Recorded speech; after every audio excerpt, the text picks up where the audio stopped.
Good morning. Good morning, ladies and gentlemen. Good morning to those here in the room and to those online.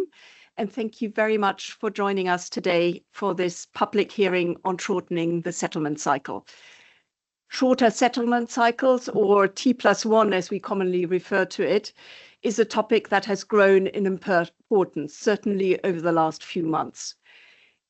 That is the case since we published the results of the consultation and the call for evidence that we had in March, that we did in March this year, but even more so, I would say, since the US and some other countries have moved to T+1 at the end of May. I'm very glad to see, I think we've got 500 participants overall online today, registered for this public hearing. And I think that is just a very clear evidence of the importance of this subject for all of us and how it has gained momentum over the last few months. If I talk to people who are less familiar with financial services and settlement cycles and all these kind of things, they always are a bit surprised that in this world of instantaneous everything, we are talking still about the fact that when you buy some securities, you actually don't get those securities until 2 days after the transaction has been concluded. And in this instantaneous everything world, it is also probably surprising to some that we are talking about the importance and the impact it would have for moving from T+2 to T+1. We are not even talking about doing that instantaneous like we do for so many other things. But shortening of the settlement cycle to 1 day and overcoming the complexities inherent in the EU financial markets without compromising market confidence would be, I think we all recognize, already a big achievement. And that will require a lot of involvement from industry, regulators, and all stakeholders concerned. The feedback that we received to the call for evidence helped us in gaining a better understanding of what those challenges are. Since then, we've continued our work with the aim of producing the cost-benefit analysis and defining, importantly, a detailed outline of how such a change to the settlement cycle could be achieved in the European Union. I do not want to preempt the discussions that will follow the presentations by my ESMA colleagues, but also the no doubt very interesting panel discussions with all the experts around the table. But I would just like to highlight a few points here in my introduction. Firstly, shortening the settlement cycle represents a significant change to the way in which markets operate today, and this applies at all levels of the value chain. Certainly for CSDs, it would apply for investors going through CCPs, for trading venues, and for the intermediaries concerned in the whole process. All actors along the trading and post-trading chain will have to adapt in order to meet tighter deadlines, not only in relation to trading, but also for other more complex activities such as securities lending, repo, and FX trading. Indeed, shorter settlement cycles mean less time available to carry out the necessary post-trade procedures, but time is risk and time is money. The compression of the settlement cycle will imply a reduction of the risk in the system, which should translate into lower margin requirements. These benefits, together with the efficiency gains, are certainly, in our view, negligible. So they are, in our view, probably quite significant. Also, and secondly, some jurisdictions have already moved to T+1, and our strong interconnections with these jurisdictions, and in particular, obviously, with the US, means that many EU stakeholders now have to deal with misaligned settlement cycles. This brings complexity, cost, and also risks. We've seen some of these consequences for the asset management industry, in particular for ETFs invested in securities in jurisdictions with different settlement cycles. But we've also seen it for issuers who look for funding in the EU and in the US and face the complexities of misaligned settlement cycles when it comes to corporate events, for example. Increased efficiency in the way we operate with lower risks, lower margin requirements, as well as international realignment should overall contribute also to the competitiveness and attractiveness of the EU markets. However, the process to get to T+1 in the EU will clearly be quite complex. It will likely require changes in CSDR and in the level 2 requirements and potentially further regulatory guidance. It will also require the industry to work together to find solutions to some of the identified challenges and put them into practice through market standards. Such a project, in an environment such as the EU financial markets, with multiple market infrastructures, currencies, and a broad range of market participants, like the ones around the table and online, no doubt, calls for robust governance, allowing us to make progress towards the common goal of more efficient markets and doing that together. As from when we move towards shorter settlement cycles, we will have to look also at our neighbors in the continental Europe. Our markets are strongly interlinked, and a misalignment in the settlement cycle between the UK, the EU, and Switzerland could be quite damaging and certainly would be very complex. Final point on this is looking at the North American experience. It looks like they have completed what seems like a rather smooth transition to faster and more efficient settlement cycles. The benefits in terms of margin reductions appears to match expectations announced before the transition, while settlement efficiency seems to have remained pretty similar to before they made the move to T+1 levels. As we look at successful international experience in shifting to T+1, we need to understand what has worked, what maybe has not worked as expected, and really use the benefit of that to learn the lessons and try to apply them to how we do this shift in the EU. And only when we learn those lessons, I believe we can also make sure that the EU shift is successful. The European Union has very specific characteristics, on the other hand, and so we should not overstate that either. We need to clearly look at what is applicable here in the EU and make sure that we don't just say automatically we can transfer those experiences. Yet, I do believe we can learn from other jurisdictions and we can benefit from it. So that is also one of the points that I'm sure will come up today.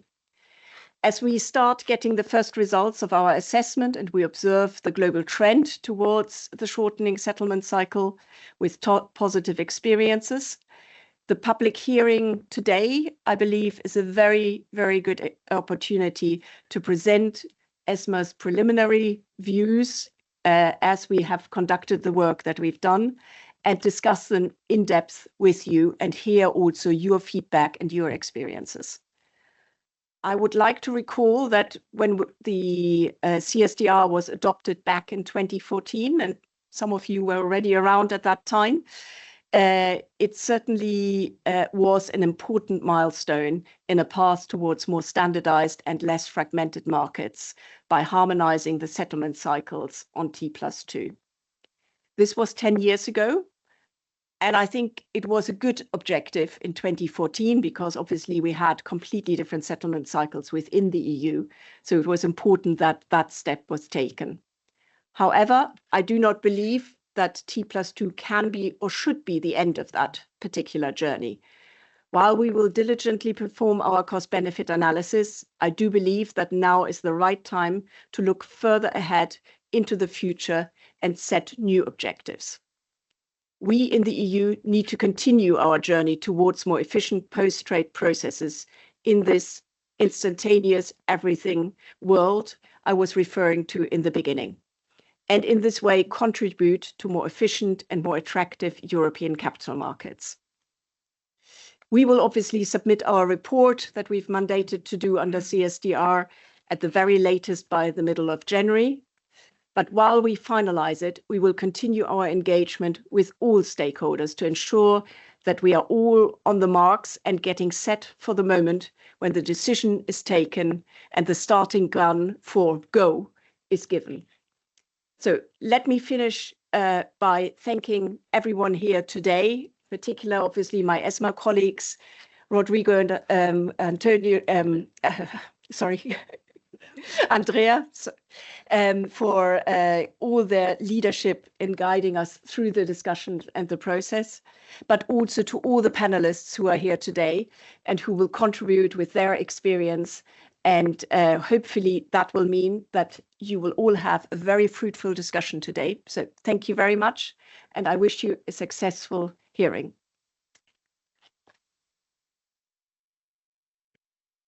Thank you very much. We're going to ask panelists from panel 1 to please come to the main table and stay with Andrea, who will be moderating this first panel. Thank you. Hello, everyone. So I'm Caroline Sauvage-Flo from ESMA, working in the Markets and Digital Innovation Department, working on settlement issues. And with my colleagues, Alessandro Spolaore from the Economics, Financial Stability and Risk Department, and Martin Latouvers from the Central Counterparty Directorate. We will present you a short introduction to the discussion on panel 1 about what's in for the T+1 in T+1 for the EU markets. The idea is to maybe recall a bit the framework in which we are working at ESMA. And first to start with the mandate we got from CSDR-FET, which required us to prepare a report on the assessment of the appropriateness of shortening the settlement cycle, the assessment of the costs and benefits of moving to a shorter settlement cycle for the EU, also preparing a detailed outline of how to move to this shorter settlement cycle, and also measuring the impact of international developments on the EU market participants. Since we have started working on this, we have published a call for evidence in October 2023, drafted a feedback statement from all the responses we have received. And as Verena recalled, the final report, we will release it at the end of the year and anyway before the January 2025. Since then, of course, some major international developments have also influenced our work. Maybe the first one is the hearing by the Commission and that this high-level steering given by a commissioner in McGuinness in January about the fact that it wasn't if, but when and how, which is still not definitive, but still gives a quite clear direction of travel. The second is the UK commitment to move to T+1 as well. And the last one is the US effective and so far very successful move to T+1, which of course we take into account in our work and reflections. Maybe to come back on the feedback we have received from the call for evidence that we launched at the end of last year. So we received 81 replies. There was very clear on 2 points, the fact that there was a preference for T+1 rather than T+0, and a strong call for alignment between the EU, the UK, and Switzerland for a move. But we received very limited quantitative evidence, and because we have this obligation to do this CBA, this cost and benefit analysis, we'll still continue working on this and try to gather more quantitative data on the move. And this presentation will be also the opportunity to present what we have managed to analyze so far, but we also we have launched a number of data requests to continue working on this. We have also worked on the required steps that would be necessary to move to faster and more efficient settlement in a shorter time frame, and engage with a lot of stakeholders, as you know, in the room, in the EU, but also beyond the EU, with also non-EU authorities in particular and industry associations. And we have very closely monitored also the move of the US to T+1. Now, for the impacts they are known now since we've been discussing this in many jurisdictions over the month. There are impacts, of course, on process, because if you want to reduce the the time necessary to process a trade. You need to eliminate delays at every step of the process, and also to eliminate delays at every level of the chains between the trade and the participant and the CSD. It's identified that some processes also will have to change, like corporate action processes, because the key dates will have to be reviewed in function of the new settlement cycle, and also that some products, in particular on the fund side and for the ETF, the process that are in place will also have to be reviewed or adapted, or we'll need to think of something special in that case. On the markets, on the trading practices may have to change also, or maybe the way the trading date is seen today. There will be impact also on the collateral management, and that will come back on this later. Impact also because we have less time to manage the securities position as well as the cash position. So securities position will, my colleague Alessandro will go into more detail on this in a moment. But so there will need to be maybe an assessment of what will be the impact of having less time to do all the securities financing transactions and the recalls. And also on the cash position side, to do all the FX transactions that today are usually done on T+2. So this will have to be reviewed, and we're assessing to which extent.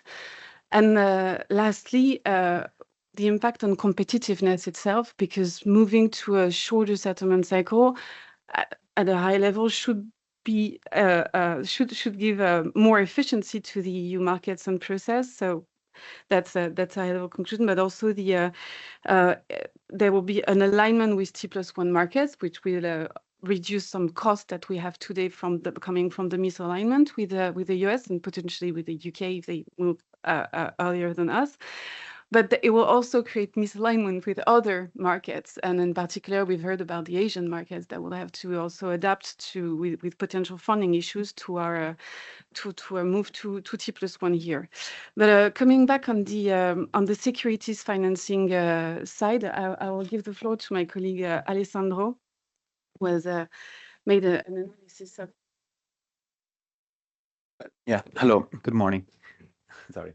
Yes, so maybe just to summarize, the concern on the SEC lending activity was that potentially the move to T+1 was going to increase it was going to actually force lenders that sold securities on loan to recall their shares and so therefore potentially have a negative impact on securities lending activity, or potentially a decrease in the duration of the loans, or an increase in the fees, essentially. So what we did is we looked at some data using some commercial data set that we have at ESMA, and we looked at the activity on the US securities lending markets to assess whether there were any impacts. And we looked at securities lending activity by asset classes, and there in the slides you will also see, for example, government bonds, but of course they are more used as a benchmark since they have already, of course, moved to T+1. Anyway, on the top chart, for example, you can see the activity on let's say the value on loan of securities lending. And there essentially no abnormal changes were observed following the move. Potentially what's worth highlighting is that there was a slightly lower activity for equity loans in the week of the T+1 shift. However, volumes were overall comparable to historical levels. There was also a minor increase in activity for ETFs. At the same time, even there, it was nothing really abnormal compared to values that were before or after the move, really. Also, looking at the securities lending activity, we analyzed the utilization rate, which is a variable that essentially is defined as the ratio of the number of shares on loan over the number of shares available for lending. So this is data that comes from the lenders' activity, from dealers, and therefore this represents essentially the market demand to borrow specific securities. even there, you can see that the chart on the bottom, so you can see that essentially utilization rate across asset types did not change following the move to T+1. Perhaps, yeah, it's worth highlighting that there was a small blip in ETFs. So there was a small increase, let's say, following the move in the utilization rate of ETFs. However, even then, the values were relatively comparable to historical levels. Then following, let's say, the market activity, we also looked at the tenure of the loan, so the duration of the average loan. Yeah, also the duration of loan in days, which you can see on the top chart, was broadly stable across asset types. There was no shortening of the duration observed following the move to T+1. There was a slight decrease in the average tenure for equity loans, from, for example, from 98 days in May to 94.5 days in June. However, even then, values were broadly in line with historical levels. So, yeah. And then finally, in the chart on the bottom, you can see essentially the price of these loans, so the lending fees, and with the usual split by asset types. And the whole message overall is that even the loan rate was broadly stable, perhaps with the exception of ETFs. The values were generally comparable to historical levels. There was a minor increase in June with respect to the, let's say, average of the first quarter of 2024, but it was just plus 0.5%. There was a minor increase in the lending fees of ETFs towards the end of May and the beginning of June. But summarizing, no large impacts were observed, and of course we'll continue to monitor this going forward.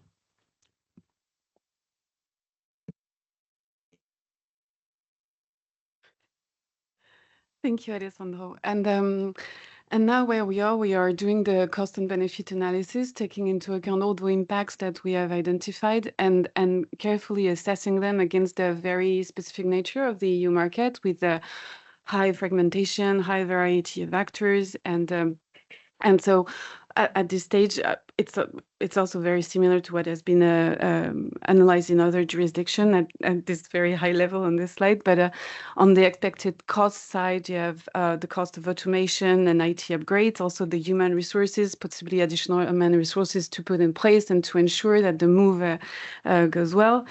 There is the need for further standardization and harmonization of certain industry standards. And also a potential cost is the increase of operational risk with less time to process all the steps of the pre-settlement steps, and a possibility of increase of settlement fails. It hasn't been detected so far in the US move, but it's not to be neglected, and this would also cause an increase of cash penalties for the market participants. On the expected benefit side, we have also here, as it was seen in the US, detected an overall reduction of the risk and the related costs, in particular on the clearing side. And my colleague Martin will come back on this in a moment. This should also allow to eliminate the cost from the misalignment with other jurisdictions, and it would make for more efficient and competitive markets, as we said earlier. The issue we have is that not all costs and benefits are easy to quantify, so we're trying to find proxies to find figures to show for this move, because of course we cannot just transfer the conclusion that have been made in other jurisdictions to the EU. It's too particular, and also we're also trying to see what is the distribution of the various costs and benefits across the different market participants. And what would be the long-term also benefits to balance the cost with the long-term benefits for the EU markets. And maybe now I hand the floor to my colleague Martin on the reduction, the potential reduction of the clearing collateral. Thanks a lot, Carol. So just to say that it's of course very important we found it very important to make a good estimate of the margin decreases, but not only the margin decreases, but also the impact on risk management that it has on CCP. So we can see it's a benefit, but of course there could be impacts on the CCP risk management models that could make it also a cost. So I think we really took an approach to say, of course we have some information in the US but we have here quite a more different landscape with 11 CCPs, all having different risk models, and also the US model is quite different than the way that in the EU is. Sorry, in the EU the risk is managed. So therefore we basically did a dedicated questionnaire. We asked to all the relevant CCPs to give us a simulation of the margins under a T+1 and under a T+2 regime, but always indicate where, you know, other elements would change. Would collateralization change? Would what would be the impact of fails? And what will be the impact on risk model? So try to get a comprehensive picture of the impacts that we have. So we basically asked for a simulation over 3 months. So that was the last 3 months of the last year. We asked for the simulation, and also quite happy that we received you know, a lot of good feedback from the CCPs, making it quite easy or quite good for us to make an overall picture. But we also took some information that we also received from the call for evidence. We got basically adding up some numbers where we are. It's a preliminary figure, and of course any feedbacks, of course, particularly from the CCPs, is appreciated. We came to really a basic number of 2.7 billion in margin. I think you can always, you know, make that relative how important is 2.7. If you look at the really big pool of a CCP margin, of course, it's a very, and actually equity markets are a really small percentage of the global CCP margin, although there are different players active on equity markets. So equity markets are generally smaller clearing members compared to the OTC markets, which have, you know, the top, really the G-SIB banks who are clearing members. So it could be very different in the type of benefits that you have. And also this is really linked to this period. So the level of activity at that moment in time, et cetera, et cetera. So all these caveats that you always have when you put results there. Maybe also important is that from a relative perspective, it was, we had this 41.8% reduction. And that I think is a bit more a stable figure. We actually found the same results when coming from the US. They have the volatility component of their what they call default fund, and also they have found the same in their simulations, the same number. So from a relative from this particular section of, let's say, cash equity and cash bonds, the reduction is sort of around this 40, 41, you know, we can always, so around that number is the reduction, but it's not always stable for all the days. So you may have, particularly on days that are really large volume days, where you have expiries, you actually have more savings, because you would normally have this really big position for expiry in the positions for 2 days, and now instead of 1 day, so there you get in percentage wise quite a large benefit.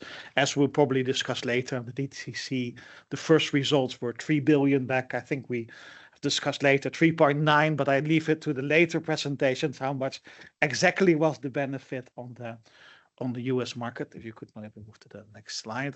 So this is a bit of a more detailed view. And basically we see here basically quite a stable range between all the CCPs. Actually, largest CCPs have slightly less savings than the bigger ones, because there's more offsets between the different trading days on larger CCPs. And then so the higher CCPs actually have less, have higher percentage savings. What we also see here is, of course, the bit of the volatility of the margin. You would see a little bit more higher percentage changes in margins because you have 1 day margin. So actually the difference within the next and the next day would be in percentage wise a bit more volatile, what you would have to put as collateral for day to day. But we see, let's say, the absolute changes from day to day, the levels will be lower, and also the absolute changes would not change. So we have done some analysis so that in absolute term, the margin increase from day 1 to day 2 would not be much higher. So that we think is an important one, because, you know, margins are always collected. So you first novate a trade and guarantee a trade, and then you request the margin. So there's also for us quite important to look at this element to say, okay, what is the risk that basically you have because of the margin call coming later? Is that risk not increasing because of that? That may could fuel as well to have a higher default fund, but because at least this is all expectations, but at least we see that in absolute term that uncovered risk doesn't really increase that much. Maybe this not on the slide, but maybe also interesting to tell is that some equity CCPs, some smaller equity CCPs have large over collateralization rate in very small CCPs. They sometimes 5 to 10 times more collaterals deposited than actually margin is there. But here we see that in larger equity CCPs, actually the over collateralization rates is low. So we also took that as a consideration. Okay, the margin will decrease, but maybe there will be still collateral. Will actually the collateralization change? And I think for the larger CCPs, which actually make up this number, we would expect that that also therefore the collateralization rates would go down. So maybe this is more the detailed one about all the margin savings. We could go to the next one, please. So we also therefore looked at okay, what would be the impact on risk management practices? And of course, there will be a discussion about fail rates. And of course, there is a discussion if fail rates are increasing. We are sort of neutral about this because I'm just making the simulation. But what we can see now is that in equity CCPs, the fail rates are at this moment very low. And even there, if you would still have some increase in fails, I think when you look at the reduction that is made by going from one position for 2 days position to 1 day, compared with the fail rates that they have. So you still wouldn't see that significantly impacts the total result. That's the expectation. And then we also ask, what will be the impacts on your risk models that you are applying at your CCPs at the relevant CCPs, and also depends on the type of CCPs. Equity CCPs, which are really focused on equity, would probably have a little bit more of changes and impacts than on the more larger, where equity is a small part of the of the total picture. So, for example, in these equity CCPs, it may have an impact on the way that they need to calibrate the default funds, or the margin resource, also the liquidity that the CCP has. So you may have less liquid resources, but at the other side, you may have also less liquidity outflows because the positions are reducing. So this is the mixed picture which you have. The other one, which I still want to highlight, is a second bullet, but I still want to highlight as an attention point, is that now you actually are margining the position that the trades that have been done, where the trading has been done yesterday and the day before, plus the fails. In the new, you will margin the trading that has been done yesterday plus the fails. And so one thing which is interesting, or something really an attention point for the CCPs, and I think it's not a critical point, but it's something to note, that the way that intraday margin cycles are done and fails our margins is important, so that sometimes the last intraday margin call is at 2:30 or something like that. So you should always see that how can you capture all the particularly late trading and late and early settlements that have been done, so to see how CCPs could manage this in their system, so that also when now you have to be more, or let's say, on the market and monitoring the position on a quite frequent basis. So this is my overall picture. Sorry, it was maybe a bit long.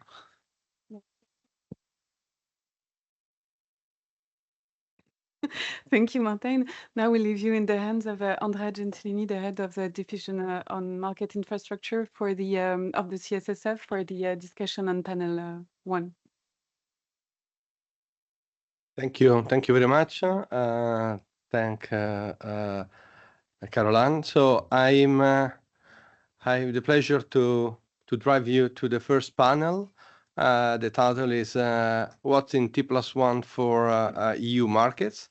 And we want to have a debate around the appropriateness of shortening the settlement cycle in the EU, looking at the expected impacts, the related costs, but of course the associated benefits. The panel this morning, we have Rosa Harmesto from the Federation of European Securities Exchanges, Trade Association of Exchanges in Europe. We have Alexander Westphal from ECMA. He's a senior director in ECMA Market Practice and Regulatory Policy team in London.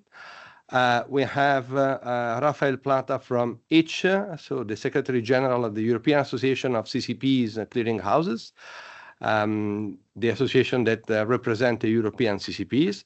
We continue in the value chain of trading and post-trading with Anna Kulik from EXDA. She's Secretary General of the European Central Securities Depository Association since 2017.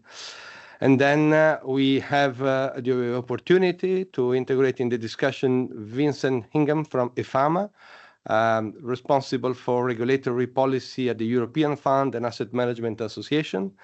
And well, to have and to add to the discussion also the point of view of, let's say, retail investors area, we have the pleasure to include Alexandra Mesinska from Better Finance.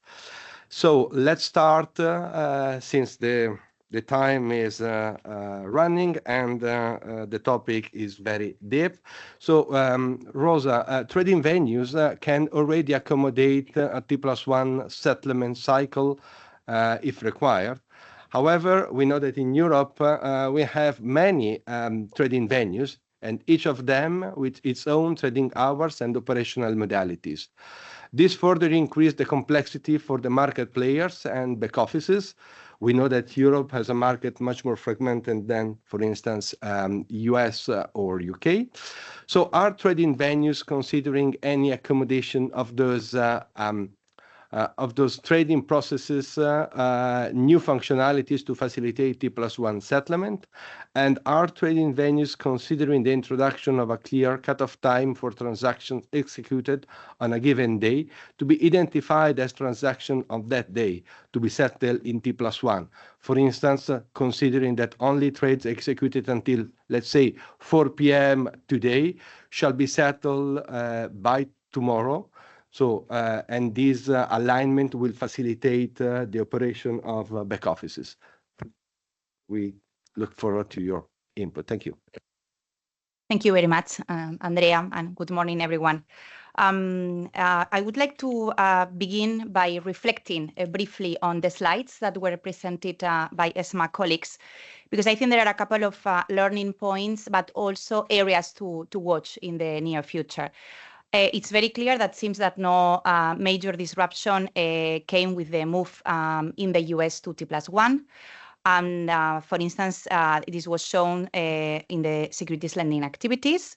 And we understand that one of the likely reasons for that was the very good preparation ahead that they had, at the coordination internally and the leadership by the SEC. Also, we have observed that even under a misaligned cycle between the US and the European Union, our financial market infrastructures demonstrated resilience, and we adapted with robust market systems to really try to adapt to the changes that had been required. We have also seen some summary, I will say, on the costs and benefits that are very clear there. So just to name a few, but on the cost, obviously, there will be some IT cost, operational risks, and some settlement fails that will have to be addressed. But on the positive side, it's clear as well that the benefits are bringing risk reduction, efficiency gains, and lowering margins. But we also see that there might be some costs and benefits that are not that easy to quantify right now, and that we need to be attentive and observe what is coming. And I think this is a very good opportunity precisely to learn from the US, and this is what I understand we are doing in the European Union, to try to see an advance on these kind of shady areas. And I would like also to bring a very good example that was reported in the press. I read it in The Trade. that was saying that in the US has been observed that brokers face some funding requirements, and this has led that trading volumes on Thursdays, that are 3 days after the weekend, meaning also that kind of facing the misalignment globally with Asia and the European Union, dropped. And this translated, according to this article, into an average, an extra 5 basis point charge on trades. And this, as an immediate consequence, has widened spreads, but not only has also increased trading cost. So I am not saying that this is just to be taken like that, but I found that it was a very interesting observation to follow and try to see what can happen also when it comes to the European Union. And also that probably leads me to the main point that coordination is key. So the UK is planning, is moving ahead. And for us, I think this is a very good benchmark, and we need to absolutely coordinate and bring a collaboration system coming all together.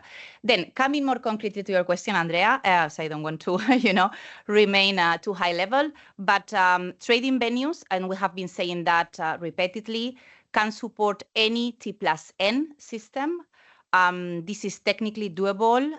We can run the clock, but also we are very sensitive to the needs of the clients. And we really want, above anything, to preserve financial stability and operational markets. So concretely on the question on whether we could accommodate, and you were referring equally about the trading hours in your introduction, I think we need to consider this discussion in the global context where we are, with regards of other market trends, with regards to competition, but also with the need of competitiveness in the European Union. And what we observe, and this is not a brainer, is that retail investors are right now accessing markets 24 hours, 7 days a week. We have neo-brokers, crypto assets that are there, and that is happening constantly. But not only from more traditional markets, the New York Stock Exchange is considering also expanding trading hours, but equally in the European Union, we have examples such as in Germany, that trading hours are also getting larger. So I really think that the focus, therefore, is not to stop the drive that is currently happening, but rather than trying to shorten these trading hours to fit back office operations, I think on the contrary, we need to try to see how we can cater the needs of customers and continue being efficient and provided what the market participants are requesting. I also believe that with the example on the misalignment between the EU and the US, we have proven that existing processes and functionalities are sufficient and flexible enough to handle the different settlement cycles. And obviously, there is always a room of improvement and adaptation, and this is precisely what we would like to get right. But equally, I think it's important not to have an artificial debate and really try to get focus on what is needed here. So my kind of conclusion on that will be that I will say, let's be careful not to be too much distracted on debates that are not really on the spotlight, but really try to get it all together workable. Thank you. Thank you. Thank you very much. Thank you very much, Rosa. And now looking at more, let's say, market players. Alexander, key in the US move to T+1 was mandating confirmation, allocation, affirmation on trade date. Similarly, under the European framework, the exchange of allocation and confirmation between investment firm and their client would have to occur on trade data to allow a move to T+1 in the EU. Given their spot in chain, intermediaries will have the prominent role in implementing such a change. What is the level of readiness of firms among your members in terms of automated processes? For which category of firm such change would be the most impactful?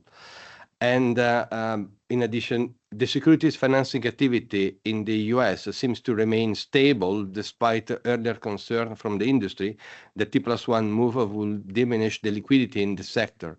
Do you think that we can expect the same in the EU European markets, or have you identified specificity in our markets that would not allow for such developments? Thank you. Thanks, Andrea, and good morning, everyone. I'll take those questions in turn. So first of all, on your question about automation, obviously automated processes and SDP are critical elements to facilitate T+1 settlement. But that's something that we've been very focused on already within the industry in the T+2 environment today. Especially, of course, with CSDR and the focus on settlement efficiency. And I have to say, we're looking at this from an ICMA perspective, from a fixed income and for me personally, mainly repo perspective. So that work has certainly already achieved made good progress, including some detailed best practices, but it's been a very gradual process. Now, T+1 obviously is a very different ball game, and I think that's important to keep in mind. It's been pointed out by Carol Ann as well earlier in the presentation. That move to T+1 will be much more challenging than what we have previously seen, and that's been quoted quite a bit. The reduction of time between trading and settlement of over 80%. So that's not to be underestimated. That leaves really hardly any time for manual intervention. So requires really full automation across the chain. And we're talking here, and that's important to keep in mind, about lots of processes. So I always find this comparison with buying something in the shop a little bit unfair, because what I've also heard is it's more about, perhaps another comparison would be with buying a house. Maybe that's equally extreme, but I think it's somewhere in between probably. And it's about T+1 is about compressing all the processes, not removing them, which is something that a full DLT environment would achieve, and that's the big difference. So this really requires a fundamental rethink. So in our view, it's probably even too early to speak about readiness at this point. We need to, first of all, understand much more in detail what needs to change and how to get there. So that process is underway. We're very involved in a EU cross-industry task force that has been set up with, I think now 15 or 16 other associations. So we're looking at the various requirements across the board. And to get us perhaps a bit closer to define a pathway to T+1. So we hope to share that in the next weeks. And obviously the ESMA work is also very helpful in this regard. So you mentioned timely confirmation, affirmation, and matching. That's obviously an important part of that, of the story, but it's only a piece of the puzzle. So that's basically only one of the 8 work streams that have been set up. But it's true, of course, that we need to make sure that those processes happen on T, with some exceptions. There's a similar discussion in the UK, so Andrew will probably comment on that later. So there's a suggestion for a phased approach where some operational requirements would apply in the first phase ahead of a move to T+1, and that's certainly something that we could consider in the EU as well. There's certainly some benefits to it. And another big point, I think, is around transparency. We need to set some target dates, and there needs to be full transparency on those confirmation rates and so on. So that's something that needs to be worked on. It has worked very well in the US. As we're talking a lot about US lessons learned, and those are no doubt important, I just wanted to reiterate, let's say, 3 structural differences with the US that I think are important as context and that we need to keep in mind. And a lot of those also apply to the UK, by the way. It's nothing new, but I think it's important to keep that in mind. First of all, differences in market structure. Europe is not an integrated single capital market. It's much more complex. It has a much more fragmented post-trade environment, which simply makes moving securities and collateral around much more challenging. And we know all the good work initiated by Giovannini and later picked up. We very much welcome the renewed momentum on this, on CMU, but also on the post-trade barriers more specifically, and the good work that is being done, among others, by Amiseco on this. And part of that story is also the fragmentation of FMIs. In the US, we have everything under the umbrella of the DTCC, which makes it much easier to manage simply, for example, a project like T+1. And also what is often mentioned that is in the US, many more processes, post-trade processes are actually internalized within the infrastructure. And netting is a good example of that. In the US, there's a lot of netting happening within the DTCC environment. In Europe, that's much more outside or pre-CSD, pre-settlement process. We're working in the ERCC, so on the repo side, on some detailed best practices around that process to standardize it, but it is outside of settlement and therefore much less transparent and also, of course, takes time. Second point is, and that's important, the broader scope of a potential EU move to T+1. I think that's sometimes not fully considered. In the US and the UK as well, it's really largely an equity move to T+1, and that has also been the main focus of regulators. If you look in the US at the GameStop discussion, and also the focus on retail investors, and even the benefits on the CCP side that we presented, they were mainly equity related. So US treasuries and gilts have been on T+1 for many years, and those are much more centralized markets, whereas in the EU, government bonds are simply, along with other bonds, are simply settling still on T+2. And that's a very significant difference. If we look at simply at settlement volumes, 86% of settlement volume by value in T2S currently is fixed income. So that is really a major difference. And of course, it also impacts securities financing flows. And we'll come back to that in a minute. And then the third one, just briefly, is the existing focus on settlement efficiency and the challenges we face here. As I said, there's a lot of good work that has been done in this area, and we certainly look forward to hear more from ESMA on this, and we're very engaged. We've looked at various settlement optimization tools, so there's a lot of good technical work that went into this, on auto partialing, on shaping, on auto borrowing from our perspective, but also on the data and transparency front to understand better what the issues are with settlement efficiency. So I think it's an important point that work continues and is not distracted by the move to T+1. I think in an ideal world, it can be a driver, or there could be mutual benefits. The settlement efficiency discussion and the work basically paves the way to T+1, and equally T+1 can give some momentum to that discussion, which I think is also important. So then perhaps briefly then also on your point about securities finance, Andrea. So on the charts on securities lending, my ISLA colleagues are certainly better placed to comment.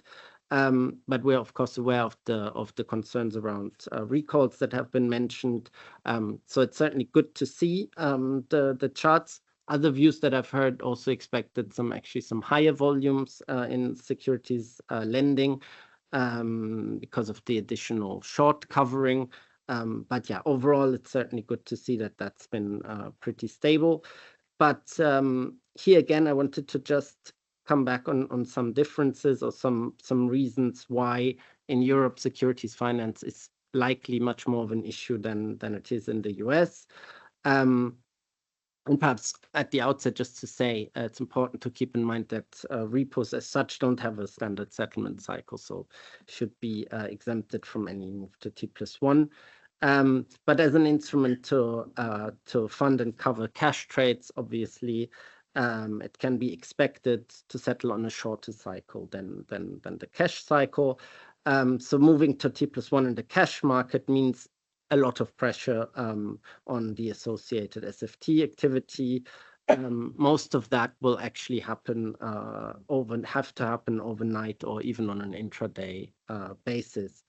And that, again, is exacerbated in the EU by a few factors. We mentioned already the fragmentation, but the other thing is the scale of the transformation.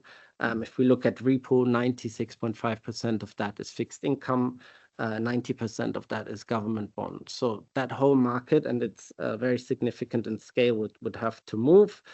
Whereas in the US and the UK, that was already very well established, of course. We looked also at some figures, so current repo settlement cycles that really confirmed these concerns. So they actually even settle a majority, at least in a D2C, so in a dealer to client context, still settle on T+2 even, so 68%. So there's a lot of work to do. And there are some real concerns around the impacts on intraday liquidity costs for banks to cover any shortfalls if the SFTs don't settle on time. Then also, of course, resulting settlement fails and any knock-on impacts on market liquidity, of course. And there's a specific concern, and we'll probably come back to that, related to settlement. So it will mean if we move repo to overnight or even same day, it will mean that a lot of that activity shifts from the more efficient nighttime settlement to daytime settlement, or probably everything. We've pushed for years now for an increase in nighttime settlement. So that would be likely a step backward, or at least we need to think about measures to mitigate that. And probably that's where Anna comes in, the CSDs come in in terms of really reviewing the trading, but also the settlement windows. And that's part of the whole, big part of the whole path to T+1. Thank you. Thank you very much, Alexander, for this very important and detailed feedback on security, and especially on securities financing activities. So looking at the other market infrastructure, in particular CCPs, Rafael, you are the best person to illustrate to us how CCPs, being in the middle of the chain between trading venues and CSDs, they have a key role in market infrastructure. Given the reduction of the settlement intervals with the EU move to T+1 and the associated risk, what do you think about the margin reduction and other risk management aspects that have been presented by Martin this morning? And we understand that CCPs themselves can handle, similarly to, let's say, other market infrastructure, trading venues, CCPs, they can handle a move to T+1 without changing their process. But how could CCP contribute to the effort to have a successful EU move to T+1? Thank you, Andrea. Thanks for that kind introduction. I'm not sure the best person, because Martin's speech, really, I think he did really excellent in presenting the impact on CCPs, at least on the figure side. So I'll try to tag along that those comments from Martin. We've also been preparing some figures. So I'd like to cover figures, as you ask, Andrea, and then I'll cover in the second half of my remarks the impact on other aspects of risk management and CCPs and elsewhere, because I think some of the points mentioned by Alex, I think they resonate very much with me, and I was looking at Anna, definitely, I think with her as well. So on the figures side, it's interesting because what was it? Probably 7 months ago, I was in this room and I was cornered by ESMA very kindly, asking Rafael, we need figures about the impact on the reduction of margins. And I said to them, well, listen, we looked into that and we are not sure we can come up with very concrete numbers. And they said, well, we need them. So we went back home and tried to do our homework. And we came up with an estimate based on the US estimate. So it was a first EU estimate based on the US one, which perhaps is not great, but at least we managed to have an order of magnitude.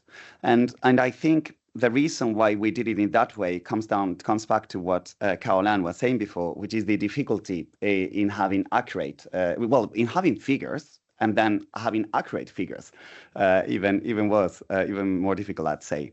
But we came up with an estimate, and that estimate is included in our response to the consultation, to the ESMA call for evidence. And we suggested that the impact was going to be around 0.8 billion euros in margins being reduced at EU CCPs. And I recall, with Martin's permission, his figure this morning. So he mentioned 2.7 billion euros. So we, since then, I think ESMA has done an excellent work at trying to get more accurate figures than our initial estimate, and this is where the figures suggested by Martin came in. So they have done a bit what ideally could be done with a bit more time, which is what we have now, to expand the scope of the sample data. So and try to get these more accurate figures. So we've been looking into those, and we come up with slightly different figures by the order to what Martin's mentioned, but very much similar, and the order of magnitude, I'd say, is very similar. And so he mentioned 2.7 billion euros margin reduction overall. We come up with 1.5 billion euros, but this has a caveat, which is we are not including yet. We haven't corrected the data for interoperable CCPs outside of the EU that do clear EU clearing business. So our 1.5 billion euros figure is going to increase. And then there's a couple of, I think, points in there that we're still making assumptions probably. So I think overall we would be probably around 2 billion on the range of 2.5. So very close to what ESMA is saying, which is arguably the case. Right. So where that does lead us, to 2.5, 1.5, 2.7 billion euros. What is this?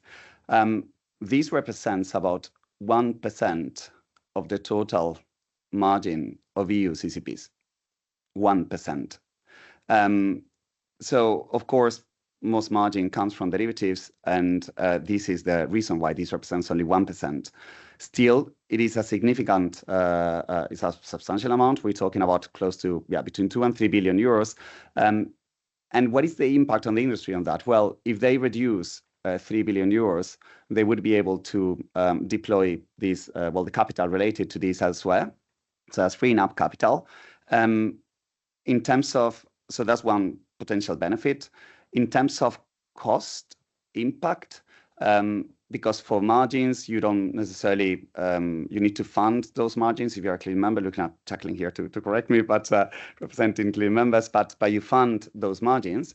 And we estimated based on current funding rates that those, about our original figures, 1.5 billion euros, they would come up with something like 67 million with an M euros reduction in cost of funding at a rate of 4.75 cost of funding rate. So again, we're not talking about huge figures in terms of reduction in costs, reduction in capital, I think, increased opportunities for deploying capital elsewhere. I think that's probably, that becomes a bit more substantial, definitely, than cost of funding. I think very important that all these figures, I think all of us, probably us in the industry, ESMA themselves, I guess, we try to do it with the best possible approach, but we need to bear in mind that there's some caveats in all these calculations, and they are very variable. Because if you look, I think Martin alluded to that, I think they did a very nice exercise to look at, in some CSPs, they provided daily margin variations. And you can see how in some days, the reduction of margins is about 12, 13%, I think it was the lowest, but some others, they go up to 70%.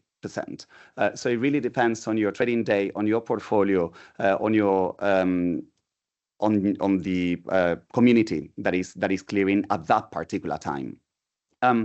So I think that's in terms of figures. So what does this mean? I think it is perhaps not a cost issue. It could be capital issue. Yes, that could be definitely a benefit, perhaps not that much on the cost side, but definitely on the capital. If we look now at the US, indeed, the latest, and this I speak with under the control probably the colleagues in the audience of DTCC, or perhaps Andrew, you ex DTCC, but also with very good knowledge of these. But I think the latest figures that I hear in the US is that the impact they've seen is a reduction on margins, indeed, as Martin alluded to, about 3.9 billion USD. And the decrease in absolute numbers and in relative numbers, about 31%. Which is a bit lower than the original estimate of 41%. But again, this is just the first weeks after the move, so to be seen whether this is going to be maintained over time. So that's in terms of the figures. First part of my remarks, and then on the second one, on other impacts on risk management. I think the one impact that I would like to highlight is definitely the nighttime cycles for settlement that Alex alluded to. Indeed, similar to the rest of the industry, probably we would very much welcome delaying the start of nighttime settlement, and to ensure that you can actually cover in that nighttime settlement all the trades that probably finished quite late. Some trading venues, they could still be open until 10, and if you reduce to T+1 and you don't expand this nighttime settlement, you could actually reduce the benefits of using that very efficient nighttime settlement batch. It is efficient operationally, but it's also efficient definitely from a cost point of view, because it is cheaper than the daily procedure. So that would be one big impact. Of course, this adds to other issues that we have at the moment that perhaps may need to be considered at the moment.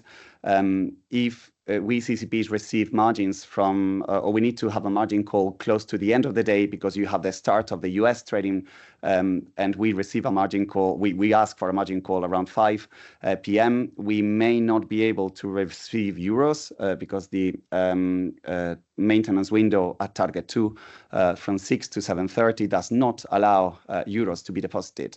So I think considering whether, I know this is a huge issue, I'm looking at Fiona here, but this is a huge issue with impact on monetary policy, but I think it's perhaps worth considering whether this is the time to reconsider this time, and it goes along probably all the comments that we've been mentioning about competitiveness of the EU, of the euro, etc., but most importantly, the functioning of the industry, really.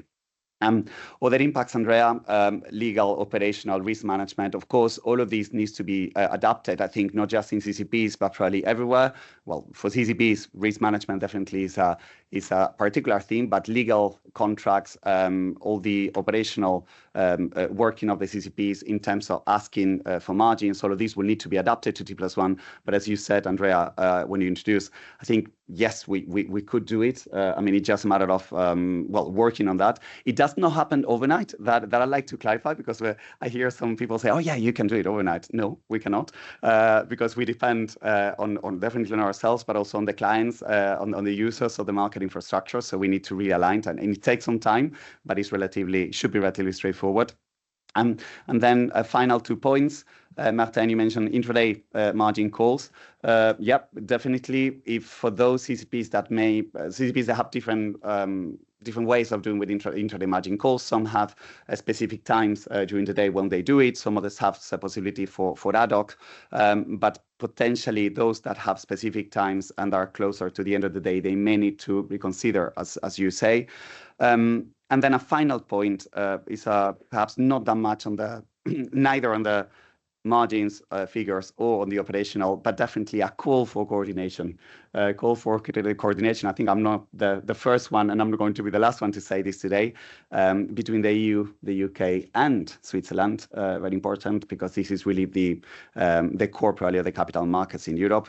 That's great to see Andrew here today representing the UK. He was mentioned to be a legend the other day in a panel. So I'm not sure but he's definitely becoming one with all the work he's put into to try to coordinate online UK, EU, and hopefully Switzerland. That's it from me. Thank you, Andrea. Well, many thanks. Rafael, for this very fruitful and insightful comments. Indeed, we need to let's say we need to do many actions. More we discuss, more we go deeper, more elements to fix or to twist or to adjust, we identify. So looking at another actor or community in the chain, and we land on CSDs. So Anna, the implementation of T+1 could affect, of course, trading venues, CCPs, and also CSDs, so to a different extent. For what concerns CSDs, we understand that CSDs are already able to process transactions at any requested settlement cycle, subject to including T0 and T1, but subject to the constraints that cash and securities are made available on time by participants. So the European post-trade industry continued making significant improvement in settlement efficiency. We observed that if we compare the figures in the first half of 2024 compared to the 2023, overall CSDs made a big improvement, and the CSDs implemented many tools allowing participants to improve this level further.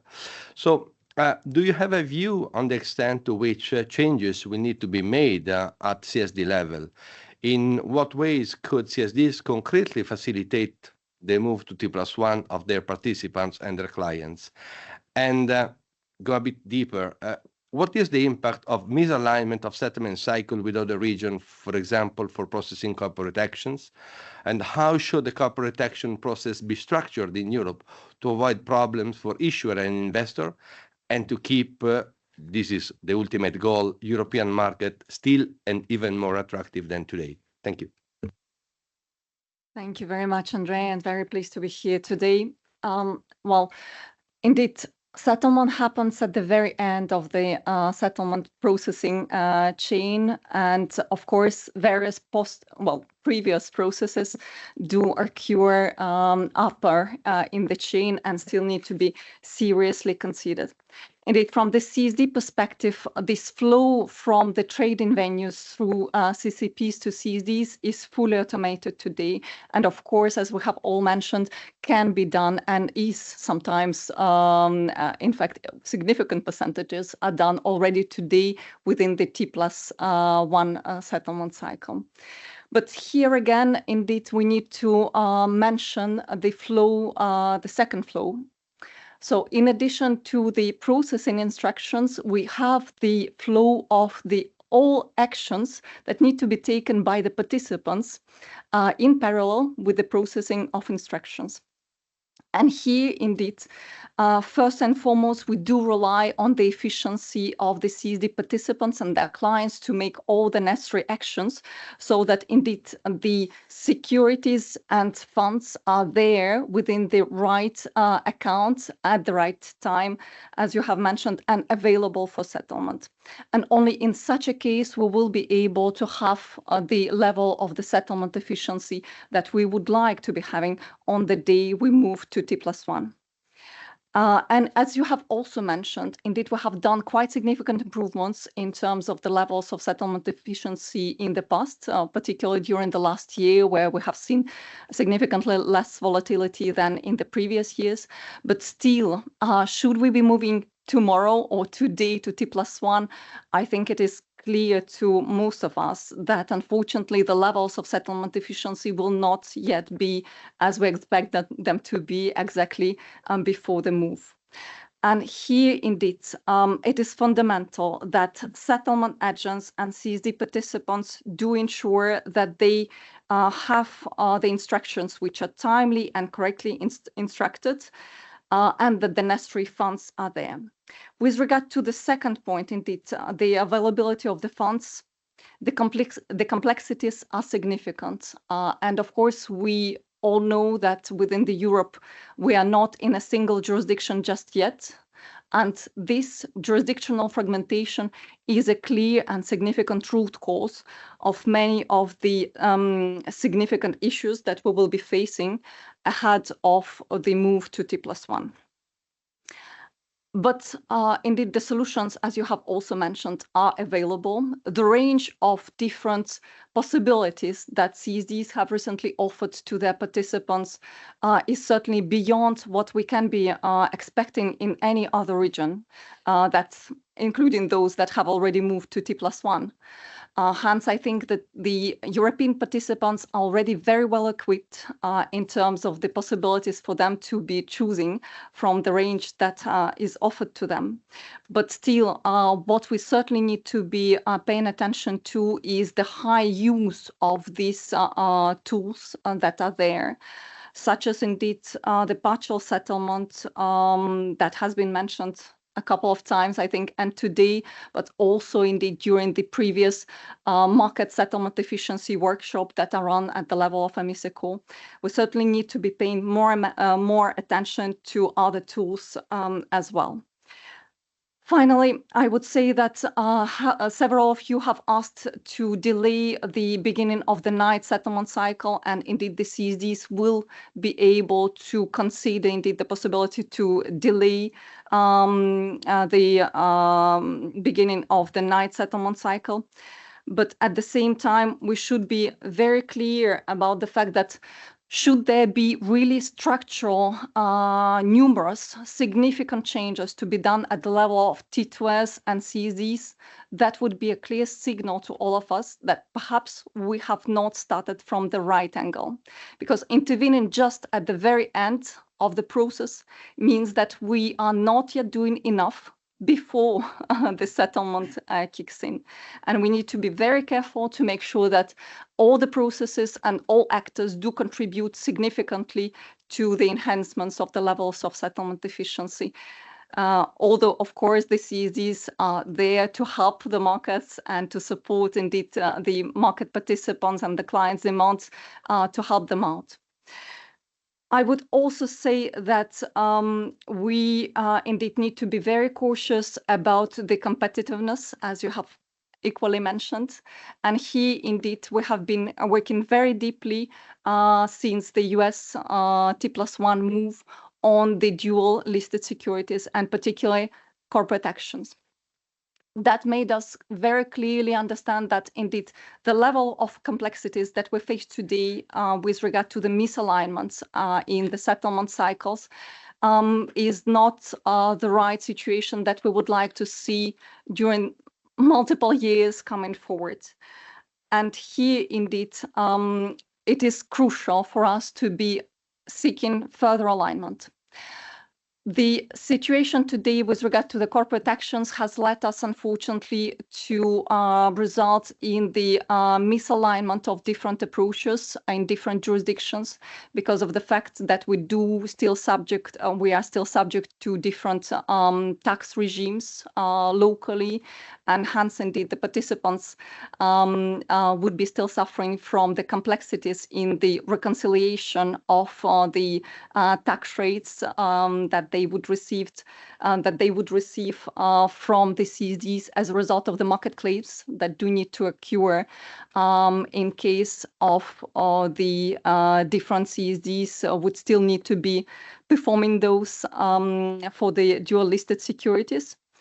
And hence, indeed, as a result of these complexities, we see that the challenges are big, but they would be multiple times bigger if the UK is, together with us, still continuing to go before us, and we keep piling up the different misalignments with different jurisdictions, including first of all, the US and all other North American markets that have also moved to T+1, China, India, but also now, eventually, if that happens, the UK and eventually Switzerland.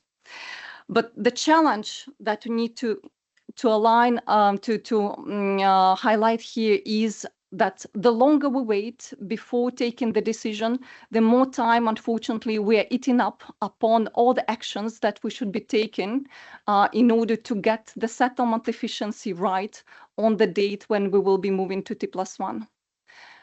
And hence, well, it is not necessarily the call from the CSD perspective to move earlier. Rather, at the contrary, we need really to be preparing very carefully to make sure that we are taking all the necessary measures by the time the UK and other markets would be expecting us to move together with them on T+1.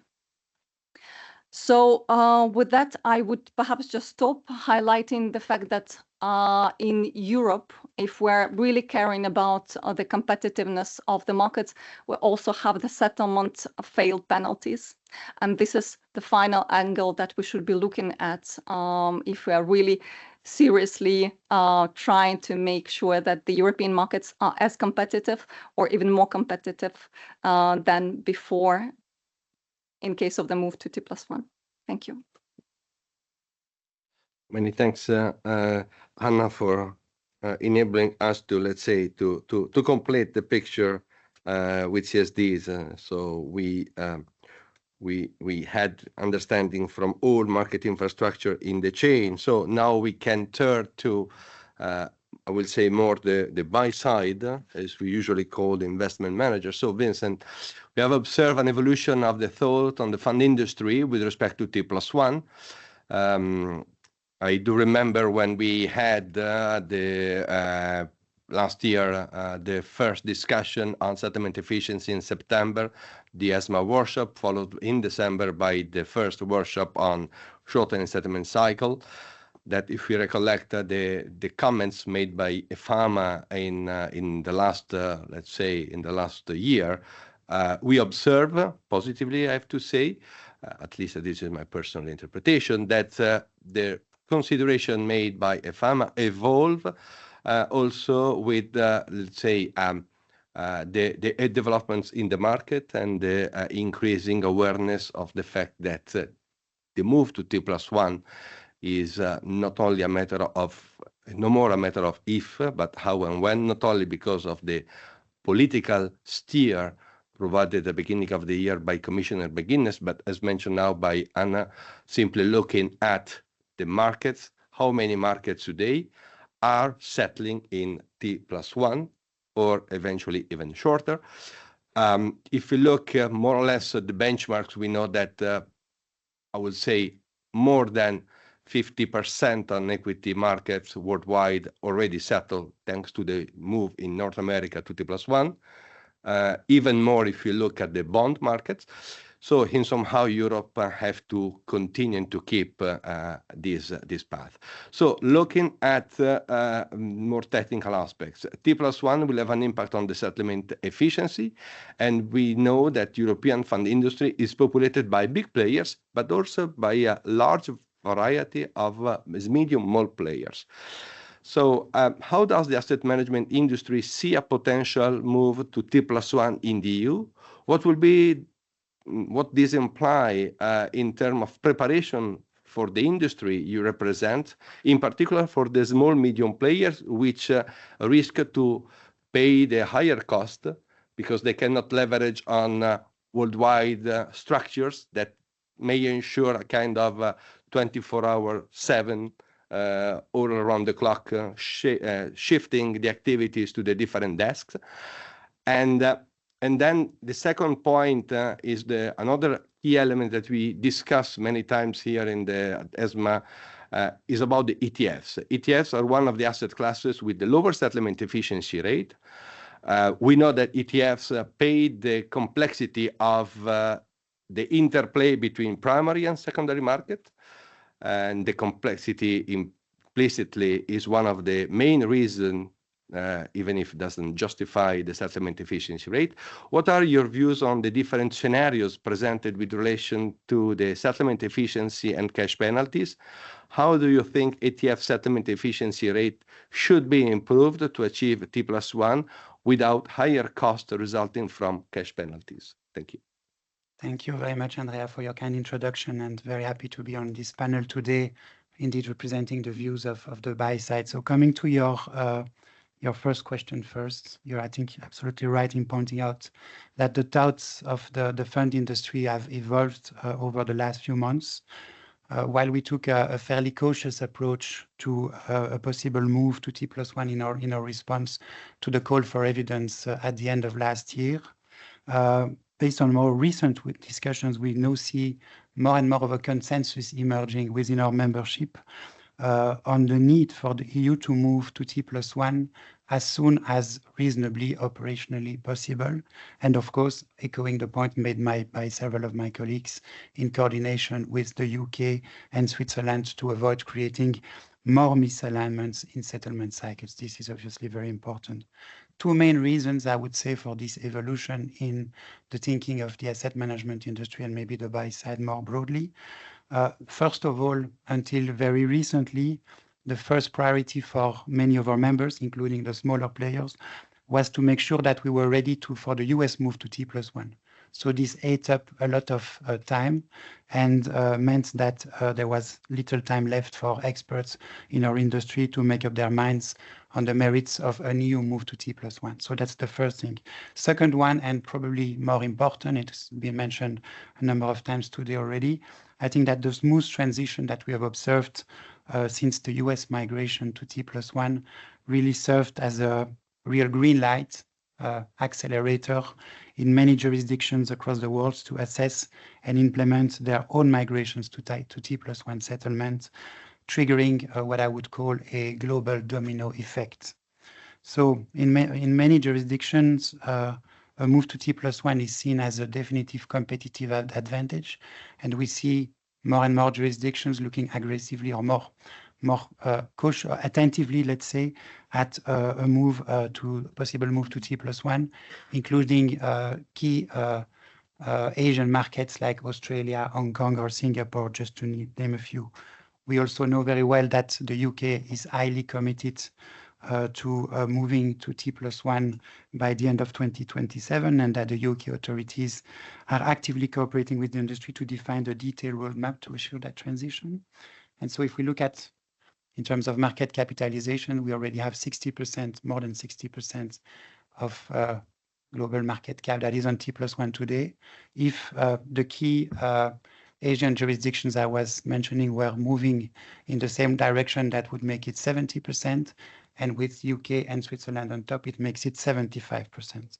So really, with the rest of the world moving in clear direction, the question becomes, how long can the EU afford to move, or afford to wait before committing very clearly to move to T+1 without appearing conservative and outdated in terms of technology, processes, and approaches to risk management, and therefore less attractive as a place to invest. That being said, we should not move only because the rest of the world does, but because we fundamentally think it's the right thing to do.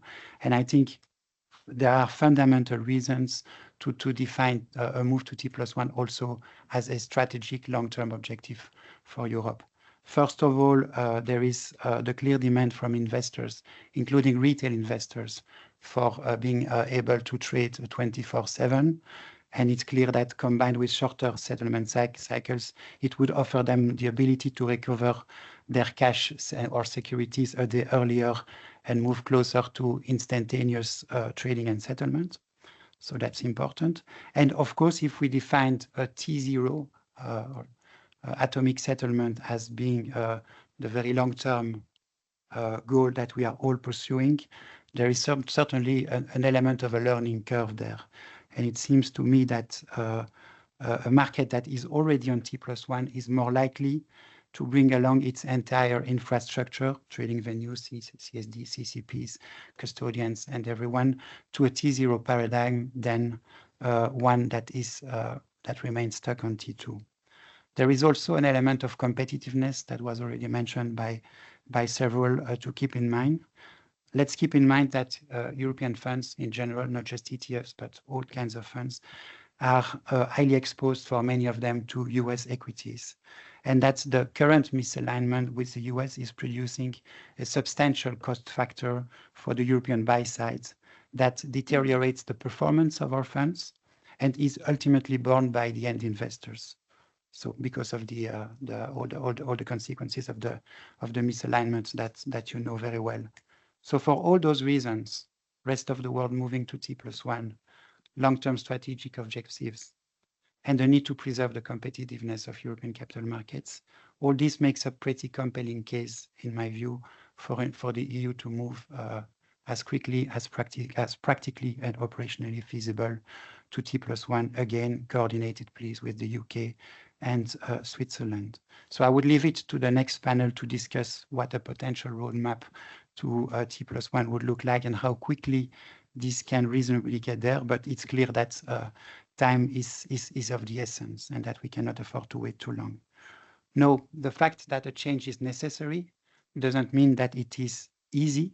And there I would certainly very much echo and agree with the points made by Rosa in particular about the need for very, very good preparations and good coordination, and the fact that, and the fact that the sort of preparation that is taking place in the UK today could serve as a benchmark and as a source of inspiration, frankly, also for the EU. That being said, of course, there will be implications also for the buy side of a move to T+1, trade allocation, confirmation, and matching, for which buy side brokers and custodians are responsible, will require greater investments and automation if we are to compress settlement timeframes, and this will result in a number of costs, human costs, technological costs, operational and implementation costs, costs related to a potential higher number of fails over the short terms, costs related to repapering of prospectus agreements with the custodians and the like, and lastly, risk management costs. So all of this is a reality, but I think should not deter us from looking at the end goal and the needs to preserve the competitiveness. Now, to respond very briefly, Andrea, to your question about small versus larger asset managers, I think it's fair to say, and it's quite obvious that large asset management firms are at an advantage here, and that their scale allows them to make the necessary investments in the new systems, while smaller firms may not be able to absorb those costs that easily. It's a fact of life. It may be triggering concentration in the sector at some point, we will see. But it's again, in my view, not a sufficient reason not to move ahead. No, trying to be brief on your second question concerning ETFs. I would like to start by pointing out that I believe there are structural reasons why ETFs show higher settlement fails than other asset classes. ETF markets are indeed fragmented. It's not unusual for a single ETF to trade and settle on across 10 or more venues and CSDs. And so this brings additional complexity, and therefore it's not completely unexpected that it results in higher settlement fails than other asset classes. For the same reasons and the specific structures of European markets, we should also be cautious not to compare like for like failed trades in US ETFs versus European ETFs. That being said, it would be important to conduct a detailed analysis of ETF settlement data before we reach final conclusions. But I believe that those ETF specificities and structural limitations I just referred to would justify, in our view, treating ETFs as a standalone category for the application of fail penalties, with the objective of targeting behaviors that can be actually deterred through cash penalties. In other words, we are supportive of building on this concept of avoidable and intentional fails, and ensuring that cash penalties are not applied in a punitive and incremental way. Interesting to note also that recent data, fairly recent data from the last semester of last year were starting to point towards improved settlement discipline for ETFs. So the direction of travel seemed to be good. But of course, on the contrary, T1 migration in the US and the global misalignment of settlement is adding operational complexity and may result in a slight increase in fail rates over the short term. So in sum, there is probably a case for further calibration of cash penalties on ETFs. But here I would warn against complex and operationally heavy adjustments to cash penalties at the very time where the EU may be preparing for a shortening of the settlement cycle. So there may be an element of not trying to do everything at the same time.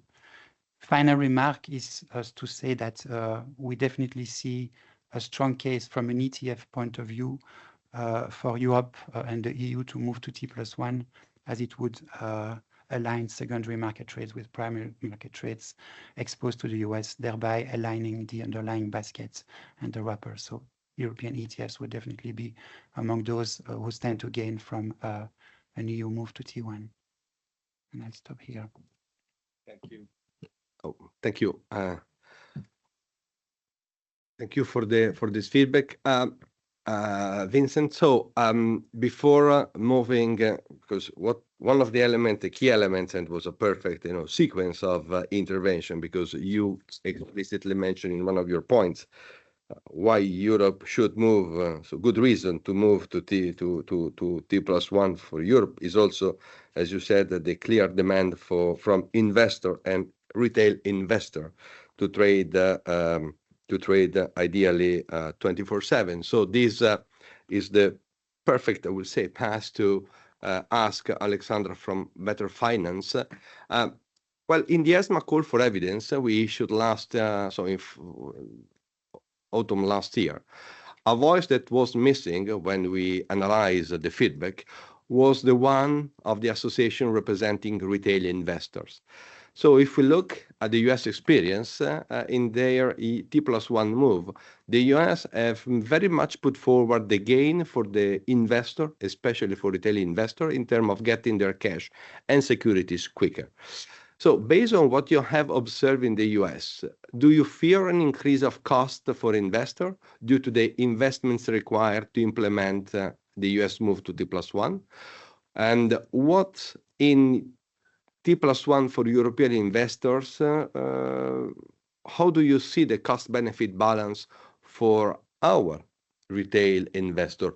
Take into consideration, among other things, the market fragmentation that in somehow may amplify the cost that the European players should bear to achieve T+1 readiness.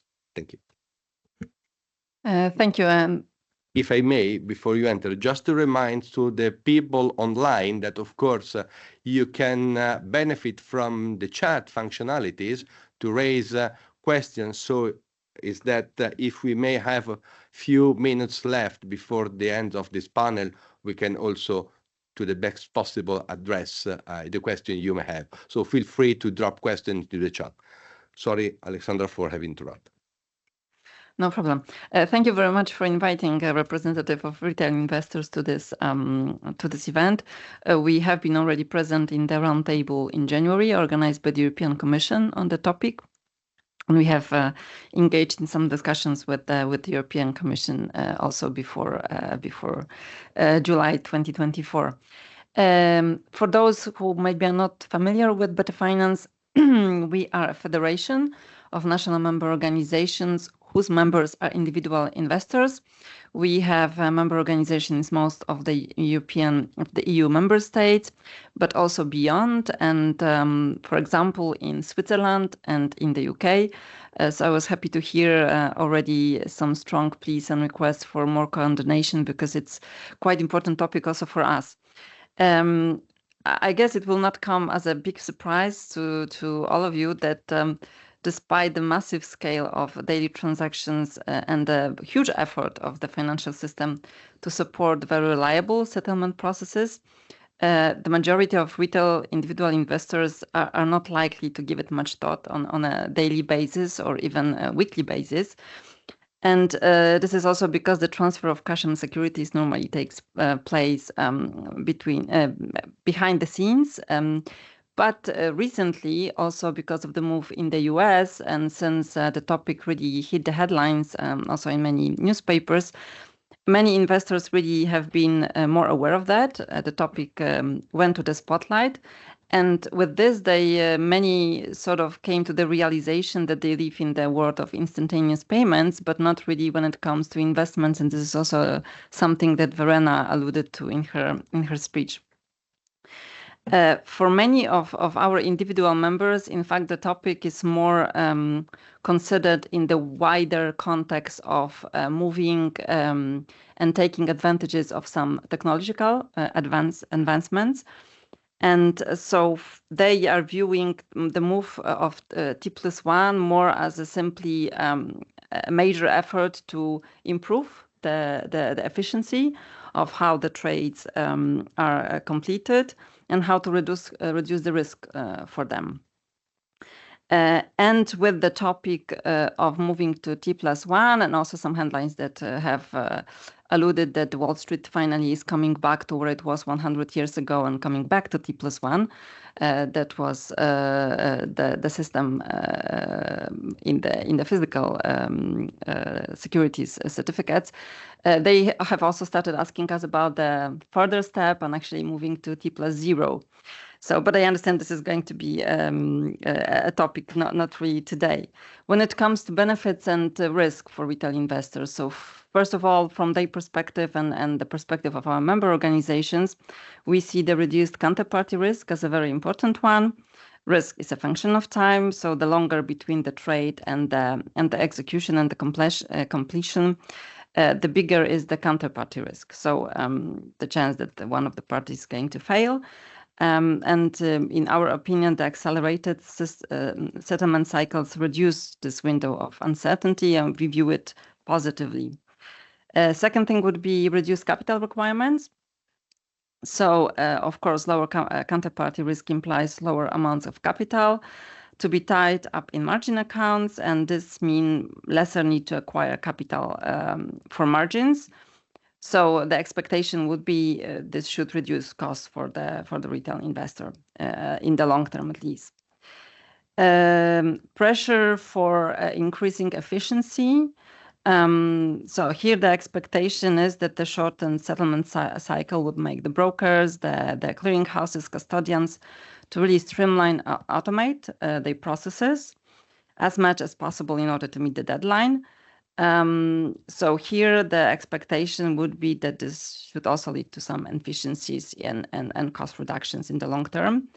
Verena alluded and mentioned in her opening speech also the whole environment of post-trade processes. For us, it would be quite important that there would be some spillover effect coming from this streamlining and automation, because as we have shown in many of our research projects and reports, including the one of the barriers to exercising shareholders' rights, currently it's very, very fragmented, antiquated, and very costly also for retail investors. So we would like to see this impacting and making it easier to also exercise the shareholders' rights at the end of the day. Then faster access to funds and increased market liquidity. This in the long term should also mean positive changes for retail investors, as of course part of the portfolio could be liquidated faster in case of urgent need of cash. Then when it comes to the duration of the uncertainty and risks of errors with regards to who is exercising the rights attached to the ownership of the listed securities, for us, it would be important, and we know that there can be also the risk of connected with recovering land securities and adding to the likely increase in settlement fails. But for us, the other side of it would be maybe forcing also less opacity on securities lending, because too often, and I'm not talking here about the disclosure and information that normally is happening correctly, but too often retail investors, individual investors are not really aware and understanding the process of their securities being lent. So to sum up, I mean, for retail investors moving from T+1 to from T+2 to T+1 in long term should really lead to lower costs and greater efficiency. But of course, it implies that all the relevant actors, all intermediaries, should ensure that they have necessary systems and processes in place. For us, it would be extremely important that this move is transparently announced, that the date is clear, and that it's carefully planned and implemented. That all the service providers also have really stress-tested technologies and systems and processes in place. And we would like to see reasonable assurance that there will not be any undue disruptions in the system. In terms of cost, it's a bit more difficult for us to give any data, but during the discussion, I also see that other stakeholders struggle with this as well. But we would definitely be interested in see the possible impact of the cost per trade for retail investors of the move. But I understand that for the time being, this statistic is not really available. Thank you. Thank you. Thank you very much, Alexandra. So for this important piece of the puzzle, because indeed we were quite quite puzzled at the time, at the beginning of the year, when we recollect all the different feedback, because indeed retail investors are critical, and we have to say that well, what we want to achieve is something that ultimately is in the interest of retail investor, because we need to activate in the most efficient way all the capitals and savings that the retail investor have for the benefit of the financial market, for the benefit of the European overall market and investment. So looking at the chat, for the moment, we don't have any questions, at least I think that we don't have. So we can take the opportunity for, we have questions. No, I mean, waiting for the questions that in the meantime that we recollect the questions that we have from the chat. More general questions where I would like to take the stance and a quick feedback from all of you. What is the role of the EU move to T+1 in the consolidation? Because Vincent, you have mentioned this point of potential consolidation of some small, medium players, at least on your side, on the asset management, but this may happen also on the banking side and in the people and the actual actors in the chain. So what do you think is the role of EU move to T+1 in the consolidation of European capital markets, in particular for market infrastructure and this medium and small intermediaries and asset management? So very short insight on all of you. So if you want, Rosa, to start. Yeah, sure.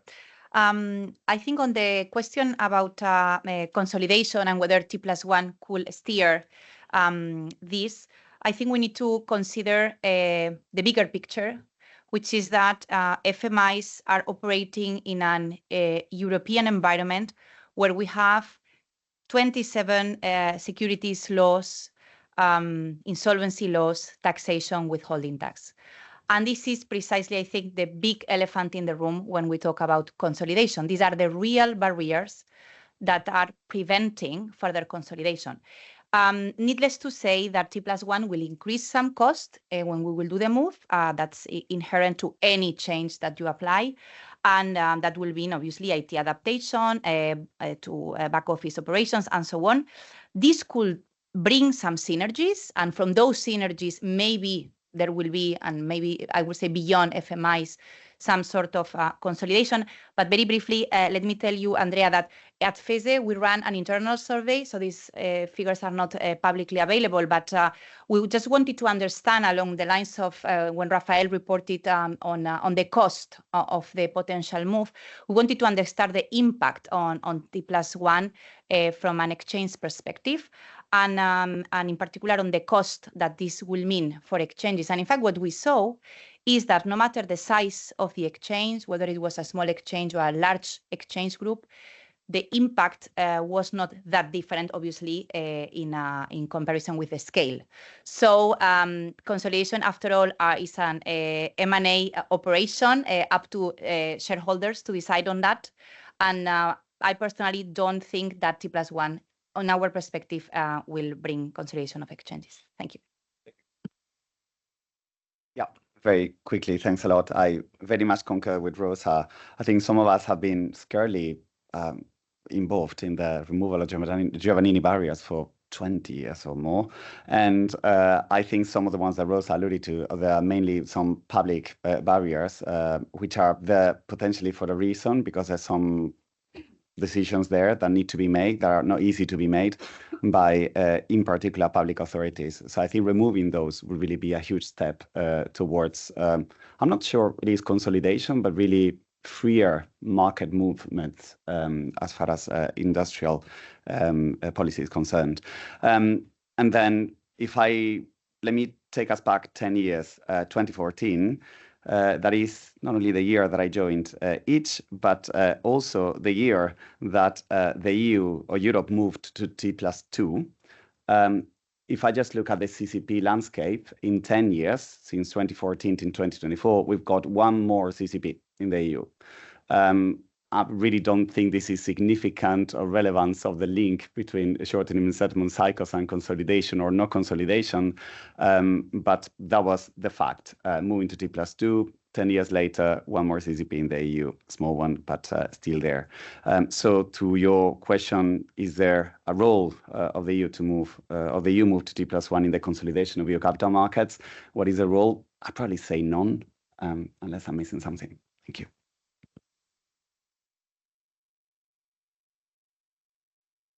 Thanks, Andrea.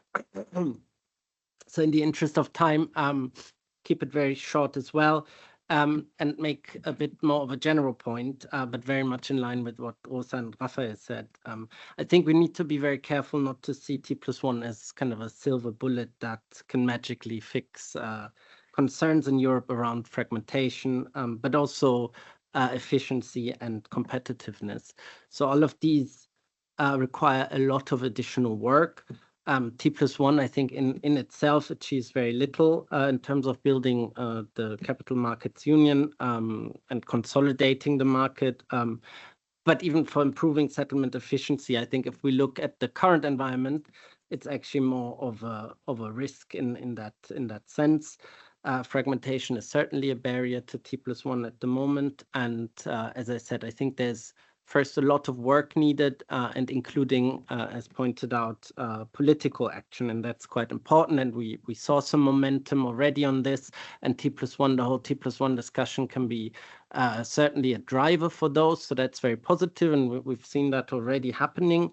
But I think we need to be very careful to get the sequencing right, and to first work on these more substantive areas, which then will facilitate a move to T+1 later on.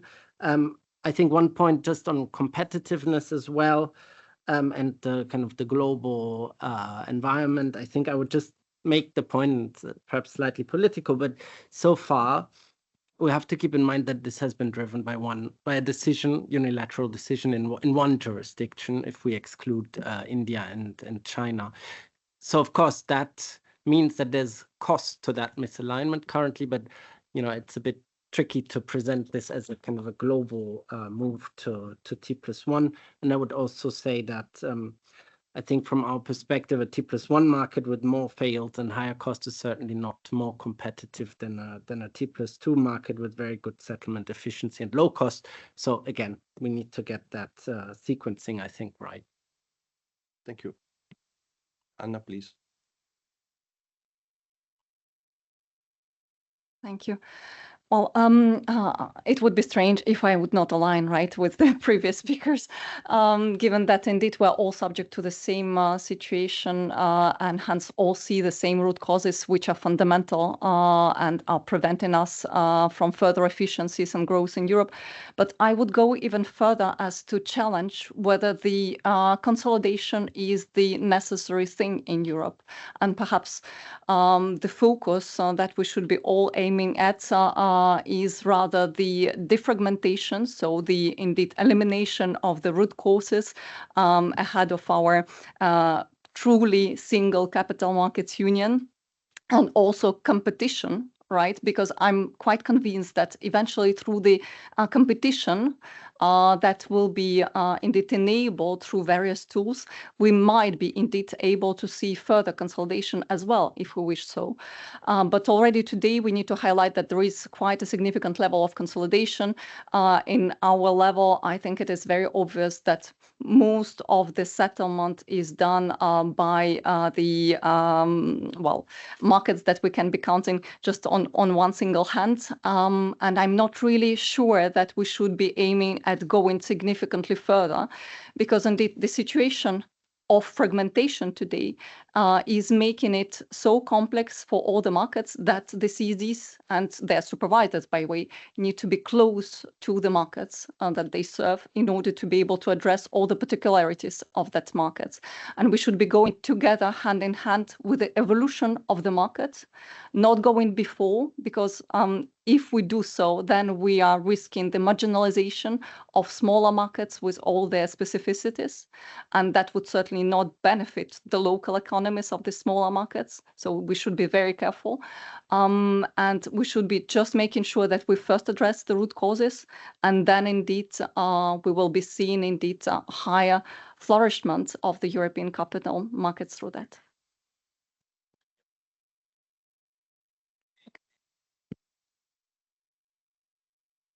I'll be very quick. So just to say that consolidation in the asset management sector is happening. It's there. It's going, and it's probably going to continue for reasons that are much more fundamental than T1, that have to do with competition, increased pressure on cost, and search for scale to maintain profitability. So yes, a new move to T+1 represent a cost, would trigger investments for large and smaller players, and as such could be an element of consolidation, as I mentioned before, as the US move to T1 was also, by the way, because it was also a factor of cost for the industry. But I see T1 in that context as really one among many factors triggering consolidation in the asset management sector, and certainly not the most important one. Just to mention also very briefly, and I'll conclude on that point, that smaller asset managers whose funds are exposed to US equities also suffer from the misalignment with US markets that we experience today, and would stand to benefit as the larger players from an alignment of settlement cycles across jurisdictions. So I'll pause there. Yeah, very quickly. That doesn't happen often, that panelists from so many different stakeholder representatives agree, but I agree. And definitely for retail investors, there are many more important issues to make them, as you said, Andrea, invest and engage in capital markets. Rosa mentioned withholding tax, but finance has cooperated quite closely with the Commission on this issue. So hopefully something is going to move.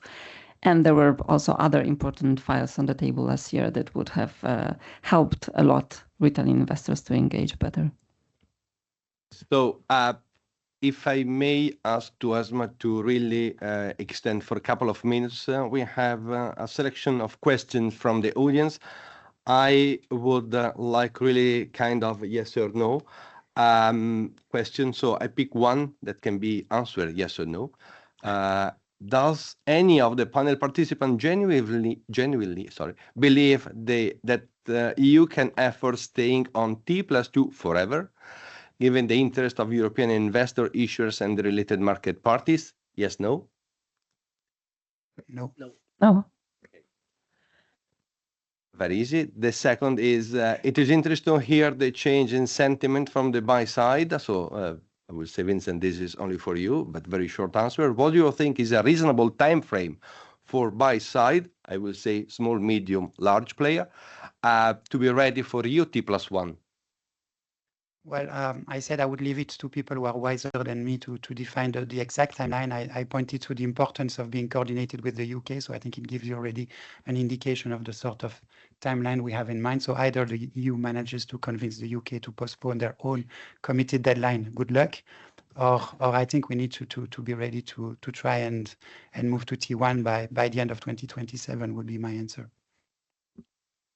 Perfect. So if I may rephrase, and since we are still in the atmosphere of the European World, European Championship of Football, I mean, UK timeline is the end of the 90 minutes of a match, and if Europe can agree to extend, will be the overtime, but the overtime, only few teams were able to score during the overtime. Italy did 30 seconds before, and at least they passed to the second phase, but we were skipped out the following matches. So that means that indeed we need to be successful within the 90 minutes.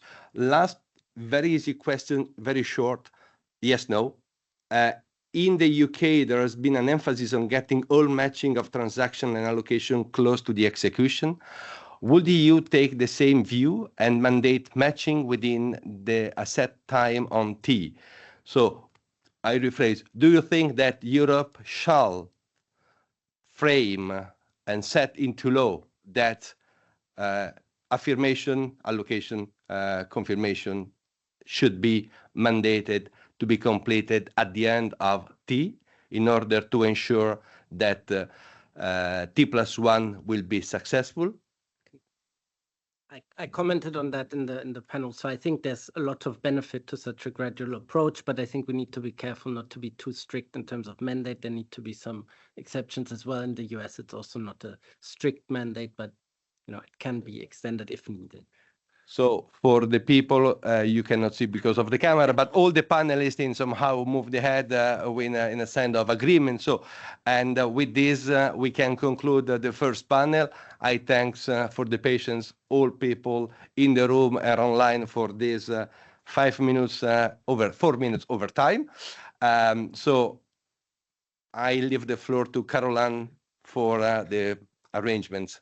And yeah, thank you, Andrea. Just to let the people from panel 2 move here and panel 1 move here again. Thank you.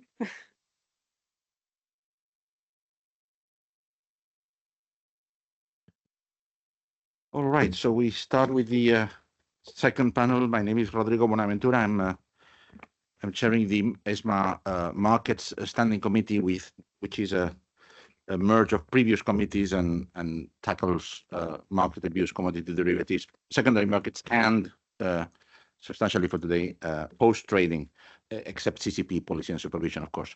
But before going to the panel and presenting the panelists,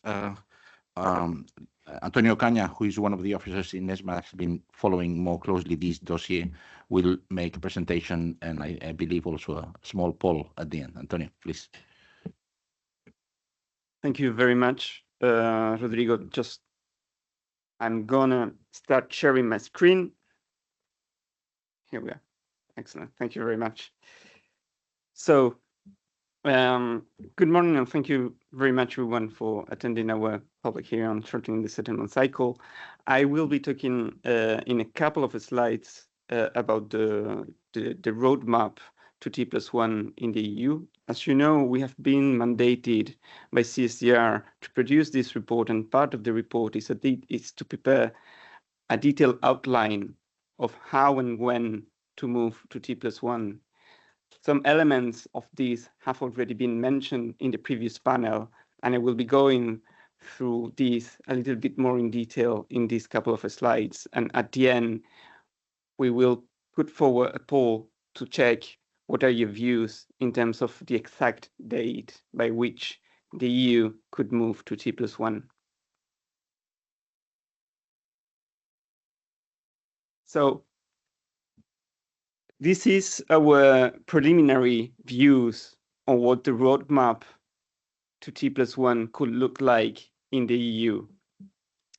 As you see, there are different arrows and lines in this slide. I would like to start from the top on the left-hand side of the slide.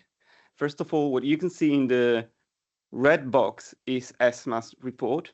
As we said, we are planning to publish this by the end of this year, at the latest by the legislative deadline, which is 17th of January 2025. And we will here include our recommendations to the Council and the European Parliament as we have been mandated by CSDR Refit. At the very top of the slide, there is a blue arrow, which is the longest one in the slide, which represents what we think is one of the main elements of this roadmap, and is the change to CSDR Article 5.2, where it is currently said that the settlement of a transaction on securities should happen 2 business days after the execution of the trade. That's today a maximum deadline. So it means that actually market players can settle on T0 or on T1 if they wish so. However, as we've seen how the discussion evolves, and as we think through this entire process and the complexities of it, we believe it is necessary to have a new deadline in level 1. So we think this requirement in CSDR should change to require that the settlement happens 1 business day after the transaction has been concluded. If we go to the following line down, that first one in the bottom middle of the slide, we have some changes to level 2 that we think should be needed to achieve T+1 in the EU. Among these, some of those elements which have been mentioned and we believe are essential to a successful T+1 is changing the current settlement efficiency delegated regulation, settlement discipline delegated regulation, to ensure that the existing deadlines for written confirmation and allocations are adapted to a situation where we would have to settle the transactions on T+1. Also, ESMA has received through CSDR Refit a new mandate to prepare potentially new tools to increase settlement efficiency. We think this could be used to help also market players in the move to T+1 by requiring processes to be more efficient. Also, some of these have been mentioned in the first panel, and we think that could go into level 2. ESMA would prepare, first of all, a consultation, would finalize, as usually, a final report with RTS that would be submitted to the Commission. This would go through legal review and through the classical non-objection period of the Parliament and the Council before it is adopted. Another element, it might be a bit early to say at the moment, but it's worth mentioning, is that one of ESMA's main role is also to bring supervisory convergence and to ensure that rules are applied in a convergent way. This oftentimes goes through what we call level 3 guidance, which can be Q&As or guidelines, which would specify certain aspects of level 2. And of course, this is a power that ESMA have and will be able to use if this can help in the move to T+1. We would come then to the before last line of this slide, which concerns the industry work on T+1.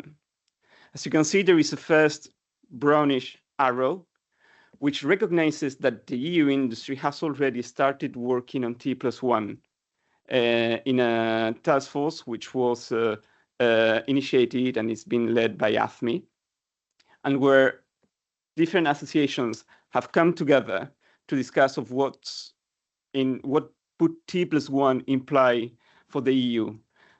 This is work which is recognized that is been taking place and should continue as we make progress to a final decision on T+1.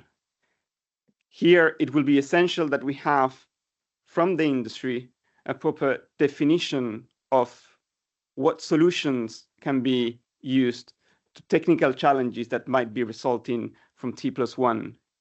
Afterward, we would expect those solutions to be implemented on time to initiate testing before the actual go live. And on this testing, we would, of course, include looking also at international experience, some processes happening already on trade date before the actual go live to ensure that T+1 can be done successfully. And I'm coming now to the very last arrow, the green one on this slide, which is about the timing. When will we be moving to T+1? The several elements that ESMA has received as feedback to define this timeline. First of all, is that there are some periods of the year which would be better to avoid, like the end of the year, where all companies are very busy with other things and might be worth avoiding. We have also understood from the industry that the period around corporate events would be also better to avoid, and this means around June, July. And there is another element, is how much time is it actually needed? The industry responded, market players responding to our call for evidence suggested around 30 months. Where these 30 months start? Where do the 30 months start counting from? This is a key question, and I think we have had already some elements of responses. We need a clear, or the industry need a clear signal to that, but we also have to include in this equation the regional cooperation. So I think it seems obvious that the work should start as soon as possible, and the clear signal should be understood from the industry as soon as possible to match the timeline. We will have at the end of after the following slide, a very short poll where we have included 3 options that ESMA is considering, and we would like to see your views on that. It will be put on the chat box, the link for you and every online participant to be able to respond to this poll. This roadmap, as you have seen, includes a lot of different elements, and this brings us to the governance of it. It's a very complex project, and we think we need a robust and specific governance to ensure we strive on this project. You see there, we have put together some of the main elements or the main participants to this governance and some of the main characteristics. This governance would require a clear mandate and a timeline.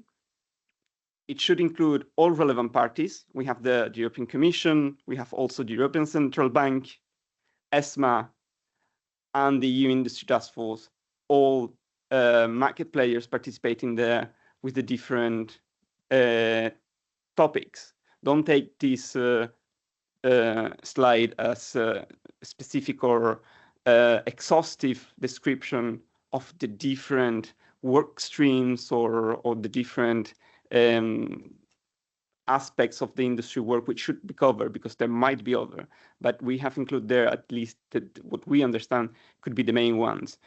The work on trading, matching and confirmation, clearing, settlement, corporate actions, funding and FX trading, and securities financing are, at least from our understanding, some of those main aspects, but there might be others.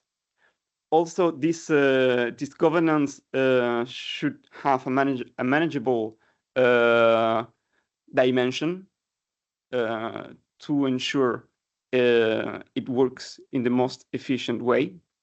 And we also consider that there should be one public authority in the lead towards the implementation after the decision has been taken. Having said this, as I said in the previous slide, we are now coming to our poll that we would like to check with you. By when should the EU shorten the settlement cycles to T+1? And as I said, we have put there not specific dates, but moments of the year, like Q4 of 2027, first 4 months of 2028, or the last ones. Trying to avoid what I said at the beginning, those periods where we have been indicated that it's better to avoid such big projects like the very end of the year or the corporate events season. I will give a couple of minutes while Rodrigo introduces the panelists, and we allow people to use the link which has appeared on the chat to provide us the answers to this little poll.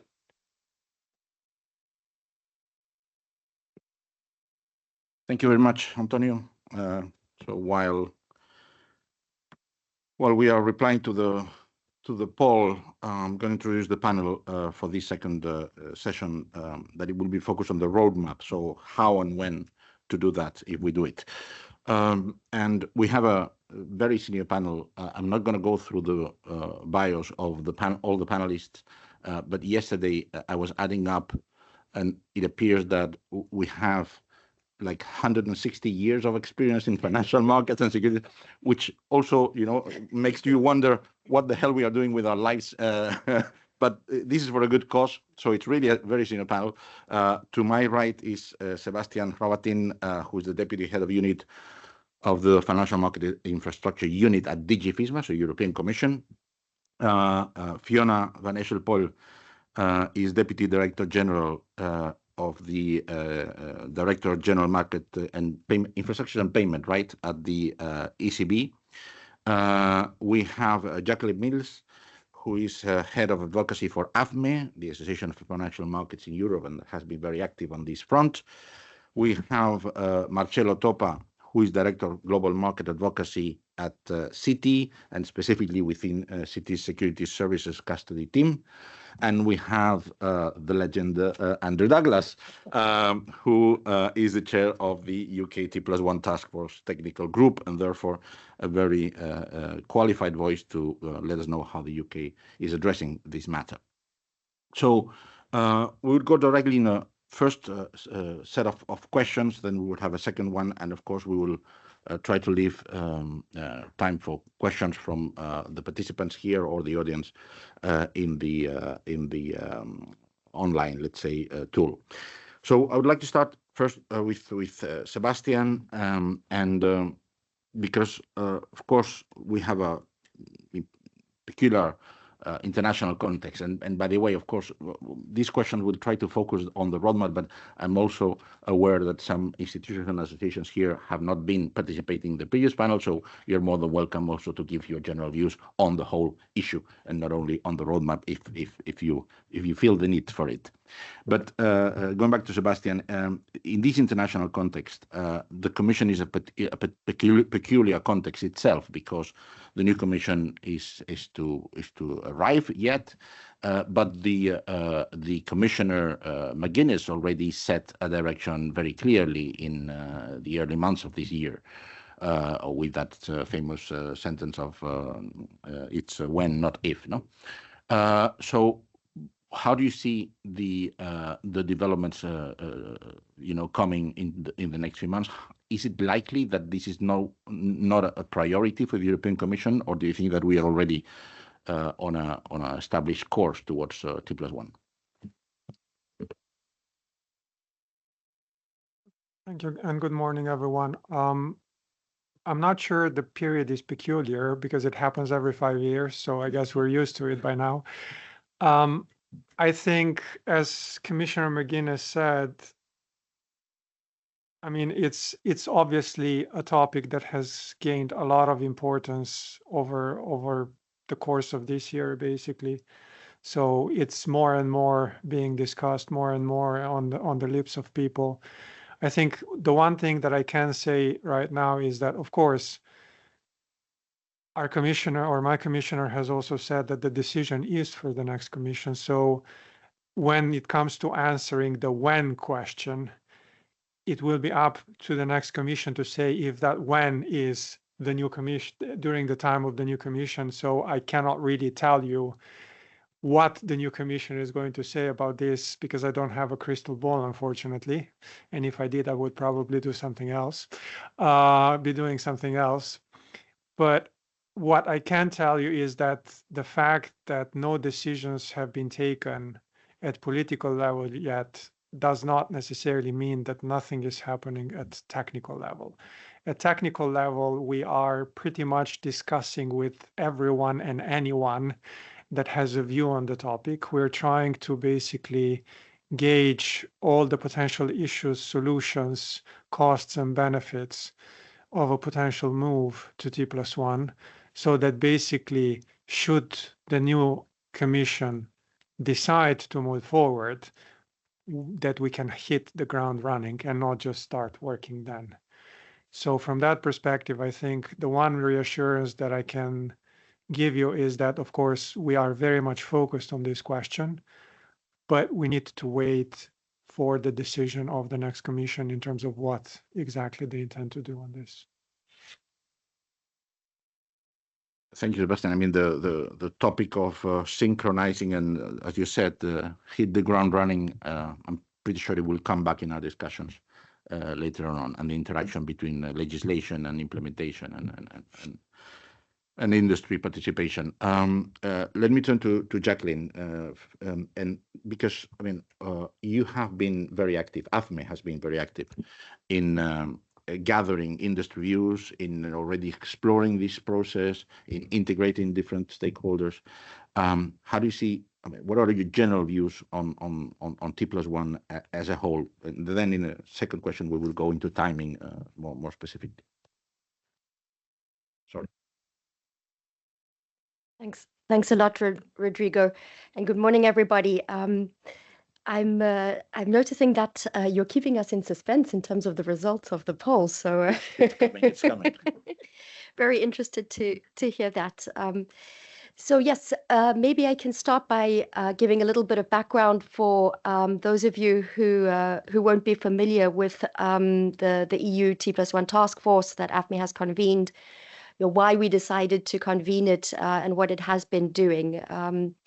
So last year we brought together, or we realized that there was a need to bring together the different market participants who are active in European securities markets, because of the sort of number of participants that are involved, and of course, given the importance and the complexity of a possible move to T+1.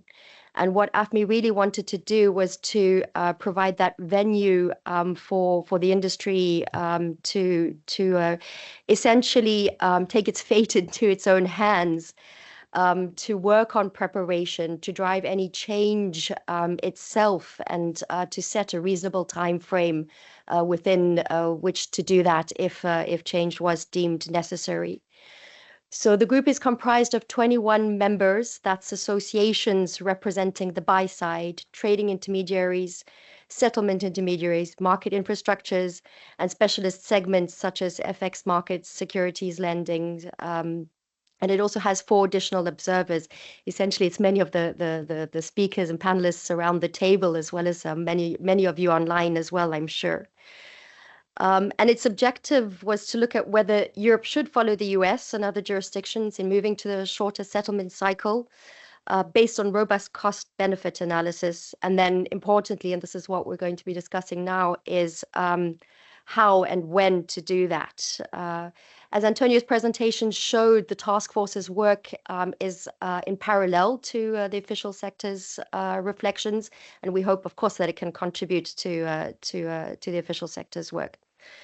So far, the task force has delivered a report on the impacts of the US move for EU market participants, and it's also responded to ESMA's call for evidence. It's currently working on what should be, to the extent possible, a detailed roadmap of how an implementation phase could look like. And we hope to be able to issue that in September. So in undertaking this work, the task force has been looking at what changes would be necessary across the entire front-to-back trade lifecycle. So it's created 8 subgroups looking at considerations for trading, matching, clearing, settlement, corporate actions, as well as for those certain specific asset segments, so FX and funding issues, securities lending issues, and specific issues for funds and ETFs, which we heard many panelists in the previous panel discussing. And those subgroups are looking at whether there are any obstacles or changes necessary across 4 different dimensions. On the regulatory side, on the one hand, with respect to market practices and conventions on the other, and finally, whether changes are needed in terms of technology or operational processes.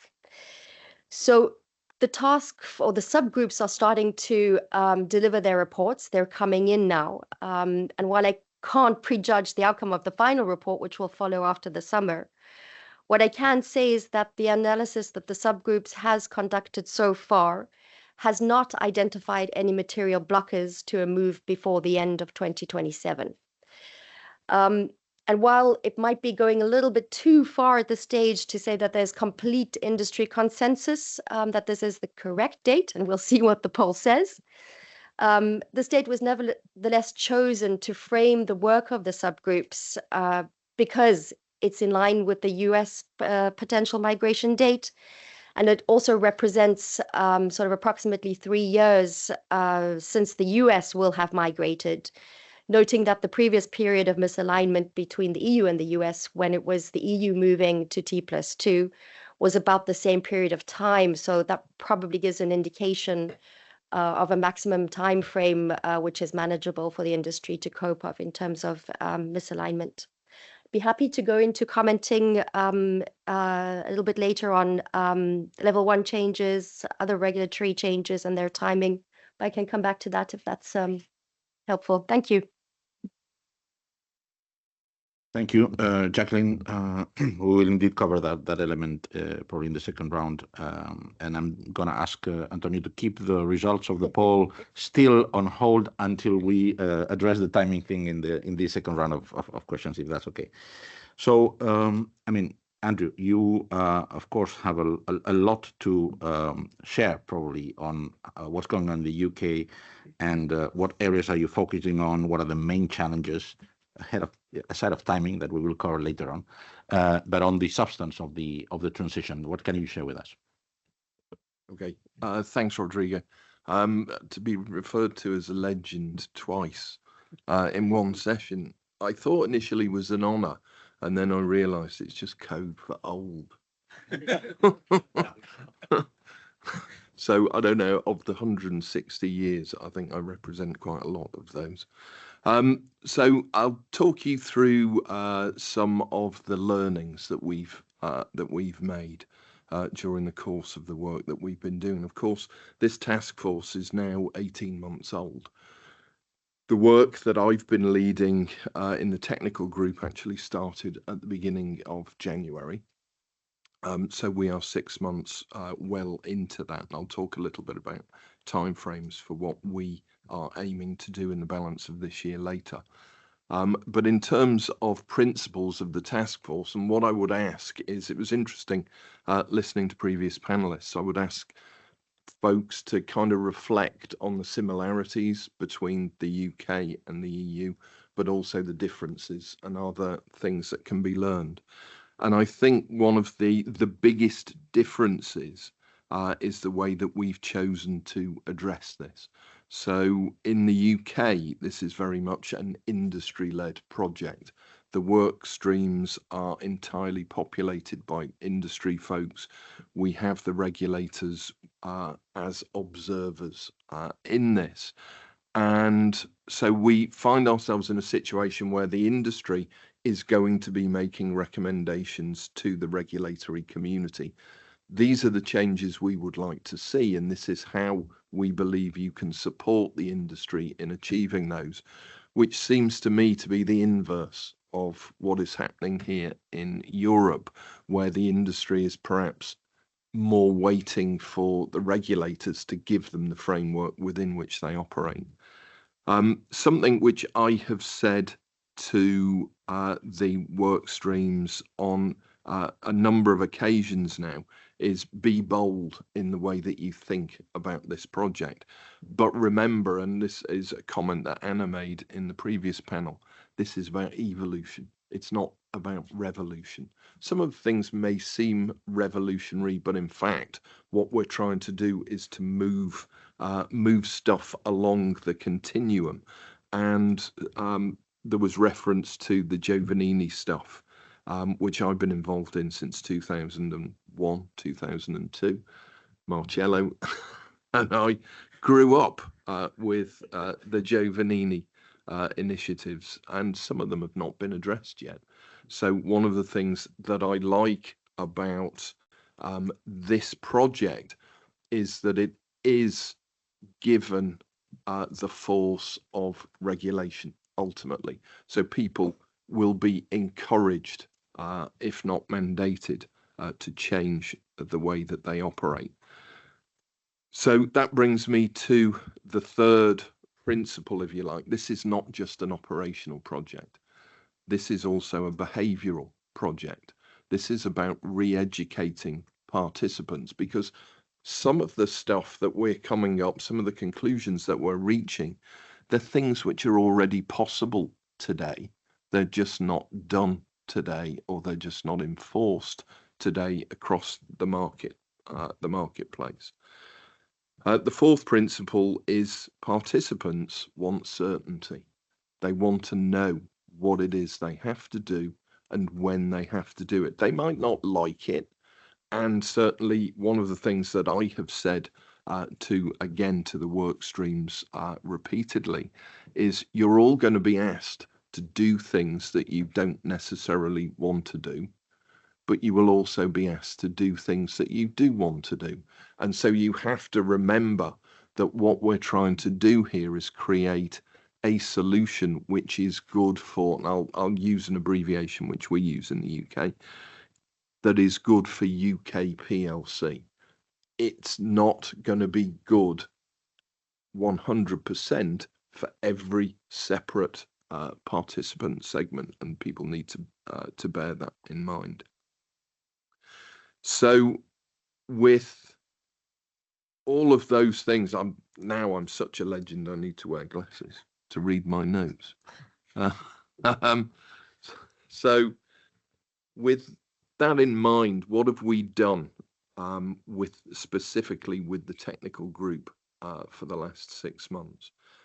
Basically, we've assembled what I think is a formidable pool of talent. We've got 450 plus volunteers from more than 110 firms in the industry, and that is across the entire range of participants, whether it's the market infrastructures, whether it's the custodians, whether it's the clearing houses, whether it's the trading venues, whether it's the intermediaries, whether it's the buy side. So we've got everybody's view, or at least that's what we're trying to achieve. We have 5 work streams, and we've divided them into very high-level groups. There is an operations group, there is a alignment or scope group, there is a trading and liquidity group, there's a lessons learned from other jurisdictions group, and there's a legal and regulatory group. And that final group works across effectively the other 4, providing insight into the tools that are at our disposal and also at the disposal of the regulators. And basically there are 3 tools. One is the primary legislation, level 1 in European terms. There is the regulatory rules, and so that's rule books that are owned by both the regulators but also by the infrastructures and also by the associations as to how they set activity in the marketplace, in their part of the marketplace. And there is finally market practice. My own feeling, and again, this is what I've encouraged the teams to do, is to look at rule books as ways of achieving this. I think for all the reasons that were gone into in the first panel, level 1 text tends to be clunky. It tends to take a long time to address. So the less we can have in that, the better. Things like the level 2 text or RTS, those sort of things, there is a huge amount more flexibility, but equally it comes with a compulsion to change the way you do things. And then there is the last one, which is market practice, which is perhaps one of my least favorites, which I know will upset some people, because there is no compulsion. It's a kind of voluntary exercise.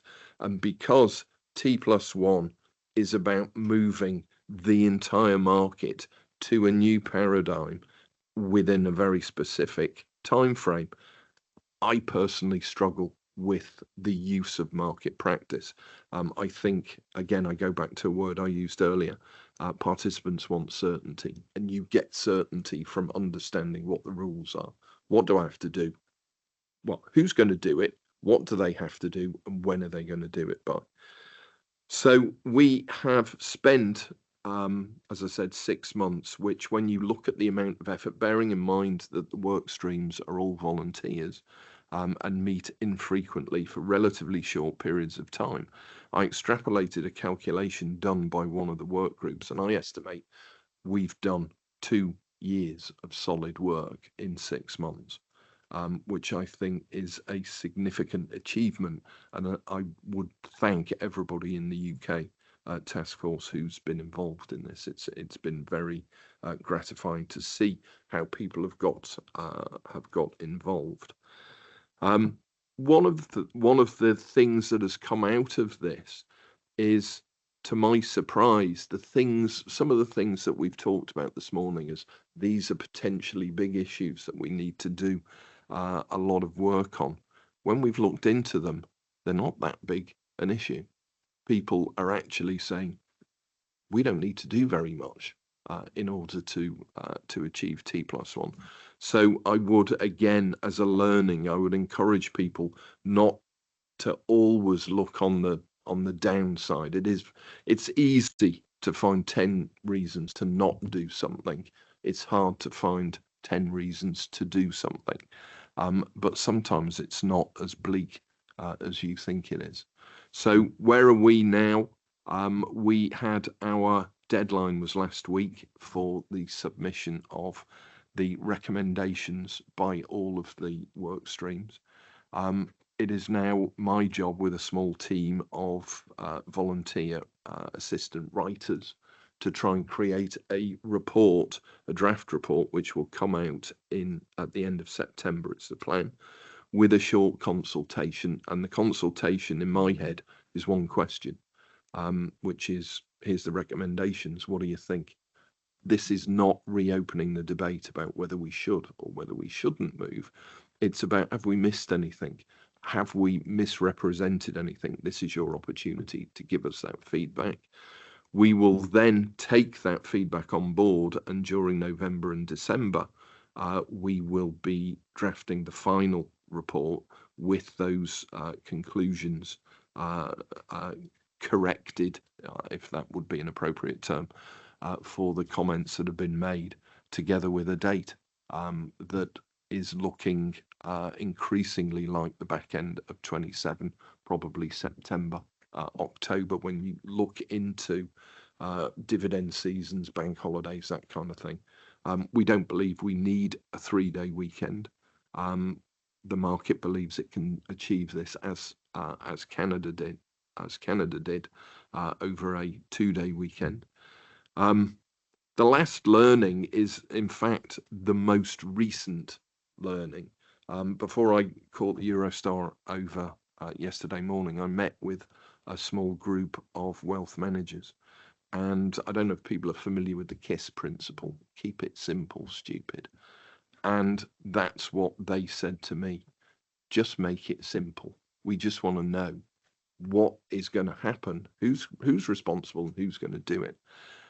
So that is a principle that I have taken very much on board and will inform the final report, which I would like to be easily accessible for people so they can read the report, understand exactly okay, that's where we've all got to get to. What have I got to do? What's my role? And when do I have to do it by? And what support am I going to get? We will use the recommendations then as the source of discussion with the regulators, because clearly what we want is not necessarily what we'll get. But it will be an interesting time for the balance of this year. So for me, that's what we've achieved this year. I hope people can take something away from that would be helpful. Thanks a lot, Andrew. I think it's very enlightening, the summary of how you're building this in the UK, and I'm pretty sure that there will be lessons that we can incorporate in our own analysis. But also going to Marcello, there are also stark differences in how we are structured as markets. And we have a high number of infrastructures, a number of currencies, settlement discipline framework. We have different divergences in terms of securities and tax law. That's something that was covered in the first panel. We have different users of single settlement engines that we will tackle later on with Fiona. How all these complexities, in your view, can affect that process of shifting to T+1? Yeah, thank you, Rodrigo, and good morning, all.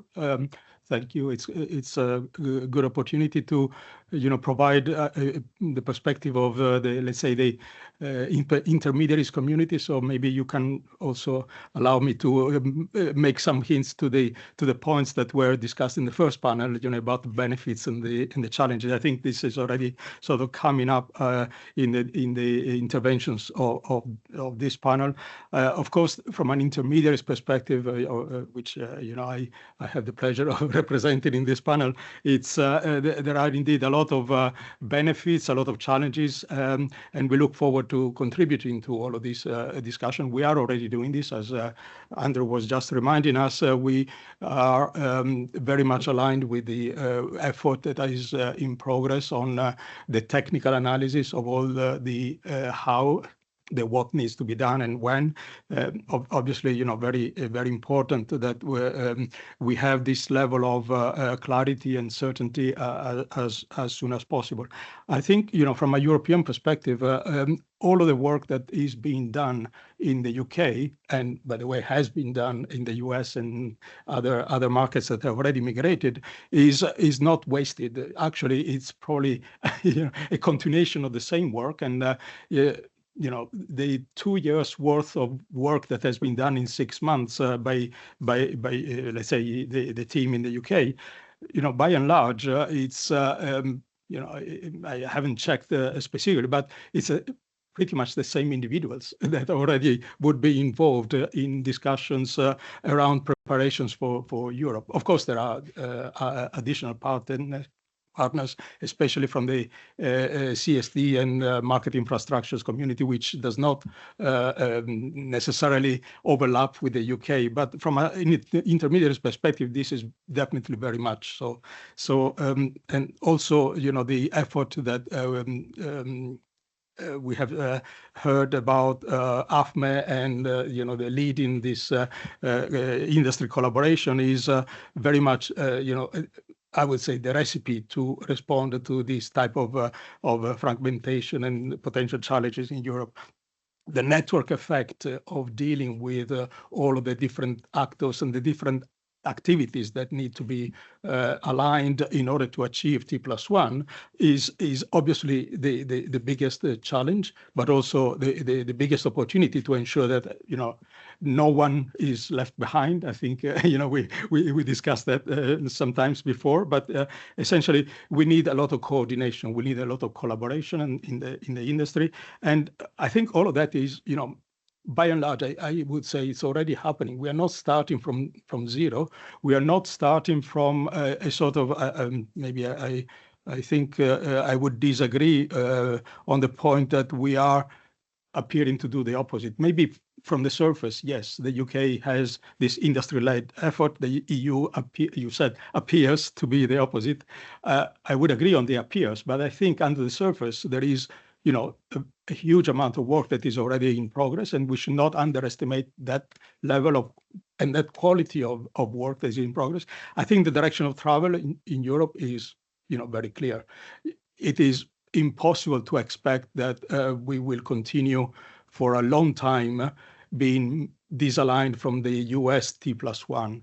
And the big opportunity that we have to continue this work in parallel with the UK colleagues to also avoid any sort of broadening of the misalignment between the UK and Europe, I think it's not something that the doctor has given us as a prescription, but it sort of simply makes sense.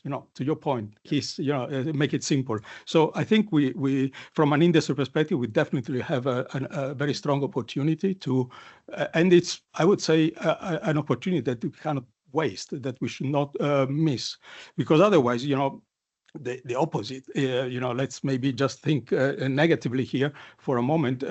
If we don't follow the UK and of course the US and other markets, if we don't take the opportunity to streamline those behaviors and some of the technical changes, maybe some legislative changes as well might be necessary. But if we don't take that opportunity at a time when we are faced, maybe bigger than post-trade services, but we are faced with huge challenges, for financing, for growth, for efficiency, and like Verena said this morning, instant everything, I took note, but instantaneous everything. That trend is not going to go away, and we would run the risk of leaving ourselves behind, just self-inflicting a disaster kind of thing if we don't do this. So my simple answer is that we need to do this, but not because the doctor has given us as a prescription, but simply because it makes sense, and it's something that a lot of international firms, a lot of markets that are operating and intended to operate even further on a sort of global basis need to take as a sort of a high priority. In terms of collaboration from public and private sector, I think that's also another self-evident aspect. We need a comprehensive plan for preparing, for adapting. We need all the technical detailed analysis, and of course there may be some specific exceptions that we need to cover, ETFs we mentioned this morning and so on. But all of that is something that we are in the process of preparing. We are in the process of defining those elements of change that we should consider, also on the European side, and of course all the stakeholders in this joint effort of collaboration. Starting from the trading side all the way through to the various steps in between, which relate to not only settlement instructions processing, but also the resource and inventory management processes, which are very fundamental in order to be able to reach the endpoint at the CSD level and settlement system level, where the two sides of the settlement instructions, delivery versus whatever, delivery versus payment or whatever, that is where we need the instruction to be ready, but we also need the resources available to be ready. So all of that means that there is a flow of activity that as much as possible needs to be automated and straight through process all the way through.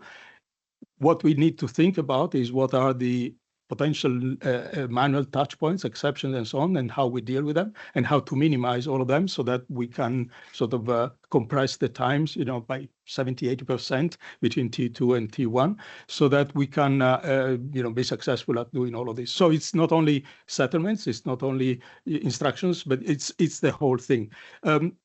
What can the public sector do to help? I think there is a way of, like in every family or in every community, we need to think about, we have now this challenge or opportunity, I would say, for T+1. We need to think about what resources we dedicate to this, and maybe we need to reprioritize the entire work plan of the industry for, going into the next step. So simple changes as much as possible on the legislation, but also focusing on the direction of travel for the industry overall. Thank you. Thank you, Marcello. We'll have, I'm pretty sure, the opportunity to comment on the cooperation point that you mentioned at the end. Fiona, the ECB is a very important operator here, because you are managing T2S, which, although does not cover the whole EU, covers a significant chunk of what is being settled daily in the EU. So we have shown as the complexity, or how the complexity can affect the transition, but also, I guess, these arrangements that we have in the EU of the central settlement engine can also be a factor in favor of the transition. Happy to hear your views in general on the issue and specifically on this. Thank you very much, and good morning to everyone. So maybe I would just share some thoughts first on the overall timeline that Antonio had presented. And let's say from our perspective, it generally looks plausible. Of course, interested to hear the views from the market as well.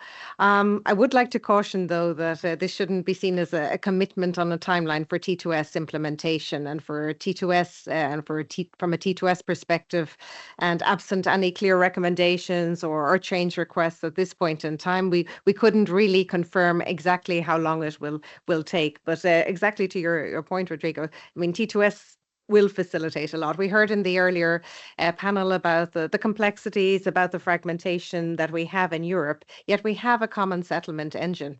And that was a major thing to do. You know, we talk now, and I think it's great that people are talking about, Jackie said that there were no big obstacles identified by AFME so far. Andrew has said this is possible. We're not in the realm of the impossible. But the fact that we have T2S, that was really major. Yeah. The fact that we have a single currency in the first place, that was also really huge. So we are capable of doing great things. And with the 165 years that we have before we get to 200 years, because there are a lot of those things that are on the table that have been talked about for many years. Andrew and I were chatting earlier. I mean, I worked in the markets department in the central bank originally.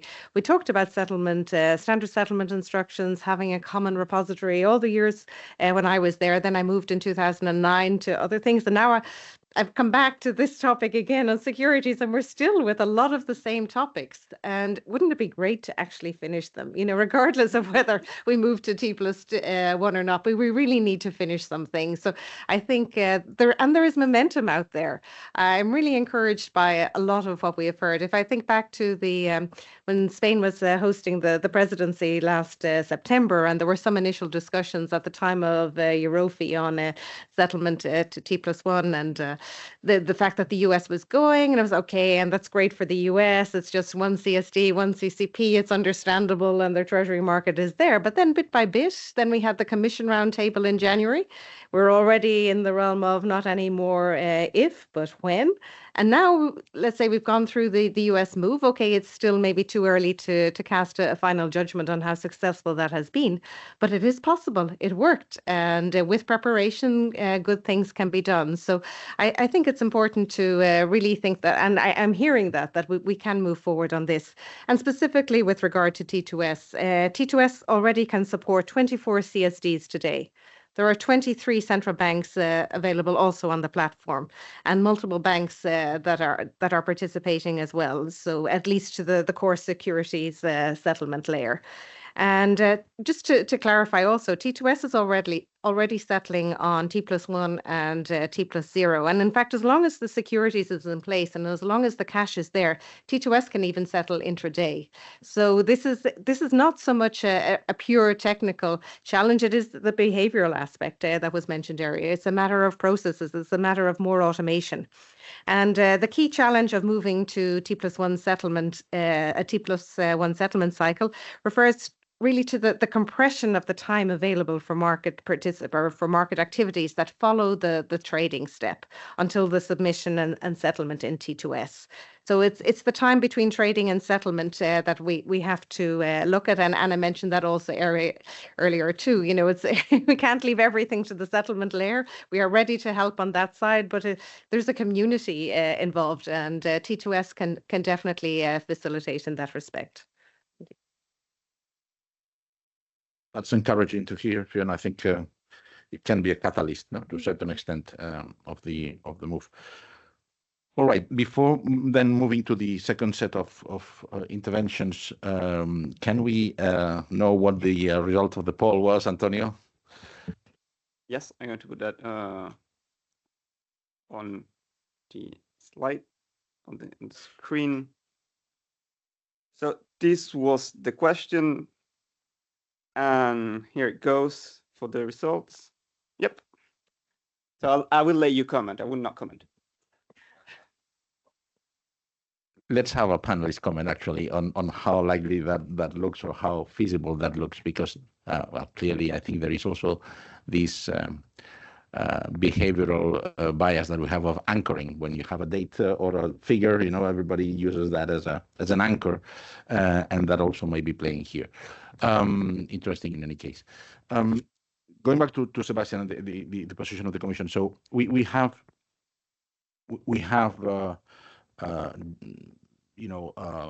discussed very briefly the issue of the sequence. So should this be an ordinary change, meaning when I mean ordinary, a level 1 change, then the level 2 change, then the implementation, then the testing, then the go live date? Do we have the benefit of or the luxury of doing that, or do we need to work, as you already pointed out in your initial remarks, in parallel, so that when the decision is, let's say, formalized in the official journal, if that's the case, and that's also a debate that is ongoing, to which extent that level 1 change is essential to have it to have a successful transition. But should we work in parallel? In parallel, how do you see the fitting of the legislative process with the regulatory process, with the industry practice in such a compressed time frame? Because in any of these three dates, compared to a normal legislative change, it would be a really tight process. How do you see that from the Commission, Sebastian? So maybe first one question for Antonio for later. I would like to know what the sample size of the replies is. I think in terms of the process, I think that the answer has already been given in practice. I mean, it is happening in parallel. We have the AFME task force that is working on it. I know that European sort of EU participants are also sort of participating in the meetings of the UK task force to basically see what is going on there. And we have the public sector that ESMA is looking with its report, basically as mandated by CSDR refit. As I said, we in the Commission at technical level are also looking into it. So in practice, the process is already happening in practice. And in principle, there is a role for everybody in this process, and there is also a role for coordination across the different processes. It was showed in the US, it is being done in the UK. I'm not sure exactly at what point in time the UK authorities will formally step into it, but I presume that they will at a certain point in time. So I think that train has already left the station. In principle, the work is happening. How long will it take? Well, let's look at basically what we already know. The US took, if I remember correctly, 20 months from SEC proposal to actually the operationalization of T+1 and the actual move. Canada was even faster, I think it was 13 months. If we go to an incredible extreme, Jamaica and Argentina took 2 weeks and 1 week respectively. I don't know in which order. So I think we can probably fit somewhere in there. I think basically the point is, and as other speakers have said, there is no point in reinventing the wheel. So the US have done it, the UK are doing it, others have done it as well.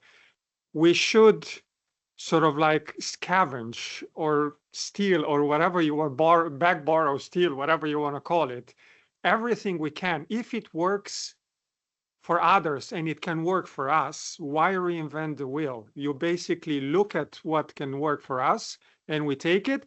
If something doesn't work for us, we figure out basically on our own what we can do differently to fit into our own picture.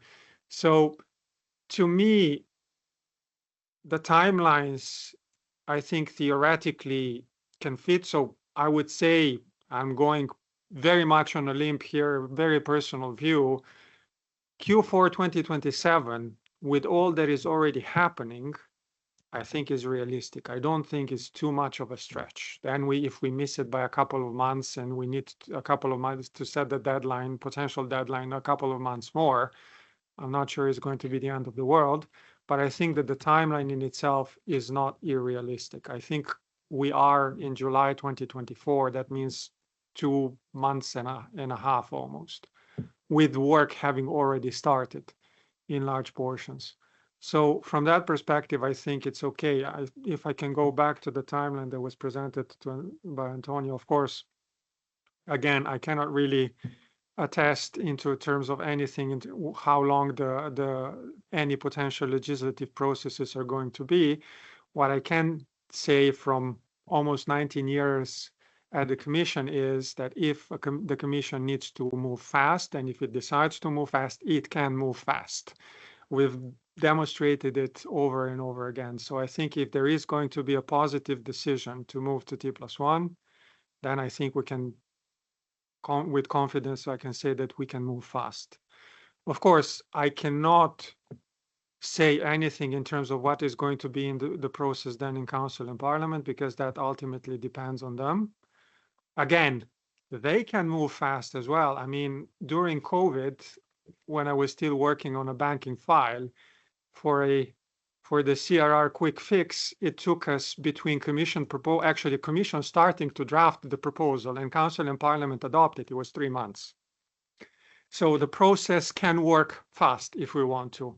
Of course, a lot will depend on whether we can focus the discussions only on T+1 or whether people will try to append other topics to the discussions. Of course, the more topics are appended, the longer it might actually take to get into an agreement.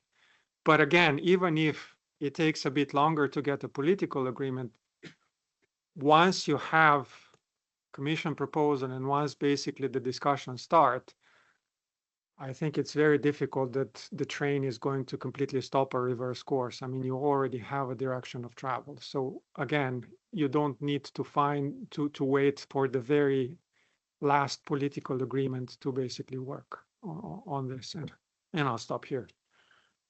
Thank you, Sebastian. If I may re-question on this very last point. So if I understand what you are conveying is that, because Andrew said certainty is key. Participants need to know what, by when, and who. I understand you're saying is the certainty moment could be the Commission proposal, which is when the Commission makes up its mind and makes a concrete proposal of how and when and all that, and then that can trickle down. Is that more or less your thoughts? Tentatively, I would say yes, because let's not forget, Commission proposals do not happen in a vacuum. Commission proposals happen after we've consulted all stakeholders. So we are speaking with industry, we are going to be speaking with member states and Parliament to basically gauge their views on the topic. So of course, when we're going to propose potentially a specific date, it's not going to come out of the blue. It's going to come out of all those consultations. So the date that we will put on the table will if we put one on the table, again, I'm sorry, I always need to condition everything I say. So if a date will be put on the table as part of a legislative proposal, it will reflect those discussions. So it will be one that the Commission thinks is realistic and acceptable, if not to everyone, at least the majority of the people around the table. So based on that, I think it will be a pretty good guide to what is going to happen. Also because I think Chairman Gensler said it in a conference about a month ago, a little less. The one thing that you need to do when you do these kind of things is set a deadline and then stick to it.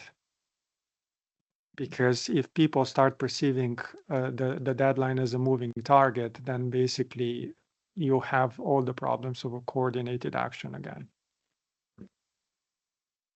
Thank you, Sebastian. I was just thinking while you were mentioning the consultations that especially in such compressed timeframes, probably the input of the ESMA report will be also a way of catalyzing views so that the Commission can start already, running the process. Okay. Jacqueline, timing and industry involvement. Sorry, how do you see that from the APME perspective? Thanks very much. I was keen to come in.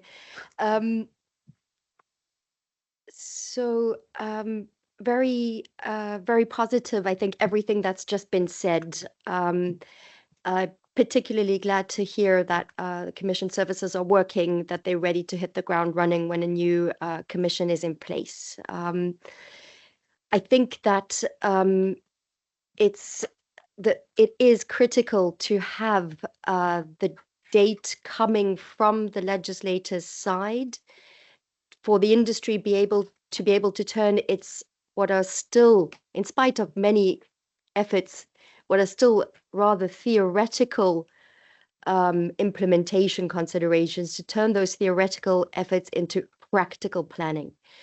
So what I think I would stress, I don't disagree, but I think what I would stress compared to what's already been said is, yes, ESMA's report can definitely frame the context for, let's say, the co-legislators.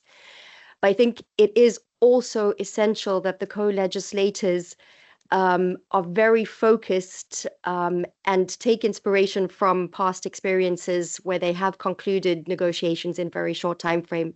In other words, I don't think it is helpful for the goal to have a sort of blue arrow as long as it was shown in Antonio's first slide. The industry needs that certainty, as many people have said, because they also need to know how much time there actually is for the planning.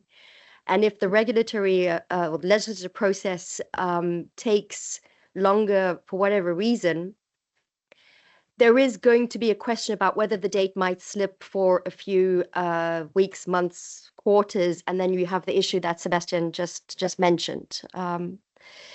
So I think that's very important. The sort of everybody should be working together, all the official sector, the Commission, the co-legislators, ESMA, and the industry as well. I also wanted to say that I think sort of in terms of keeping the work of the legislators hopefully focused, the task force at this stage sort of hasn't identified any need for sort of major changes other than sort of simply changing the T+2 to T+1. In terms of the scope, they haven't found a need for any major changes yet in terms of introducing change compared to what is currently under the T+2 requirements in terms of transactions and asset types. Maybe with an exception for the SFT subgroup, and I think sort of that was alluded to a little bit also in the earlier panel. But the task force will look at that in more detail. So level 1 change should come quickly, and it should be agreed upon as soon as possible, and that focus is needed for that. I'd like to say just a few words about level 2 and level 3, and then also perhaps a few observations on lessons learned and governance of the project, which are also issues that have been touched upon already. So I think in terms of level 2 changes, and of course it sounds simple when you say it like this, but you want to avoid having any initiatives going on that would divert resources and attention away from the T+1 implementation for the time that it's going on. And on the other hand, you want to encourage measures, initiatives that will be conducive to reaching that T+1 state as soon as possible. So that sounds easy in principle. In practice, I think it could mean that there could be a case for pausing any significant changes being brought about to penalty rates and the penalty calculation mechanisms, such as those that ESMA consulted on earlier this year, at least until the industry is sort of functioning smoothly on the new settlement cycle. In terms of sort of creating that conducive environment, ESMA is due to consult on measures to improve settlement efficiency before the end of this year. And so one area of change here, and there are already requirements in place, but one area where it would be helpful potentially to look at is introducing more robust requirements relating to matching and allocation to facilitate that and on trade date. Other things that can sort of smooth the implementation process would be, for example, considering pausing the new penalties regime, at least for certain period. And while everything will be done, of course, to plan to avoid an increase in settlements fails, there could be unexpected increases, a temporary spike, and one wouldn't want the new penalties regime to sort of unintentionally reinforce any disruptions to market liquidity. Just a few final observations. I think it is probably also important to reflect on the governance of the project. So Antonio showed a very interesting slide which showed the official sector joining with industry essentially to navigate the project going forward. I think that AFME at least here, not speaking yet on behalf of the full task force, but at least AFME would certainly think that that is a good idea, and we would welcome that. We might even encourage consideration sort of one step further, which would be, I think that it's one thing in terms of aligning in terms between the EU, the UK, and Switzerland in terms of the actual go live date to T+1. And I think we've consistently heard how that is necessary and how that will make the implementation significantly easier for everybody in all jurisdictions. So that's one good alignment point objective to have in mind. We could also usefully align the planning processes and sort of think about joining across jurisdictions in terms of setting out the actual roadmaps themselves. So that's just something that's perhaps thinking a little bit further ahead, but it makes sense if we all agree, and I do think we seem to agree, that there are synergies to leverage, that there's lots of overlap between the participation, for example, in the UK task force and in the EU, that the firms and people, the firms represented are the same, the people are often the same. I mean, it reflects the reality of the market structure in terms of people, processes, and systems. So let's also think about bringing together the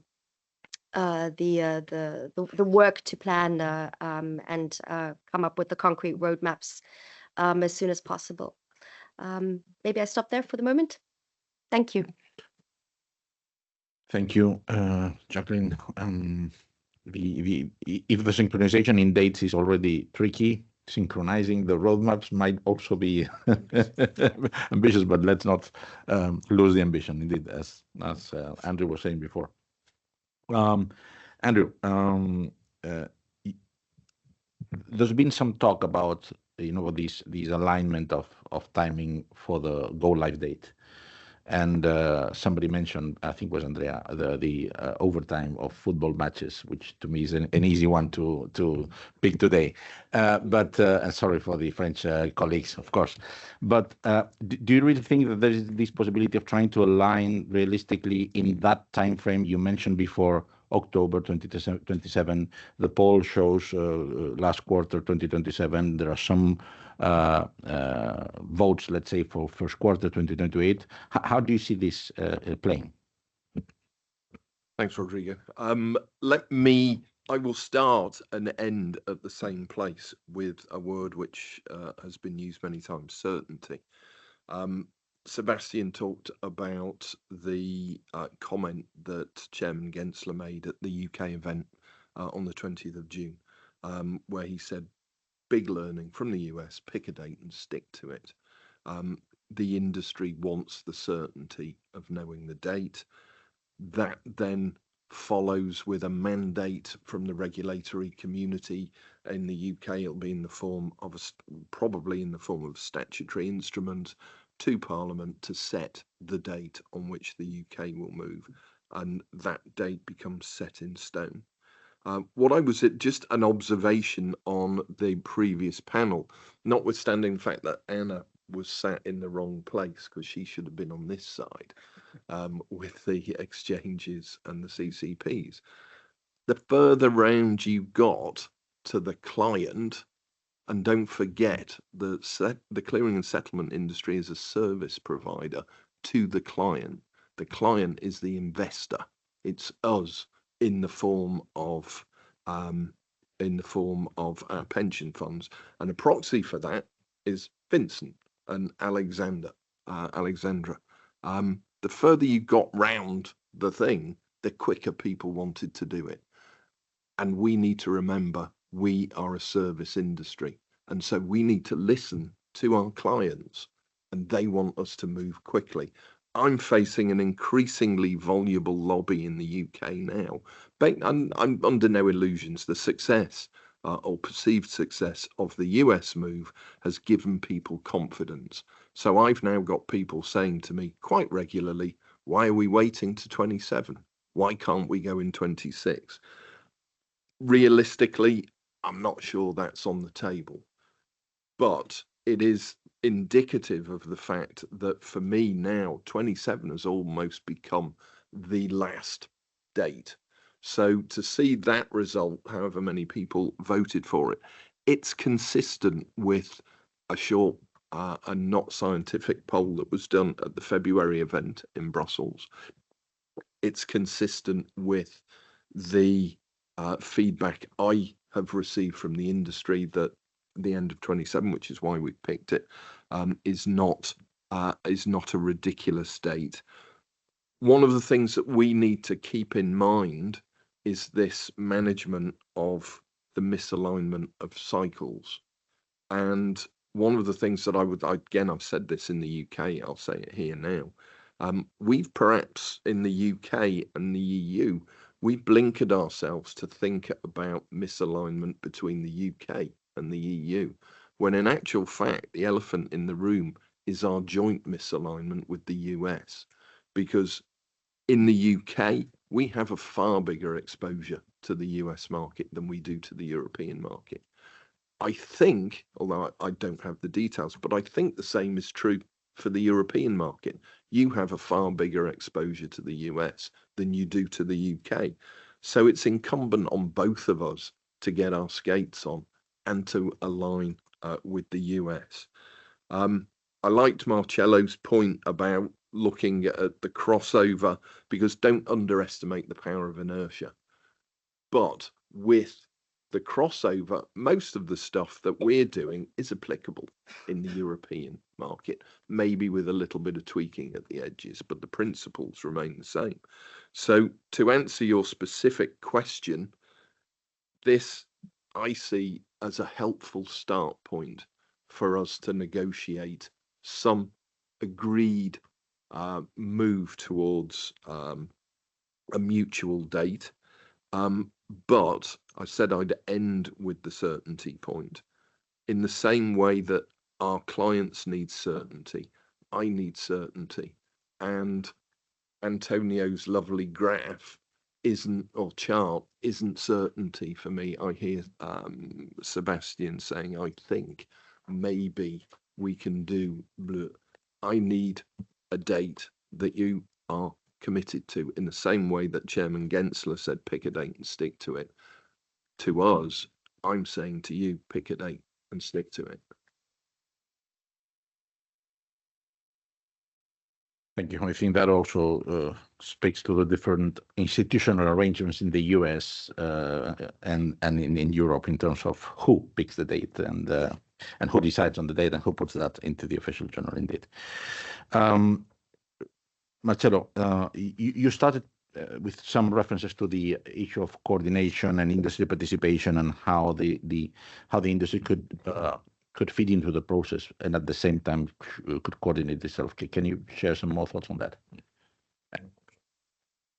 Yes, thank you. Indeed, I was going to also talk about the timeline and the results of the poll, but I think just to cover the point on how to collaborate and coordinate between official sector and the private sector, I think a lot has already been said. We need that level of coordination.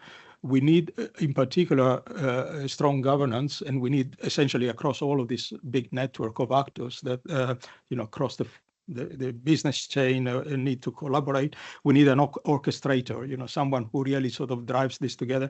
We need clarity, certainty, all of that, I think very much.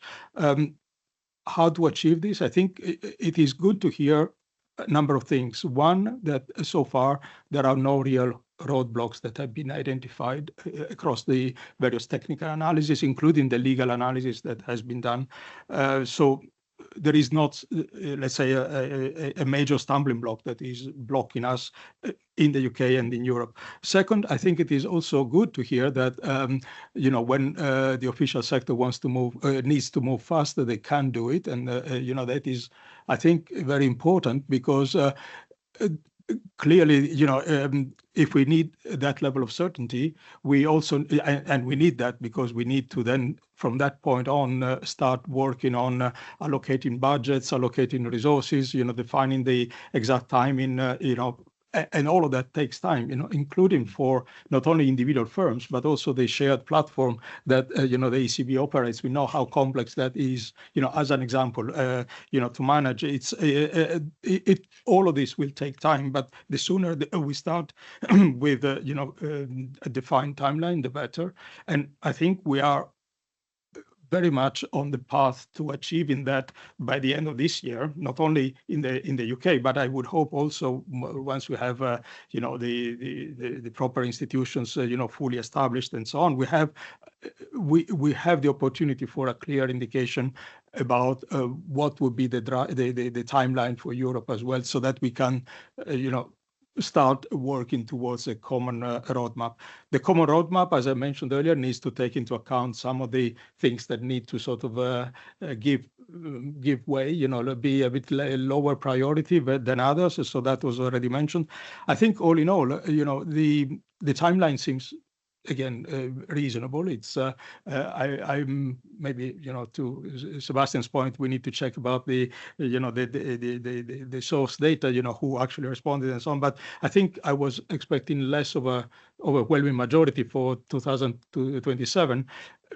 And so I think that's quite heartening, because there may be slippages from that date, but it seems reasonable. So all of that is good. Again, coordination is key, strong governance. I think we need to use that time, once we have defined the roadmap, we need to define exactly what would be the challenges and how we can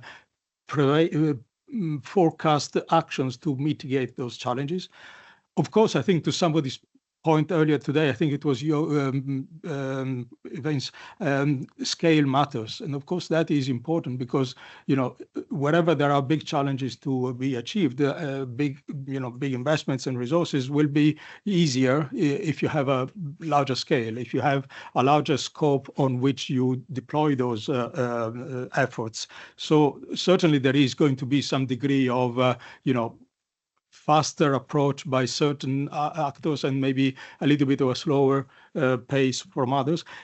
It's again a question of good coordination and collaboration across the industry. This is indeed a service industry. Any service provider can offer services to the other partners in the industry. So collaboration should also be looking at putting resources together and working together on resolving some of those roadblocks, maybe joining forces on particular parts of the process would help. Maybe some of the actors that have a little bit more of a challenge to sort of get help from their bigger brothers, so to speak, to resolve faster those challenges, and by that achieve the end result of providing the service to the final users. So collaboration and governance. I think there is also a question of open competition that should not be underestimated.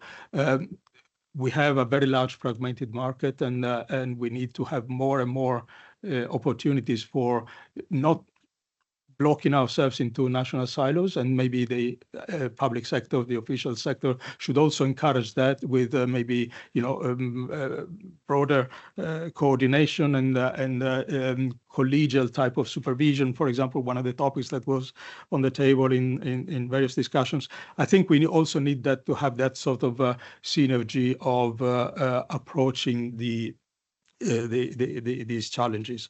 So open competition should be, a key element across the network. We all have, we know who our competitors are. We all have other competitors in the industry. The more we, integrate that into an open space, the more, economic history tells us that competition brings efficiency, brings the drive for improvement on all the processes. So just to conclude, I think we need to very much think about the opportunity that we have. We have something that is achievable within the next 2 years or so. There may be collective gains to be considered against individual pains.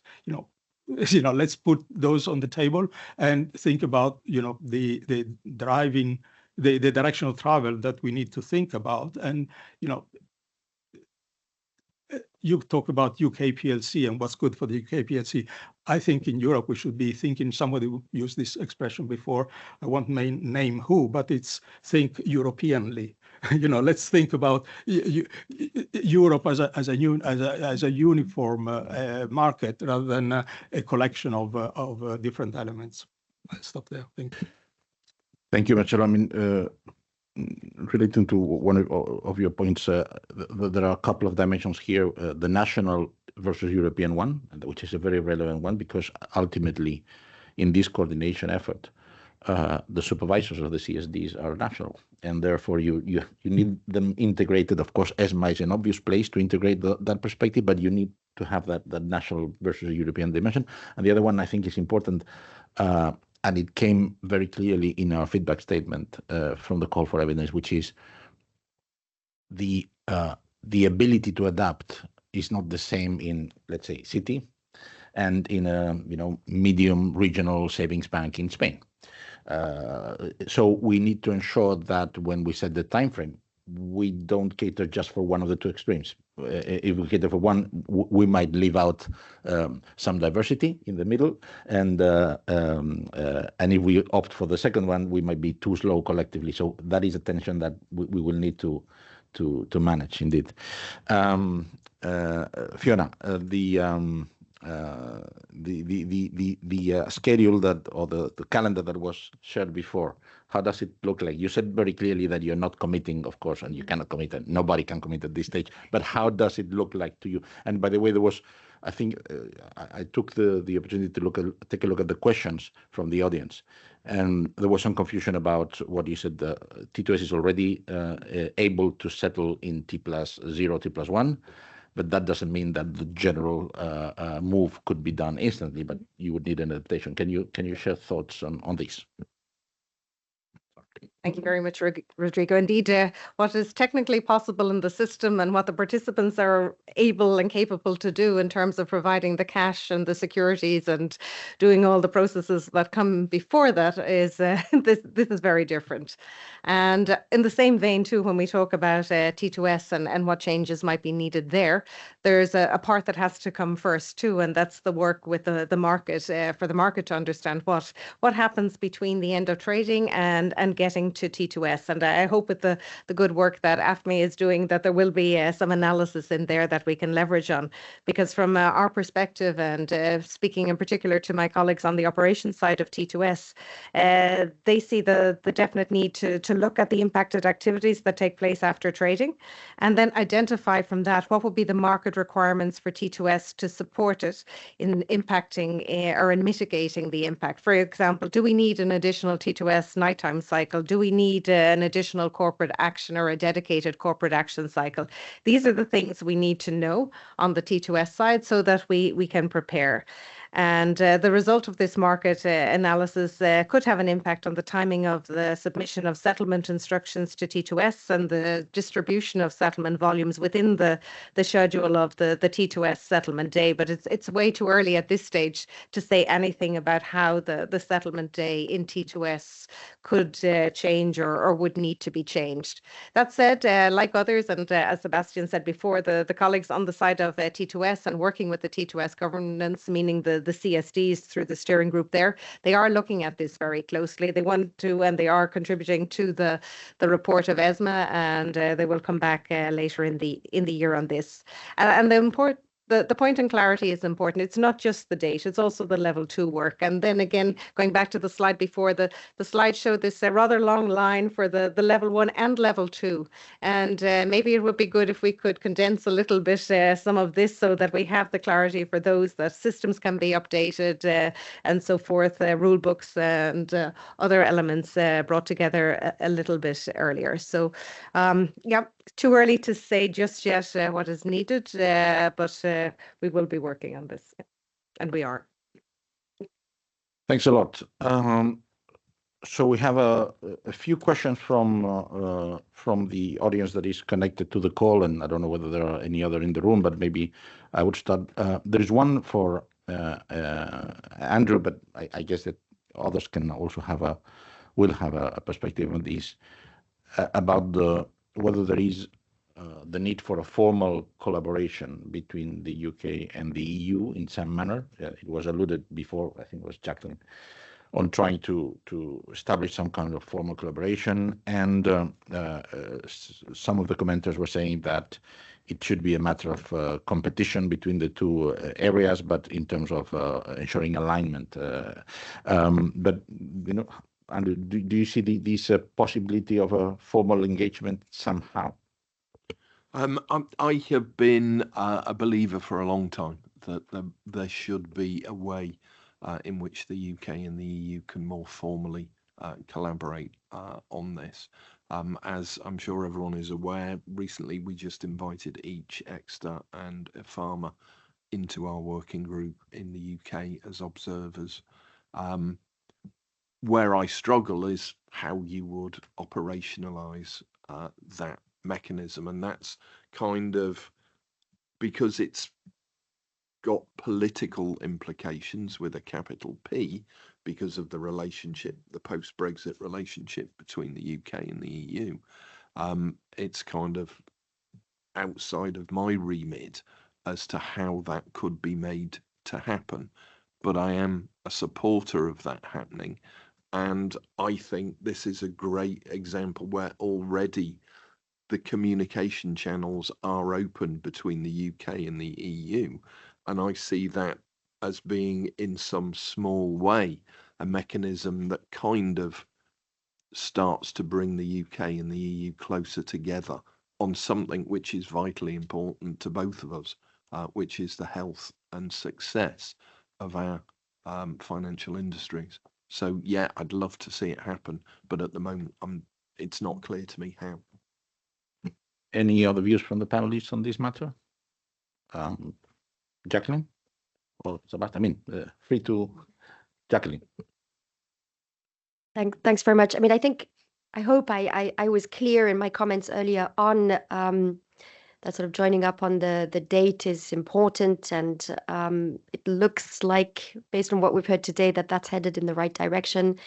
And then working jointly together on preparation and implementation because of the synergies and the market structures could also be equally as important, if not more so. I mean, there are some formal structures which exist. Of course, everybody will be familiar with the EU and UK regulatory dialogue. I believe the issue of alignment is being discussed in that forum.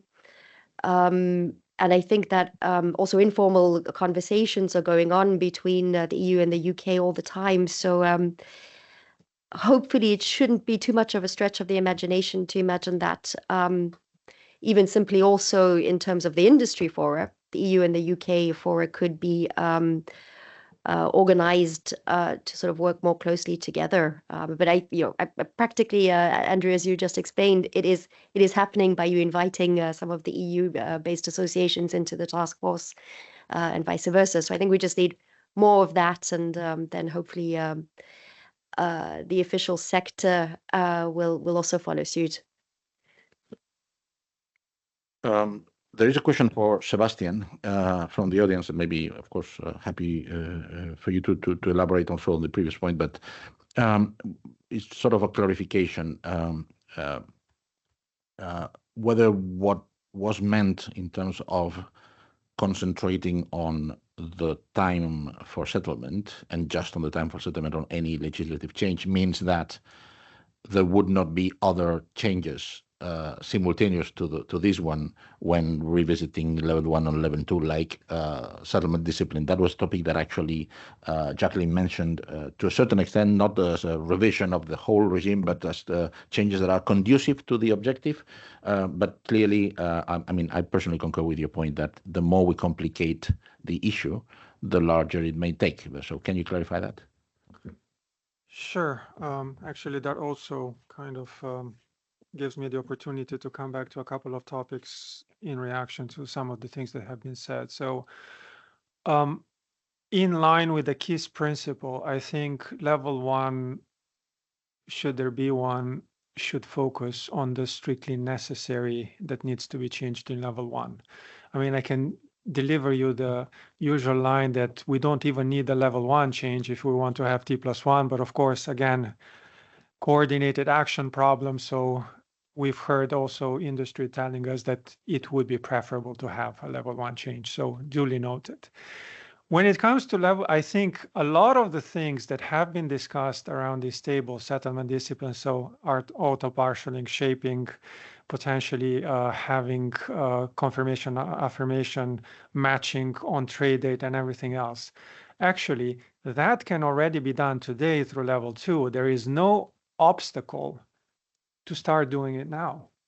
So from my perspective, given the timelines that we have, I don't see a problem. Actually, you can start working on it now at level 2. I don't see a problem with that. There is nothing in level 1 that would prevent you from doing it. And I don't think that those topics are for level 1, personally. They are for level 2.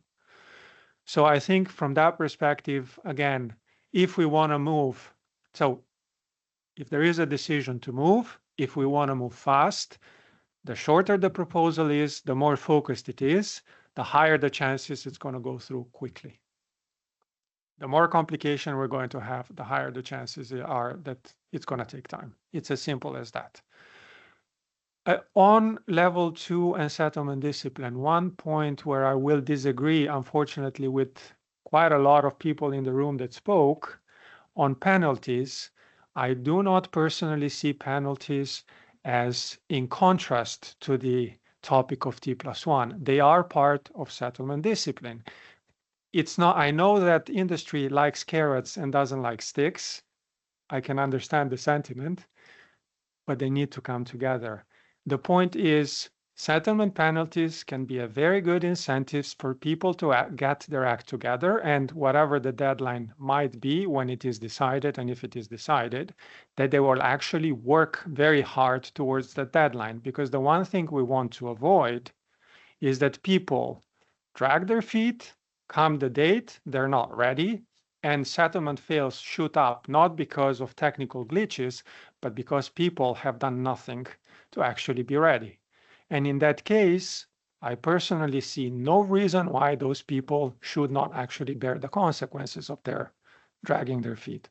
So I think, again, purely personal view, no idea what's going to happen in the future and what the basically decisions of the next commission on the topic are going to be. But penalties are part of the picture. They're not a hindrance to the picture, if you want. Thank you, Sebastian. Controversial topic indeed. There's one last question, which I think fits very nicely with our timing for the couple of minutes that we have left. That is a more technical one, which is that considering the points that have been raised on the misalignment in the previous panel for the dually listed securities and the complexities that are associated with ETFs, whether it makes sense to have an early move to T+1 for dual listed stocks and the later move for ETFs. So in any case, you know, asymmetric, let's say, go live dates. Does anybody want to pick that one in particular? Marcello? I can try. I think there are benefits in this suggestion. We already spoke about the potential consequences of, the challenges of ETFs that may need to have more time in order to better analyze the way to remove some of those structural barriers. On the point of creating a sort of faster track for some securities, I think that there are benefits in this idea, because if we are restricting this to the multi-listed securities, which are specifically the ones that are suffering the most out of the misalignment between the US and Europe, I think, of course, this is probably, I haven't got the numbers, but it's probably a subset, a relatively small subset of all the universe of equities that would be in scope for the transition. So maybe, if I understand the suggestion correctly, we could, fast track the change to T+1 for the multi-listed stocks, so that we have a faster way of removing the problems of that, and that would also serve as a way of touching feeling the temperature of the water, seeing as a sort of two-phased migration. We start with a small number of stocks, and we check that everything holds of the stuff that we have prepared, and then we do the sort of big bang migration for everything else. So I think I see that as a potential benefit. In terms of challenges, of course, what does it mean in terms of fast tracking those type of securities, which are the most problematic ones today? So maybe I'm not answering the question correctly, but I think that helps. If I may, very quickly, just one point, very, very short, to react to Sebastian. If I may, I don't think we are asking for a removal of the penalties.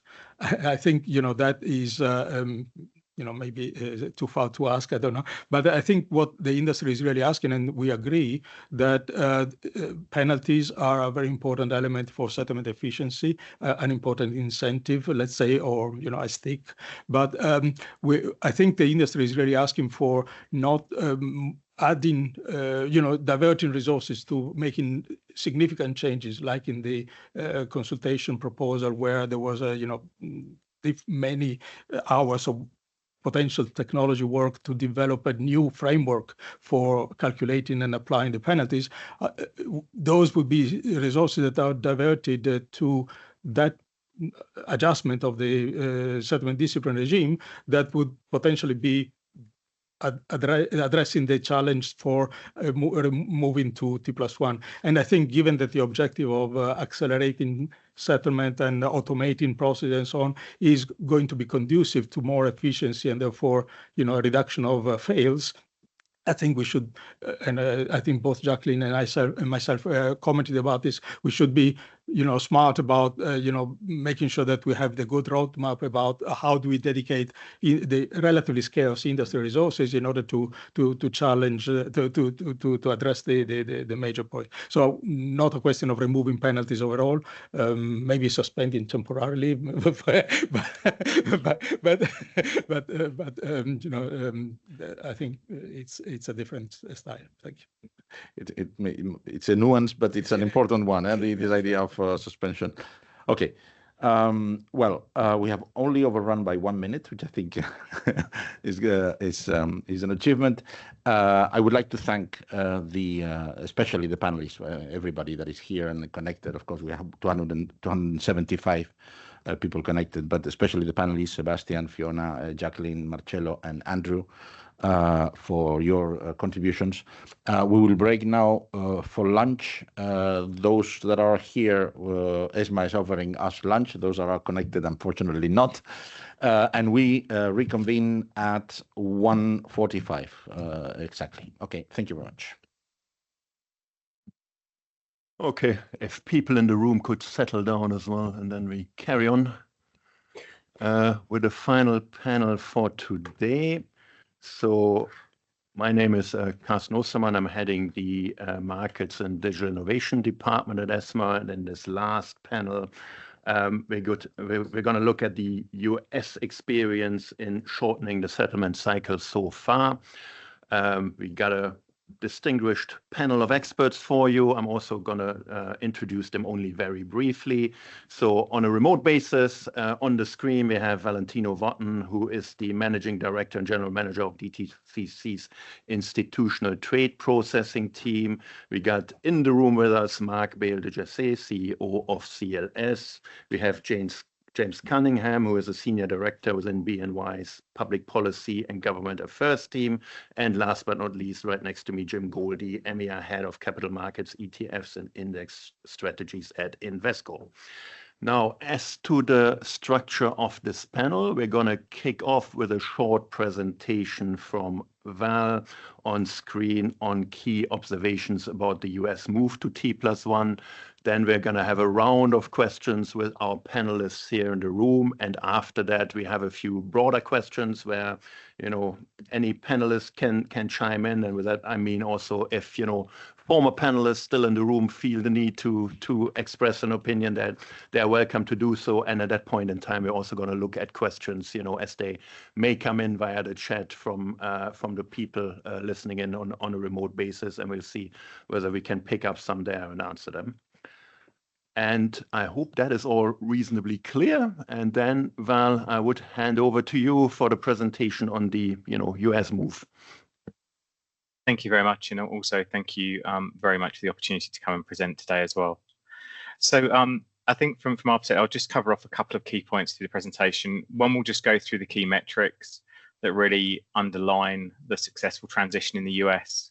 And then we'll turn to some of the key enablers. And I think what's fantastic is that having listened to the prior panels, a lot of what we've laid out already in process across Europe and also in the UK. So if we turn to the first page, what we have here is really sort of clearly laid out three sets of metrics, which really underline or underscore the successful transition. The metrics are sort of the 2-week average post go live. However, these metrics have continued to stay in line post the go live in May and all the way through to July and where we are currently. I'd also flag that we have been through a number of high volume days in the US market. We had MSCI rebalancing, we had triple witching, and only last Friday we also had the Russell rebalancing where we saw record volumes across our platforms. And again, you know, from an overall performance perspective, T1 has continued to operate as expected.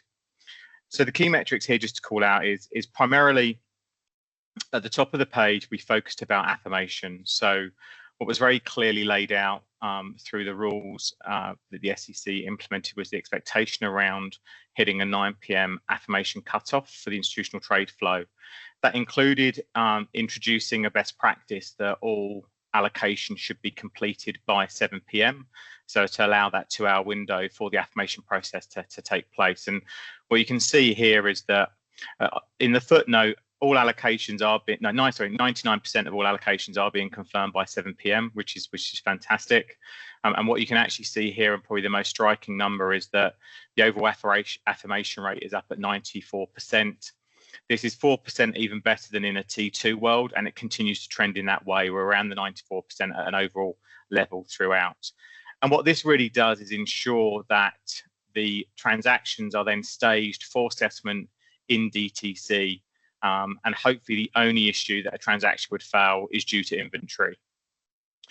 On the bottom left-hand side of the page, what you can see here is also the overall fail rates. They're very much in line with what we experience in a T2 world, and they continue to have in that vein. And then I think the other item just to call out on the far right-hand side is the analysis which was performed by DTCC prior to the go live. We really talked about our belief was that we would be able to reduce the clearing fund requirement in the region of 30%. And you know, it does obviously move given volatility within the market itself. But what we have seen was a 28% reduction. So we did return $3.6 billion from the clearing funds. So I think hopefully in a nutshell, what that does is just frame the overall key metrics which really underpin the transition. If we just turn to the next slide, I think having listened to the prior panel, and I wasn't looking to sort of forerun anything here, this was what we've sort of been aware of over the last few months or so, and I think hopefully it does tie in what you can really see is that there is that move towards T1 globally. Obviously, I know we're talking about Europe here, and Andrew's referenced the UK. I think the other thing I would just signify here is that Asia is also looking to move to T1. The ASX issued their consultation. We know that both Japan, Singapore, Taiwan, and other locations as well are looking to move. And the one thing I would just call out here is just for that awareness, back to the criticality of setting a date, because I think others across the globe will then potentially look at what dates they then set off the basis of what the UK and Europe does as well.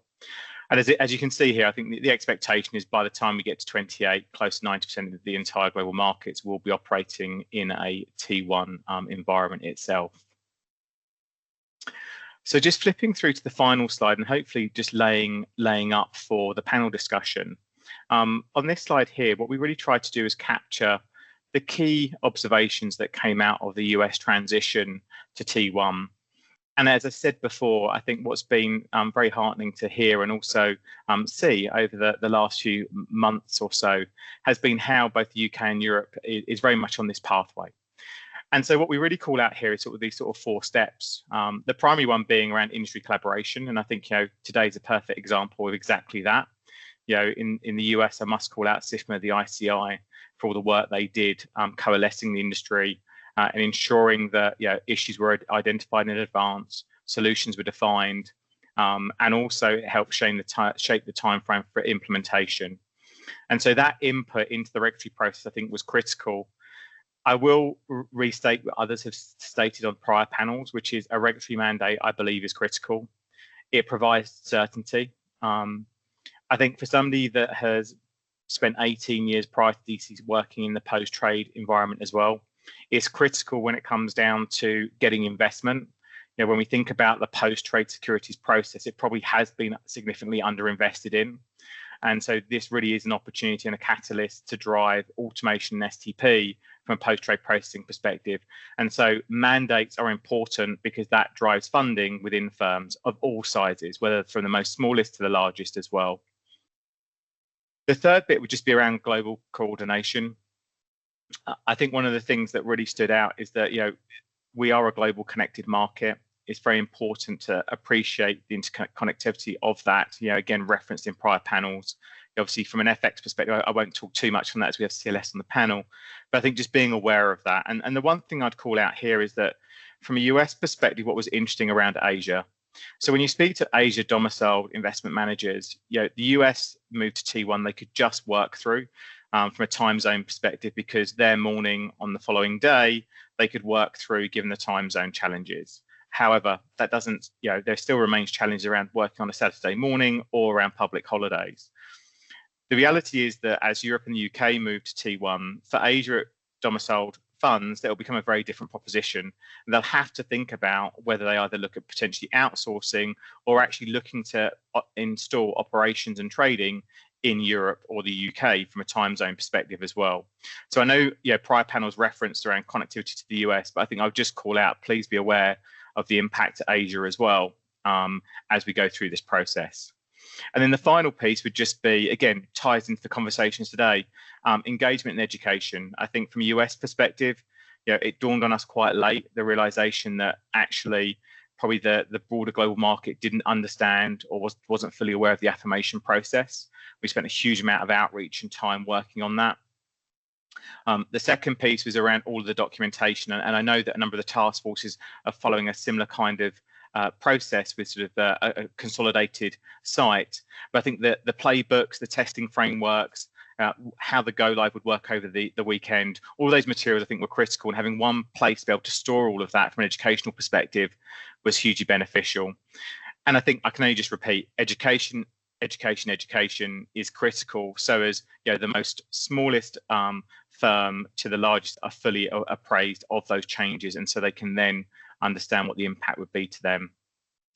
Then the final piece for me, and I sort of touched on it at the top, but I will reiterate, is that the move to T1 can, and I would actually say should, act as a catalyst for post-trade modernisation.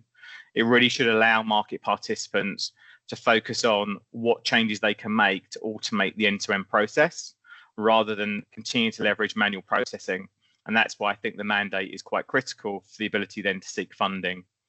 And so what underpins all of that, and I think we all understand very clearly, is that table stakes really is resiliency. What has been interesting in the US is that we have seen a lot of firms globally move away from batch processing to more real-time processing because you won't be able to facilitate that. And so I think that's something that firms should be really thinking through more broadly, is around their overall resiliency play as you move into that. As we know, it becomes a compressed window. And then again, as mentioned on the panels prior to this, the things around the move to central matching. In Europe, there are challenges around place of settlement. There's multiple CSDs. So I think the question there would be is around whether it's through best practice or mandate is the way of driving more efficiency. Electronic settlement instructions, again, focus around inventory management, ability to partial. And then, are there opportunities if the business case stacks up to drive further standardization around things like the unique transaction identifier as well to help the end-to-end flow, not just from a settlement perspective, but also around things like corporate action processing. So I think in total, I think hopefully this gives a nice little overview and a framework. As I say, I think through the task force, both in Europe and the UK, and all the discussions that have happened prior today, that we're already on, sort of following this blueprint, which is great to see. And hopefully we can just continue the discussion through the panel itself. So I'll pause there and cast my hand back to yourself. Thanks a lot. Certainly, looks like a very successful and smooth transition in the US. And what I can confirm also from the ESMA side, that we are indeed trying to take as much inspiration as we can from this blueprint of how T+1 was delivered in the US. Now, on the panel, we're going to try and look at the US experience from different perspectives. And then, Jim, turning to you first. As we know, we heard it also earlier today, the shift to T+1 in the US has represented some challenges for the fund industry in the EU, in continental Europe. The feedback to our call for evidence highlighted in particular the need to cover the funding gap for European ETFs investing in US securities and certain difficulties related to FX transactions. Could you briefly elaborate on what those challenges are, and then also tell us how the industry is coping with them right now? And then, the question at the end there would be, would all this automatically go away if the EU was to move to T+1? Sure. So I think from a practitioner's perspective, the level of preparedness for the US migration to T1 was very high. I think if you speak to a lot of people in the US for the 40 Act funds, they'll say it was a bit of a non-event. The market's already adapted and has kind of moved on without major issue. In terms of kind of changes that we made to the model, the only real thing that we did differently other than the move to T1 itself was to allow for a T-1 window for create redemptions for some of the primary market trades, where you could place an order after market close on a T-1 basis to settle T0. That just helps facilitate liquidity for those T1 obligations. From a usage perspective, we've had to make more changes to the model to make sure that we are still in line with maintaining the usage criteria. There's been a lot more operational complexity. I think that we haven't had any challenges as such. We haven't had any usage breaches as a result of the move to T1. We haven't had any issues with FX, with corporate actions, with SEC lending, a lot of the things that people were kind of worried about in advance. But because the industry's adapted very well, and because we're already operating in this environment, it doesn't mean that the market structure in Europe is optimal. What we're kind of seeing now, because of the misalignment in settlement, is this funding gap that you mentioned. But how that manifests itself is through higher spreads, which we're seeing on average, I think, for ETFs invested in US or global baskets, we're seeing spreads on average around a basis point, maybe a little bit more higher. But the other dynamic we need to consider is the premium that those ETFs are trading at relative to the fair value of their underlying baskets. We've created, or the US has created for us, this Thursday dynamic, where it's more expensive to trade UCITS ETFs that settle T+2 on a Thursday because the hedge or the underlying basket settles T+1 on a Friday. So that funding over the weekend in this environment where interest rates or overnight rates are in the US over 5%, it's like a basis point and a half a day. So if you have to bake in 3 days of funding, into an ETF trade, it can be an additional 4 or 5 basis points that investors are having to pick up. So what we've seen in the 6 weeks post-US migration versus the 6 weeks prior to it is that our volumes from a primary market perspective or create redeem flows, it's been a really busy period. They're actually up around 40% on average. However, on a Thursday, those volumes are only up 5%.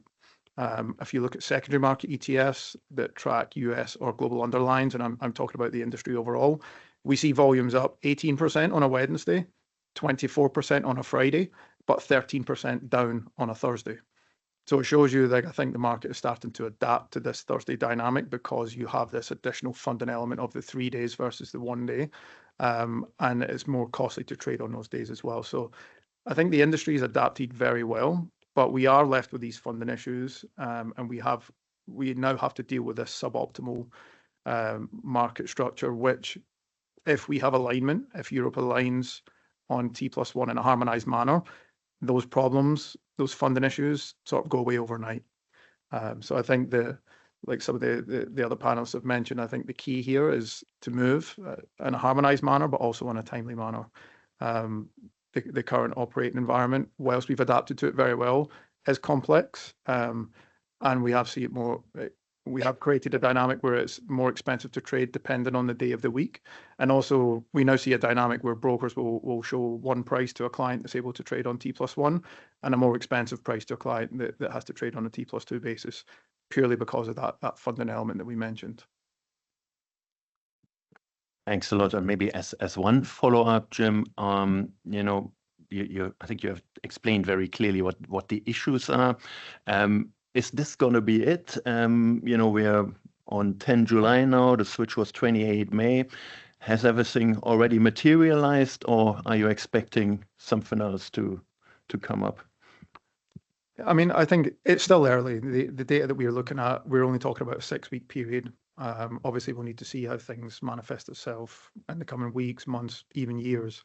But I think the signs are there where we're looking at the kind of the volume dynamics that we're seeing, the ETFs trading at a premium to the fair value, more so on a Thursday than any other day of the week.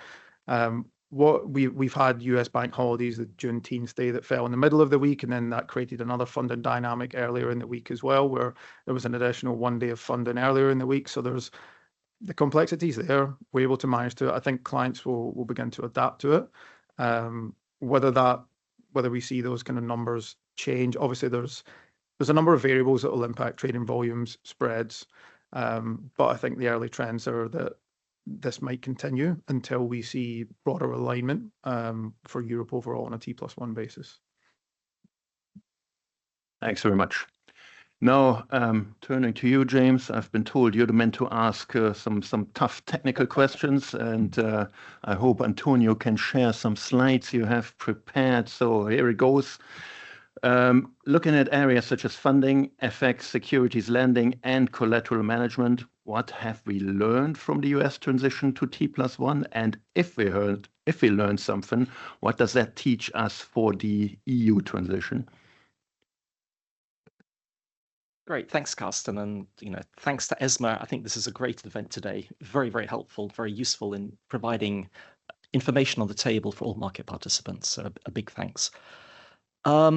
US migration. First comment really is to say the US migration, as every other person has said previously, has been remarkably smooth. So essentially, this has been a big success. In fact, one of my US colleagues mentioned to me that the US migration to T+1 was smoother than the US migration from T3 to T+2. So let's say a big success and kind of testimony to lessons learned from previous migrations. What are the lessons for, as it were, this complex resource management area? So all the issues relating to funding, FX, securities lending, collateral. So all the activities that have to take place in that window between trading and settlement to ensure that the resources are available for settlement. I think in good part, the lessons are the same as the lessons, as it were, the same as the broader lessons for this entire migration. And for me, I think there are really 6 lessons, which we've covered in considerable detail previously, so I won't go into the detail, but just briefly, just to highlight them. First of all, clearly preparation. Second big topic is education or raising awareness. Third thing, governance. We've already talked about that, but clearly governance, a central body, a clearinghouse for information, identifying problems is very, very important. Early announcement of a credible date, very, very important for the industry preparations, especially for the complex areas such as FX, funding, securities lending. Two other points which I think are quite important, and maybe the US didn't quite succeed as much as it could have done. Clearly it succeeded, but maybe it could have succeeded better. One thing is implementation of technical changes by market participants. I think there is the perception that many US participants, delivered the necessary changes on time because the migration worked, but they implemented many of the technical changes, as it were, quite late in the process, quite close to the actual migration date. So I think that's something that Europe should think about. How do we get that, correctly allocated in time? Perhaps a third and final sixth point, which is really something which Andrew raised earlier, and this is the question of definitions, the core definition of what is in scope of the mandatory regulatory requirement. But associated with that is, for everything that's not within the core scope, what should we do? What are the impacts for all those other activities? For example, classically, securities lending, collateral management. What are the impacts? What are the impacts of the T+1 change on the mandatory activities for all these non-mandatory activities? And then the second associated part is implementing the necessary changes so that it works correctly. And I certainly think, one of the big stories will be securities lending, securities recalls. What's the daily timetable? Clearly something where the market participants need to think about, need to adjust, and need to provide clarity to all the participants in the market. For me, these are kind of perhaps the broad high-level lessons from the migration for the resource management process. Just a few other specific points, and perhaps, in good part to echo what Jim has said. Clearly funding FX, these are, these are sensitive areas. I think from our perspective, the actual migration date worked very, very well from a funding perspective. We didn't see funding problems directly at point of migration, and there was concern that there would be. However, clearly, over time, the question is how do market participants manage these differences in funding dates? Similar point about FX markets. Clearly it worked, but at the same time, open questions as how do FX market liquidity, how does that change, and can we still make improvements? Just perhaps a minor point, or perhaps less minor, but a technical point, but probably quite important technical point with respect to securities lending. And this is really the interoperability of the vendor platforms. A critical point for securities lending is when you do a trade that people need to know as soon as possible, where are the securities, who's lending, who's borrowing, who needs to make a recall. That needs to be done in a very, very short time period. Interoperability of vendor platforms facilitates that exchange of information, and that's why that's a very important point. I think it's something the US worked quite hard at in order to manage the T+1 migration, but I certainly think this is something that Europe will need to think about at the same time. I'll perhaps stop there. Those are some of the key points I thought I'd like to highlight, but just to kind of echo, these are ongoing areas for attention, given that we know that the window for managing these activities is significantly constrained. So this will always be an area of, let's say, sensitivity and potential risk. Thank you. Thanks very much. And then we got one more question for you of something that also came up earlier in the panels. So the misalignment of settlement cycles in the US and in the EU has impacted corporate actions of dual listed securities in particular, resulting in different key dates for the same security. Could you there elaborate on this a bit and on the risks that this situation poses for issuers, for investors, and maybe also more generally for markets? Sure, thanks. Thanks, Carsten. Absolutely. So I've prepared two slides. These slides do not provide, as it were, the answer, but the intention of these two slides is really to set out what is the problem and then set out some of the elements which, as it were, drive how market participants will manage this issue during the period before, let's say, realignment of settlement cycles. So looking at the first slide. So the first slide is really just a quick overview of what is the problem. The core problem is that for corporate actions on a security, the sequence of key dates is driven by the standard settlement cycle. So in particular, for example, the time gap between X date, when a security is traded X entitlement, so the gap between the X date and the record date, when the actual distribution occurs, is driven by the settlement cycle. So if we're in a situation of the same security traded on two separate exchanges with different settlement cycles, we will have the simple problem that a set of key dates that's determined based on the settlement cycle on one exchange, one trading venue, is not appropriate for settlement of transactions related to the other trading venue. So for me, that's absolutely the core key problem. There are basically two solutions. One solution is one set of dates. If we have one set of dates, then clearly trading on the other trading venue will create operational problems because the dates of the corporate action are not fully appropriate. Alternatively, we decide we have two sets of dates. So the two sets of dates match the different settlement cycles. However, two sets of dates in turn generates its own problems. The critical point about two sets of dates is that we have uncertainty, or rather the potential risk that there is confusion between data, what that data means, what is associated with that data. Just to give a few examples, if there are two X dates, it means that when an intermediary and market participants receive the price of a security, they don't know what that price refers to. Similar point for derivatives trading, derivatives pricing. What should be the price for that derivative if we don't quite know what the price of the underlying security is? From a corporate actions operational perspective, a similar problem arises when there is a pending transaction with a trade date, with a settlement date.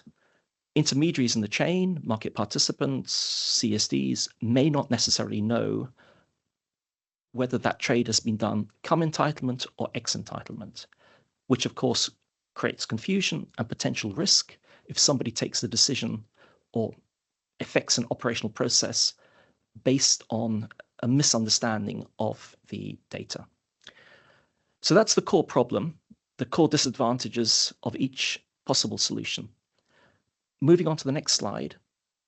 So as I say, what are the possible solutions? There are no good, perfect solutions, but what's on the top of this slide is perhaps the most operationally manageable solution, but it's a solution that is not appropriate in every case. Essentially, if we have two sets of dates and if we have a rigorous segregation of activity between the two different exchanges, the two different settlement processes, then yes, we can manage, as it were, that difference. But a rigorous segregation means essentially, it means different ISINs, it means different issuance CSDs, it means a rigorous segregation at every level, issuance, settlement, and so on.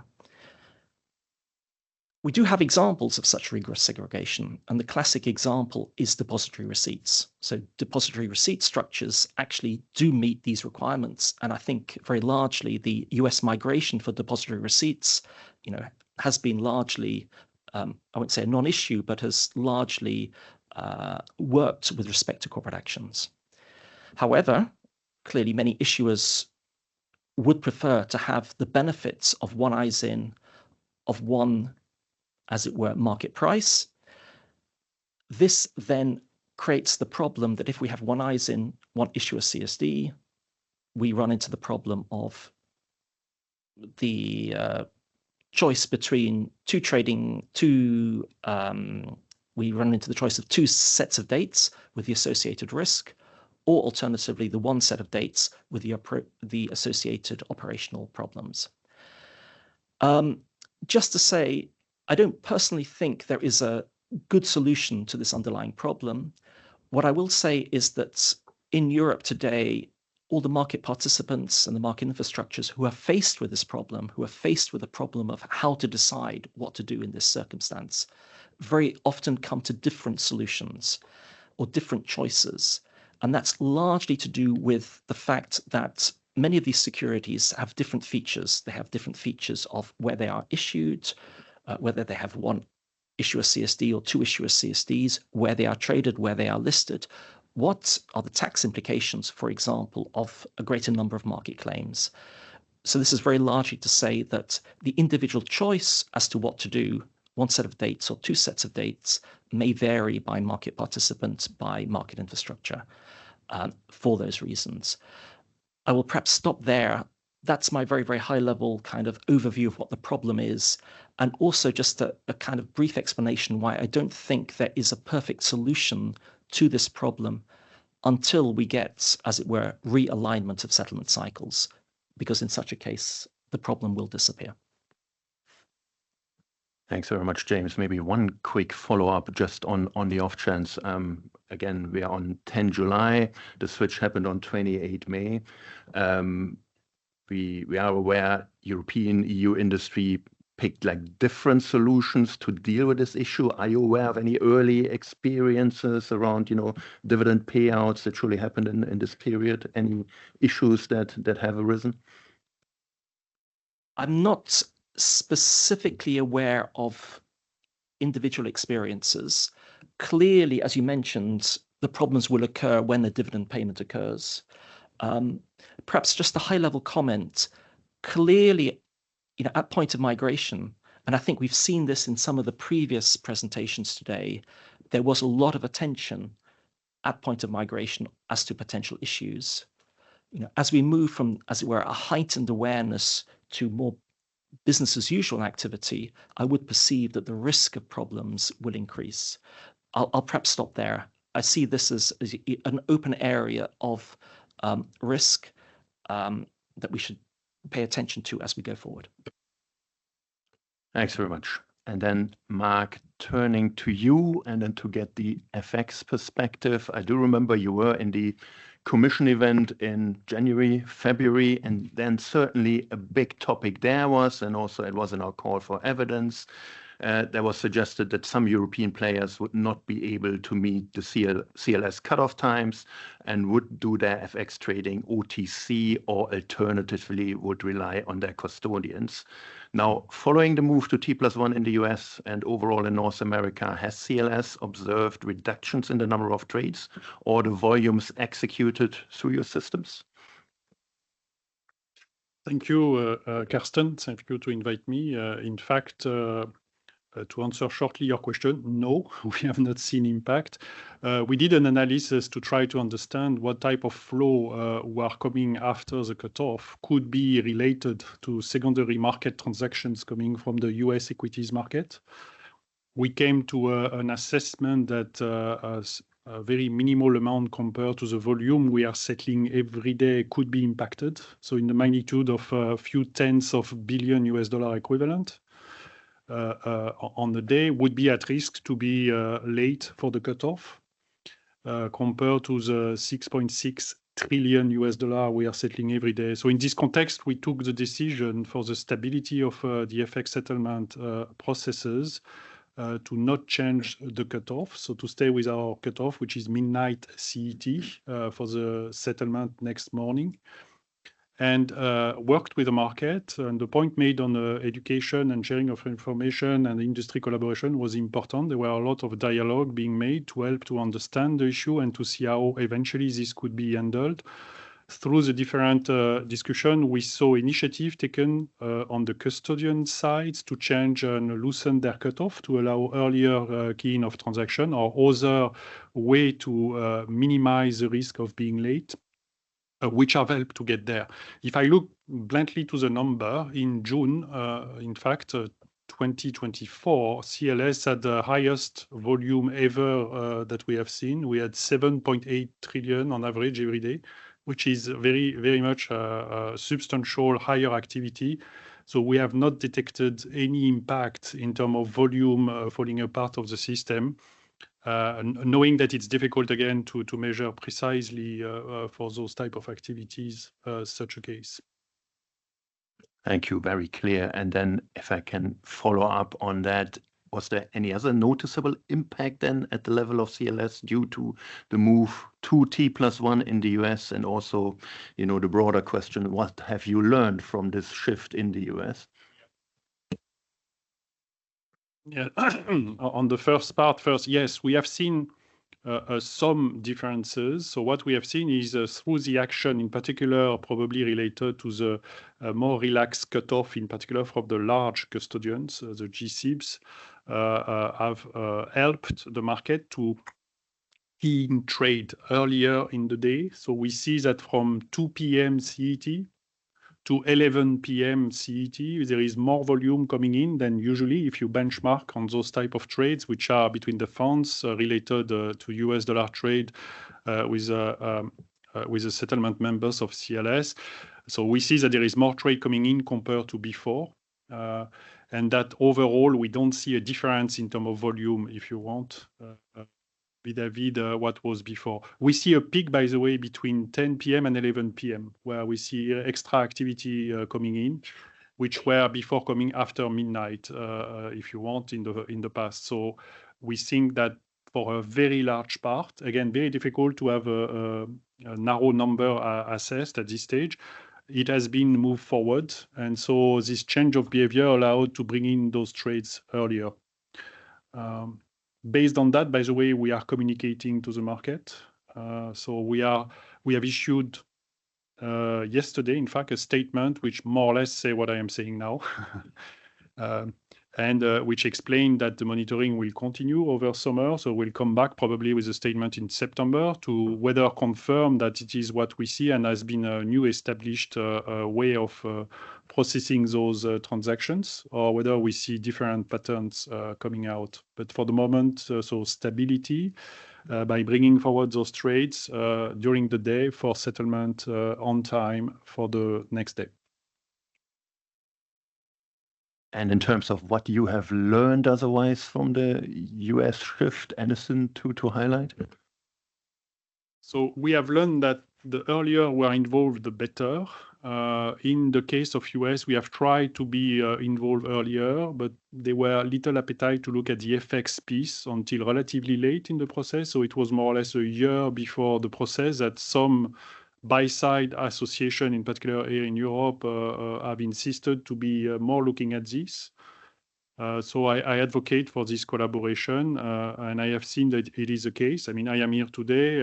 We are part of the UK technical group of Andrew, so we are represented there, and we are happy to explain and to give the indication of what are the impact on the FX part.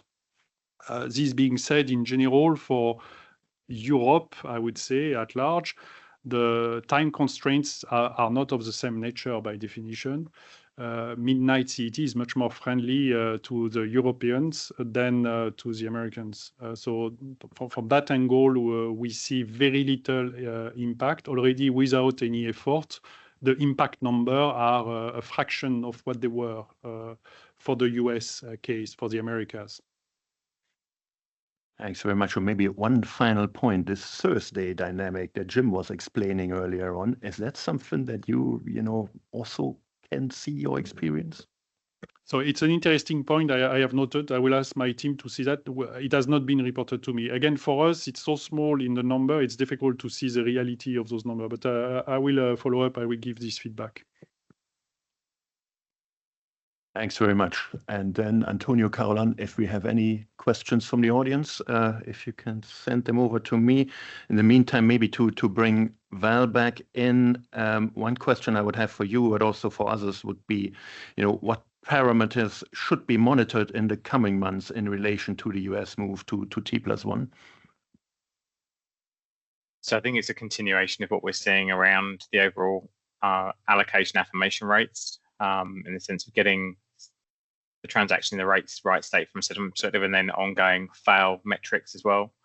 Just to give some context, in the run up to T1 and then post T1, with the SEC, and the Fed, we've been sharing, up to sort of in the region of 50 different individual metrics, so that can be measured and viewed both from an entry in and a post exit from a T1 perspective across different levels, whether it's a case of percentages, volumes, actual numbers as well. So I think actually laying out that framework around the key metrics that are critical to monitoring, understanding what they are in advance, be able to measure them through the process as we sort of drive towards, and then post implementation is quite critical. But those are the main, those are really the main items. And again, we continue to monitor the clearing fund. So that's, I'll probably flag those most importantly. And maybe I can add from an ETF perspective. We mentioned a lot of the data already, and that's something we'll continue to keep an eye on. It'll be volume data, spread data, ETF premium data, fails data. I think it'll be interesting to see how the trends continue if they do so. But from our perspective, all the kind of the dynamics that I mentioned already were things that we had expected prior to the change. It's from an ETF perspective, the misalignment is purely a funding question. It doesn't add any additional risk or liquidity concerns. It's purely a funding thing. And we would expect that funding to manifest itself through ETF premiums, through slightly higher spreads, potentially lower volumes if clients and investors decide to kind of switch how they trade to avoid some of the funding dynamics. But for us, the trends that we are seeing in the early days are what we had expected prior to the migration. It's interesting just to see it play out through some of the data. Not something that concerns us at all, but it will be interesting just to keep monitoring them. Perhaps fails is something that I think we'll continue to pay more attention to. Obviously, with it, ESMA are looking at the CSDR refit. That's something that can be particularly impactful to trading and to trading costs. So we'll continue to see if the misalignment and dynamics between ETF primary market cycles and secondary market cycles contributes to higher fail rates. We haven't seen that so far. And we were seeing positive trends in ETF settlement rates throughout the second half of last year. So that's something that we'll continue to monitor. But from our perspective, we have the data, the early trends are what was expected, and we'll just continue to monitor them going forward. All right, thanks a lot. One broader question I have is whether the US transition to T+1 contributed to a change in the sentiment towards T+1 in the EU. We have learned a lot about that already today. I think I can also answer my old question in a way that, looking at the responses that we got to the call for evidence versus what we've been hearing today all day, there seems to be a world of a difference there. But to also check with a panelist, is this all down to, the successful US switch, or what are your considerations in respect of the sentiment in the EU? Maybe I can chime in again on this one. I mean, I think the dynamic for the US migration to T+1 was obviously driven by the willingness to try and reduce some of the volatility that was born by some of the meme stock crazies they had in the US. Those dynamics have never really played out in Europe. I think the need to move for Europe to T+1 is for harmonization. And I think that there might not be the same advantages of a T+1 move in Europe in isolation, but I think what we are left with, as I mentioned, is suboptimal market structure. And I think the move to T+1 and doing that so in a harmonized manner helps realign European capital markets broadly with the US and gets rid of it's already a very fragmented market. It's more opaque than the US in a number of ways. By removing some of those operational complexities and some of those funding issues that we're seeing, just helps kind of reestablish the European capital markets and that as a level playing field from a trading perspective relative to US and US funds and ETFs. So I think it's something that the industry hopefully can steer towards together. We can do it in a harmonized manner and we can do it in a timely manner. I know the kind of UK versus EU discussion gets spoken about a lot, but I do think that the UK timelines that have been initially proposed, they may change, but I think that the kind of end of 27 date that was initially proposed feels like a fair migration date. I know in Europe and the EU particularly, there's a lot of work that needs to be done, But I think we will get there, and hopefully if we can do that in a harmonized manner, the impact to European capital markets overall will be reduced. Thanks a lot. And I would like to go back to governance, something that we discussed in an earlier panel, and maybe to turn to you again, James. In the US, on the shift to T+1, I think there was strong support from the industry from the outset, really, which is maybe a bit different from the EU. Is there anything overall we can learn from the US experience in terms of governance? Anything we should, copy? Yeah, thanks. I mean, I kind of listed governance as one of the areas where, as it were, the US did it well. And of course, perhaps a first thing to say, well, first of all, governance is critically important. It's critically important because what we actually need is we need every member in the ecosystem, in the capital market ecosystem, to understand, to participate, to adjust their behavior if appropriate. So governance is part of that way of bringing everybody in, communicating, but also understanding potential problems. If part of the ecosystem has a problem, well, we need to find a way of putting a clearinghouse in the center so that everybody understands what that problem is and collectively, as it were, finds a solution. So for me, governance, absolutely critical for that reason. It worked well in the US. Of course, when you transpose that to Europe, of course, governance in Europe is more complicated. The US was relatively, how do I say, a relatively limited number of, let's say, institutional participants. And I think Val mentioned as well, perhaps some of the governance wasn't fully perfect in the sense that there were some stakeholders in particular outside the US who weren't pulled in perhaps as early as they could have been. So just to say, that's also, let's say, a lesson for the EU. It's not simply European stakeholders or geographic European stakeholders, it's also potentially Asia-Pacific stakeholders, in particular if the European move has particular implications for investors from Asia-Pacific. On the European governance challenge, I mean, I thought the slide shown a bit earlier today was very interesting. And I think that's bringing some of the key elements onto one slide. Absolutely, we need broader representation of industry participants. We actually also do need, regulatory participation because the regulators, I would say the legislators, but the regulatory bodies are stakeholders in this process. I saw as it were, the open question mark there as to which European institution should take a leading role. I won't give a particular comment there, but I do think. How do I say, we need a solution or an answer to that question. I'll just conclude really just to reiterate the governance perspective. It's also to have a central point that can act as a clearinghouse for information and for problems.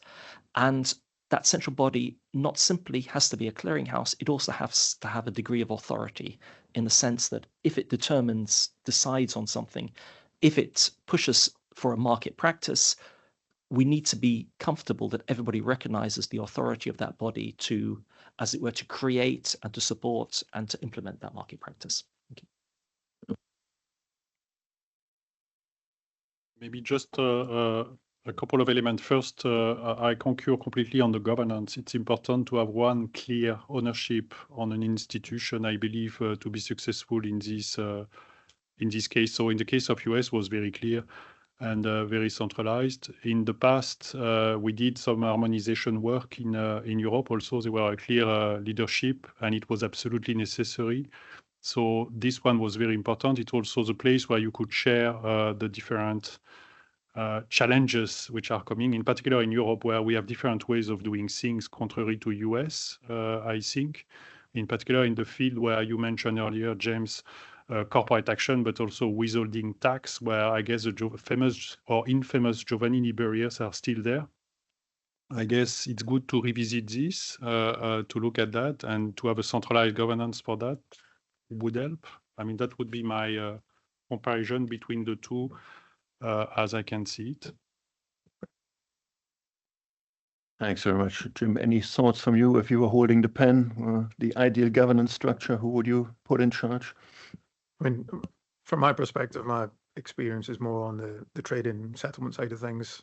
The governance, again, I think if we have clarity and we have transparency and we have consistency, I think that's the most important thing. I think the industry really needs to align on kind of one set of standards. We need to get behind it. And I think the sooner we do that, the better it's going to be for European capital markets overall. Thank you. And then James, go on. Great, thanks, Carsten. I just wanted to pick up on Mark's comments, in particular about withholding tax. And I think it's interesting because it actually identifies, I think, an important point. And the important point is that this T+1 project isn't simply T+1. We should look at T+1 as part of that broader topic of European capital markets union, and how to make European capital markets bigger and more efficient. And I certainly think T+1, to a certain extent, depends on outside efficiencies, and for that reason, it will be a driver for outside efficiencies. But at the same time, T+1 will also contribute to the broader CMU agenda. I make that point really just to say that I don't particularly believe that we will get solutions on withholding tax or solutions on tax treatment of market claims in time for T+1. But I definitely do think that this should be on the agenda going forward. So really just to say, we need to see T+1 debate as being associated with this broader CMU debate. And then there's a two-sided interaction between the two. Thank you. And then turning to questions from the audience, Jim, I think this one is probably for you. So are the costs of increased funding and spreads being passed on to investors? Yeah, exactly. That's from what we see in the secondary market data. The brokers price that in to how they facilitate secondary market trades. So that's why we do see ETFs in the secondary market. And I'm not talking about all ETFs. Obviously, it's ETFs with T+1 securities, US and global ETFs. We see them trade at a premium to the underlying fair value of that basket, generally on a Thursday, because there's 3 additional days of funding. Where that comes from is that if you trade on the Thursday, clients generally in Europe will trade on a T+2 basis, so that trade will settle on a Monday. However, the broker needs to hedge that position on the Thursday, which settles on a Friday, which is T+1. So they have to put up the cash on a Friday. They don't get that cash back until the Monday. So those 3 days of funding over the weekend has to be baked into spread. So generally, you'll see that ETF offer price a little bit higher on a Thursday relative to the underlying fair value of the basket on the other days of the week. The funding gap just has to be plugged somewhere, and it is investors that have to foot that bill at the end of the day, because the brokers will have to kind of pass that back through their execution cost to clients. And that's, I mentioned it earlier, about why you can see that even though T+2 remains default in Europe, clients can still trade those ETFs on a T+1 basis. So if you are able to trade T+1, then obviously, again, like we mentioned, that dynamic goes away. There is nothing to fund over the weekend. The cash flows will align on that Friday. So there is no additional cost to pass back to investors. So where clients are able to adapt their trading strategies and can settle on a T+1 basis, it's kind of as you were, where everything is aligned, which is why you will see brokers, like I mentioned, you might get one price to settle T+1, you might get a more expensive price to settle on a T+2 basis. It's purely just down to the dynamics of that misalignment on a T+1 versus T+2 in Europe, and that cost of funding has to be passed back somewhere. It's purely a factor of the interest rate as well. That's another thing to mention. Like, the overnight rates are pretty high at the minute. We are over 5% in the US. If you do the math, that equates to around between a bip and a half and 2 bips a day. So that's roughly the cost of funding that will be passed back through spreads. As interest rates come down, that obviously that cost burden will be lower. However, when we all align on T+1, which hopefully is the goal in the coming years, then that funding dynamic completely disappears, and it's kind of as we were again, like we were 6-7 weeks ago when everything was on T+2. All right, very clear. Throughout the day, I think we heard a lot of praise for how well the process in the US went. Maybe we can also turn that around at the end of the day and see whether, were there any aspects of the move into T+1 in the US which actually could have gone better? And, is there something in the EU that we can do in the EU then to improve on that? Maybe, Val, I turn to you on that one first. Yeah, and I think some of the panelists have touched this as well. You could have looked at more of a phased implementation. I think what we talked about in the US, it was big bang in the sense of the requirements around the affirmation process. Obviously, then the whole move to T1. So when you think about the complexity in Europe, at last count, I think it was 39 CSDs and 19 CCPs. The breadth of jurisdictions, is there a phased implementation where potentially you look at things like central matching industry standards that could go live in advance, then that transition to T1, so you get the industry in the best state possible to then go live with T1, especially as in Europe there are defined penalties for fails. The US market's slightly different. We have multiple settlement cycles, and there are no penalties for fails themselves. So I think that would be one piece to call out. I think the other piece I've sort of referenced previously was just the global impact. I think we've talked about it here. I think we're probably late at part to do that.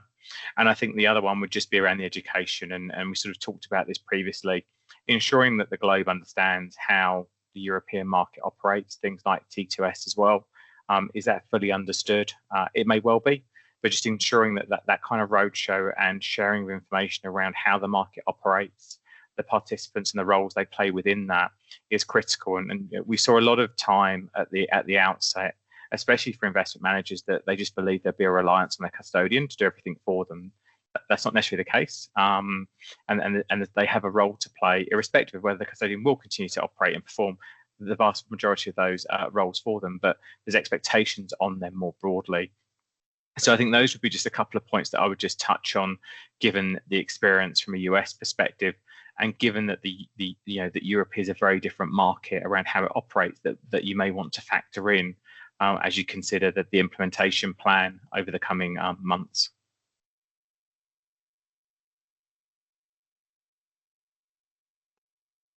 Thanks a lot. And then maybe to close this panel, then the last question would be sort of a bit of an open one. I'm afraid we didn't prepare as a poll for it, but can you give us your views on how long the EU can keep the misalignment between the US settlement cycle and our settlement cycle without this affecting the competitiveness of the EU market? Is it also Q4 27? Yeah, I mean, I think it's clear that the impact is there, as we mentioned, like the cost element is there, the operational complexity is there. We're managing it and we will continue to manage it. I don't think there's any particular risk for European capital markets, but we are now operating in a suboptimal environment relative to the US market, for example. So I think the sooner that we can make the move, the better. I mean, one hesitancy there is like, we don't want to rush things either. It has to be done in a timely manner. And I think that, like, from a UK perspective, they are aware of that. They've been very clear in the willingness to move to T+1, but I think that Q4 27 date, as you mentioned, I think that is fair to try and promote harmonization within Europe. We could continue in this environment indefinitely if we like, but it is a suboptimal environment to work within for usage generally, for European capital markets generally. So I think when we align on T+1, a lot of the issues that we've described go away.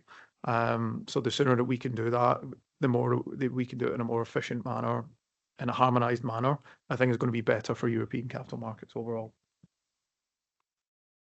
Thank you. Any other view, Mark? So I won't give you a date, but I will concur with a comment of Jim that I would be favoring a later date to minimize operational risk, so that we balance operational risk. That's the only point I would have. So measure clearly the operational risk. When you have well mitigated it, then eventually go for it.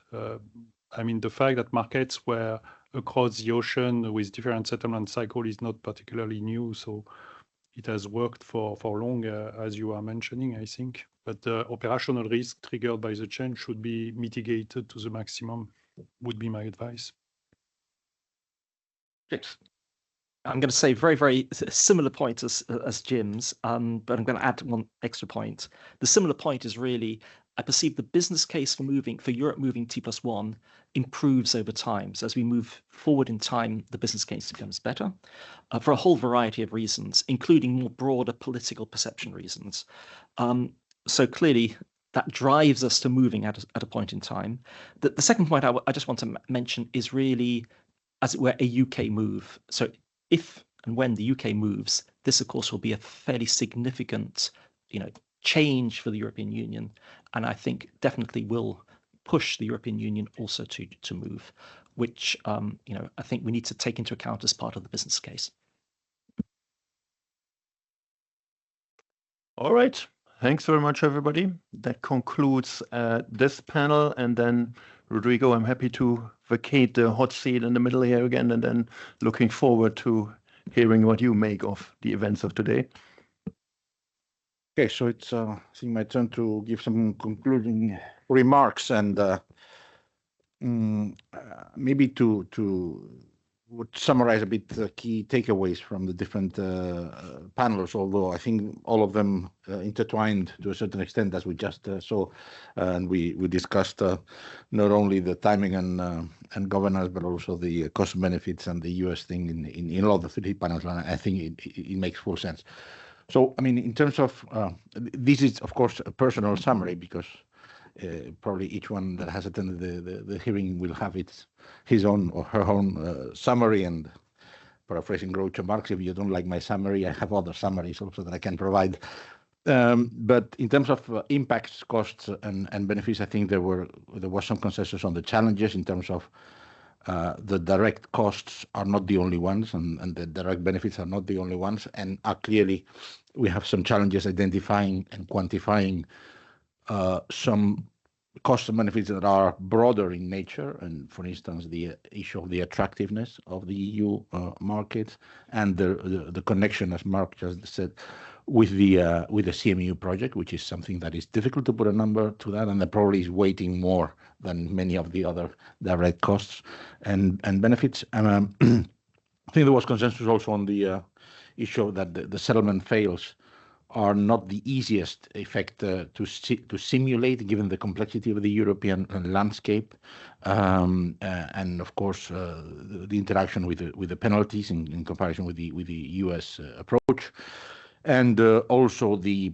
possible large impact on smaller players, smaller participants, in terms, which is an element that the ESMA feedback statement already points to.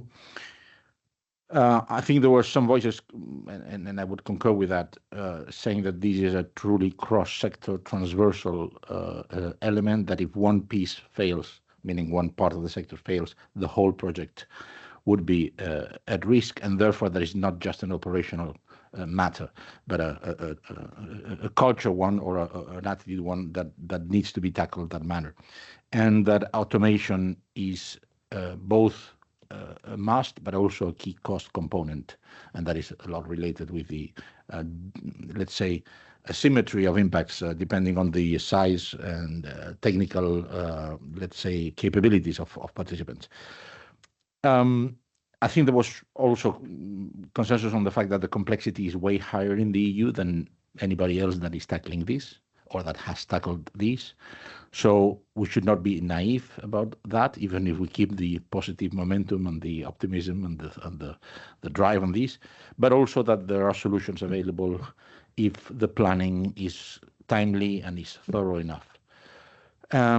That is not that obvious, I would say, to put it in a British manner, that T+1 will drive consolidation itself. On the contrary, there was some controversy about whether that will happen at all. And I would say that the clear conclusion is that, at least there was a poll there, nobody thinks we can stay as we are forever. So it's a matter of the when. In terms of calendar, governance, and roadmap, the second panel, I think there was an overall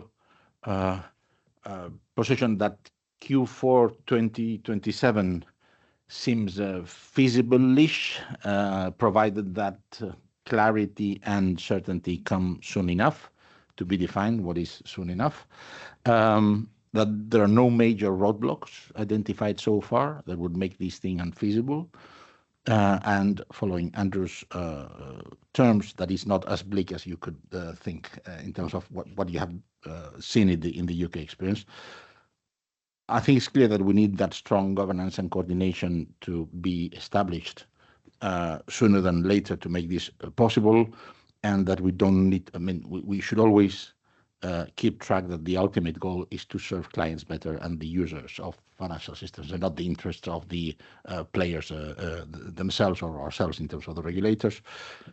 I think there was also quite clear conclusion in terms of the need to reuse or using, I think Sebastian's word, scavenge as much as possible on other experiences, and no need to reinvent things that for which we have the references to solutions, and to use the UK work as an advantage in terms of the building on that to the extent that is usable in the EU context. And I think an interesting also element that was discussed is the role of T2S as a factor to facilitate and centralize and even give impulse to the process. I think the idea that certainty is key, especially on the date, is shared by all, and that creates also a strong case for alignment with the UK and eventually with Switzerland in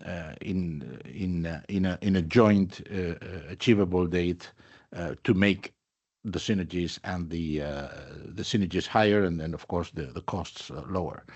And that I think several speakers pointed out that we're not starting from scratch. Work is already ongoing in different levels, at technical level, at regulatory level, at political level, and therefore not to see these as a project from scratch, but to see this as a project that is already started, let's say, and it's starting to fly.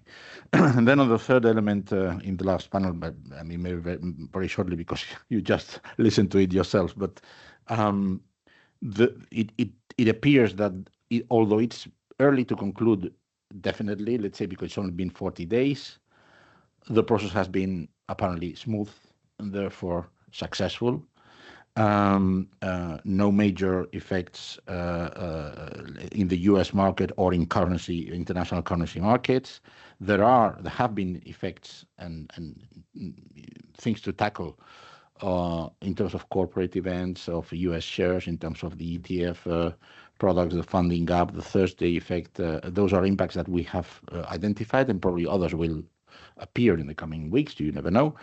But as Jim said, they can be tackled, and there are no major effects that are unsurmountable for the clients. But that's not an optimal situation, of course, going forward, and that's why we need to advance in a reasonable time frame, but as soon as possible, of course.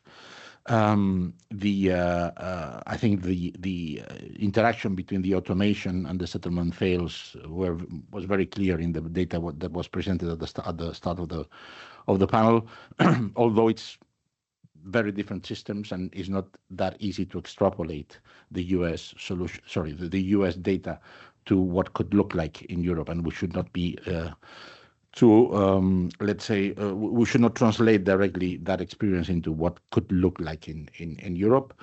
And I think that's an idea that I think is worth noting is wider than the US. This is not just the US or Europe. It's about the main financial markets in the world, and therefore we need to keep that global perspective in the forefront of the reflections. And then maybe just a couple of comments in terms of next steps and the way that ESMA is looking at this. I mean, I would like to stress, if it was not clear enough in the day, that ESMA is open for discussion on this. We have launched. We did 2 workshops last year. We launched 1 call for evidence. We published a feedback statement. We have done this open hearing. So we are really keen on interacting with everybody, not just industry, but everybody, investors, issuers, etc. And I would encourage everyone to reach out in the different formats through the consultative working groups of the relevant committees. Those are structures, or of course the SMSG at the ESMA level. Those are structures that are already in place, and we have a vehicle and forum to discuss these topics, both on ad hoc events like this one, and also through ESMA staff, who is permanently, well, not permanently, but Monday to Friday, they're reachable to get input, to get estimates of costs, especially, or benefits, which is a challenging area. and to get ideas like some of those that have been put forward today. I think ESMA is conscious about its role. The ESMA report, I think, will be a key element on all these because of the very specific timing that we have in the following months, and all the complexities of bringing this together, I think, will be important in terms of a possible practical roadmap for political institutions and for the Commission and co-legislators, but also I see it also as an integrator of key conclusions of other bodies, other initiatives that can fit in a single piece of thought and planning around this process. And to a certain extent, it's like what chefs and cooks call the mise en place in French, which is the preparation of all the ingredients, so that when you click the button of go, you have everything ready, you have a plan, you have the things measured and ready to be put together in the recipe. And I think that also we will need to accelerate the discussion and the thinking around the definition of specific governance structures that mix the public-private dimension, the national European dimension, the small, large dimension. All those three, I think, are three important axes to take into account on that. And that would be all from my side. I would like to thank, on behalf of ESMA, all the panelists, all the speakers, those that have attended physically, those that have connected remotely, and very particularly to thank the ESMA staff who have been, key in making this possible and in driving the work so far. So I hope we can keep the contact, keep the dialogue, and that is for the better good and for the good of European capital markets. So with this, we close the hearing, don't we, Carsten? Yeah, the hearing is officially closed. Thank you very much.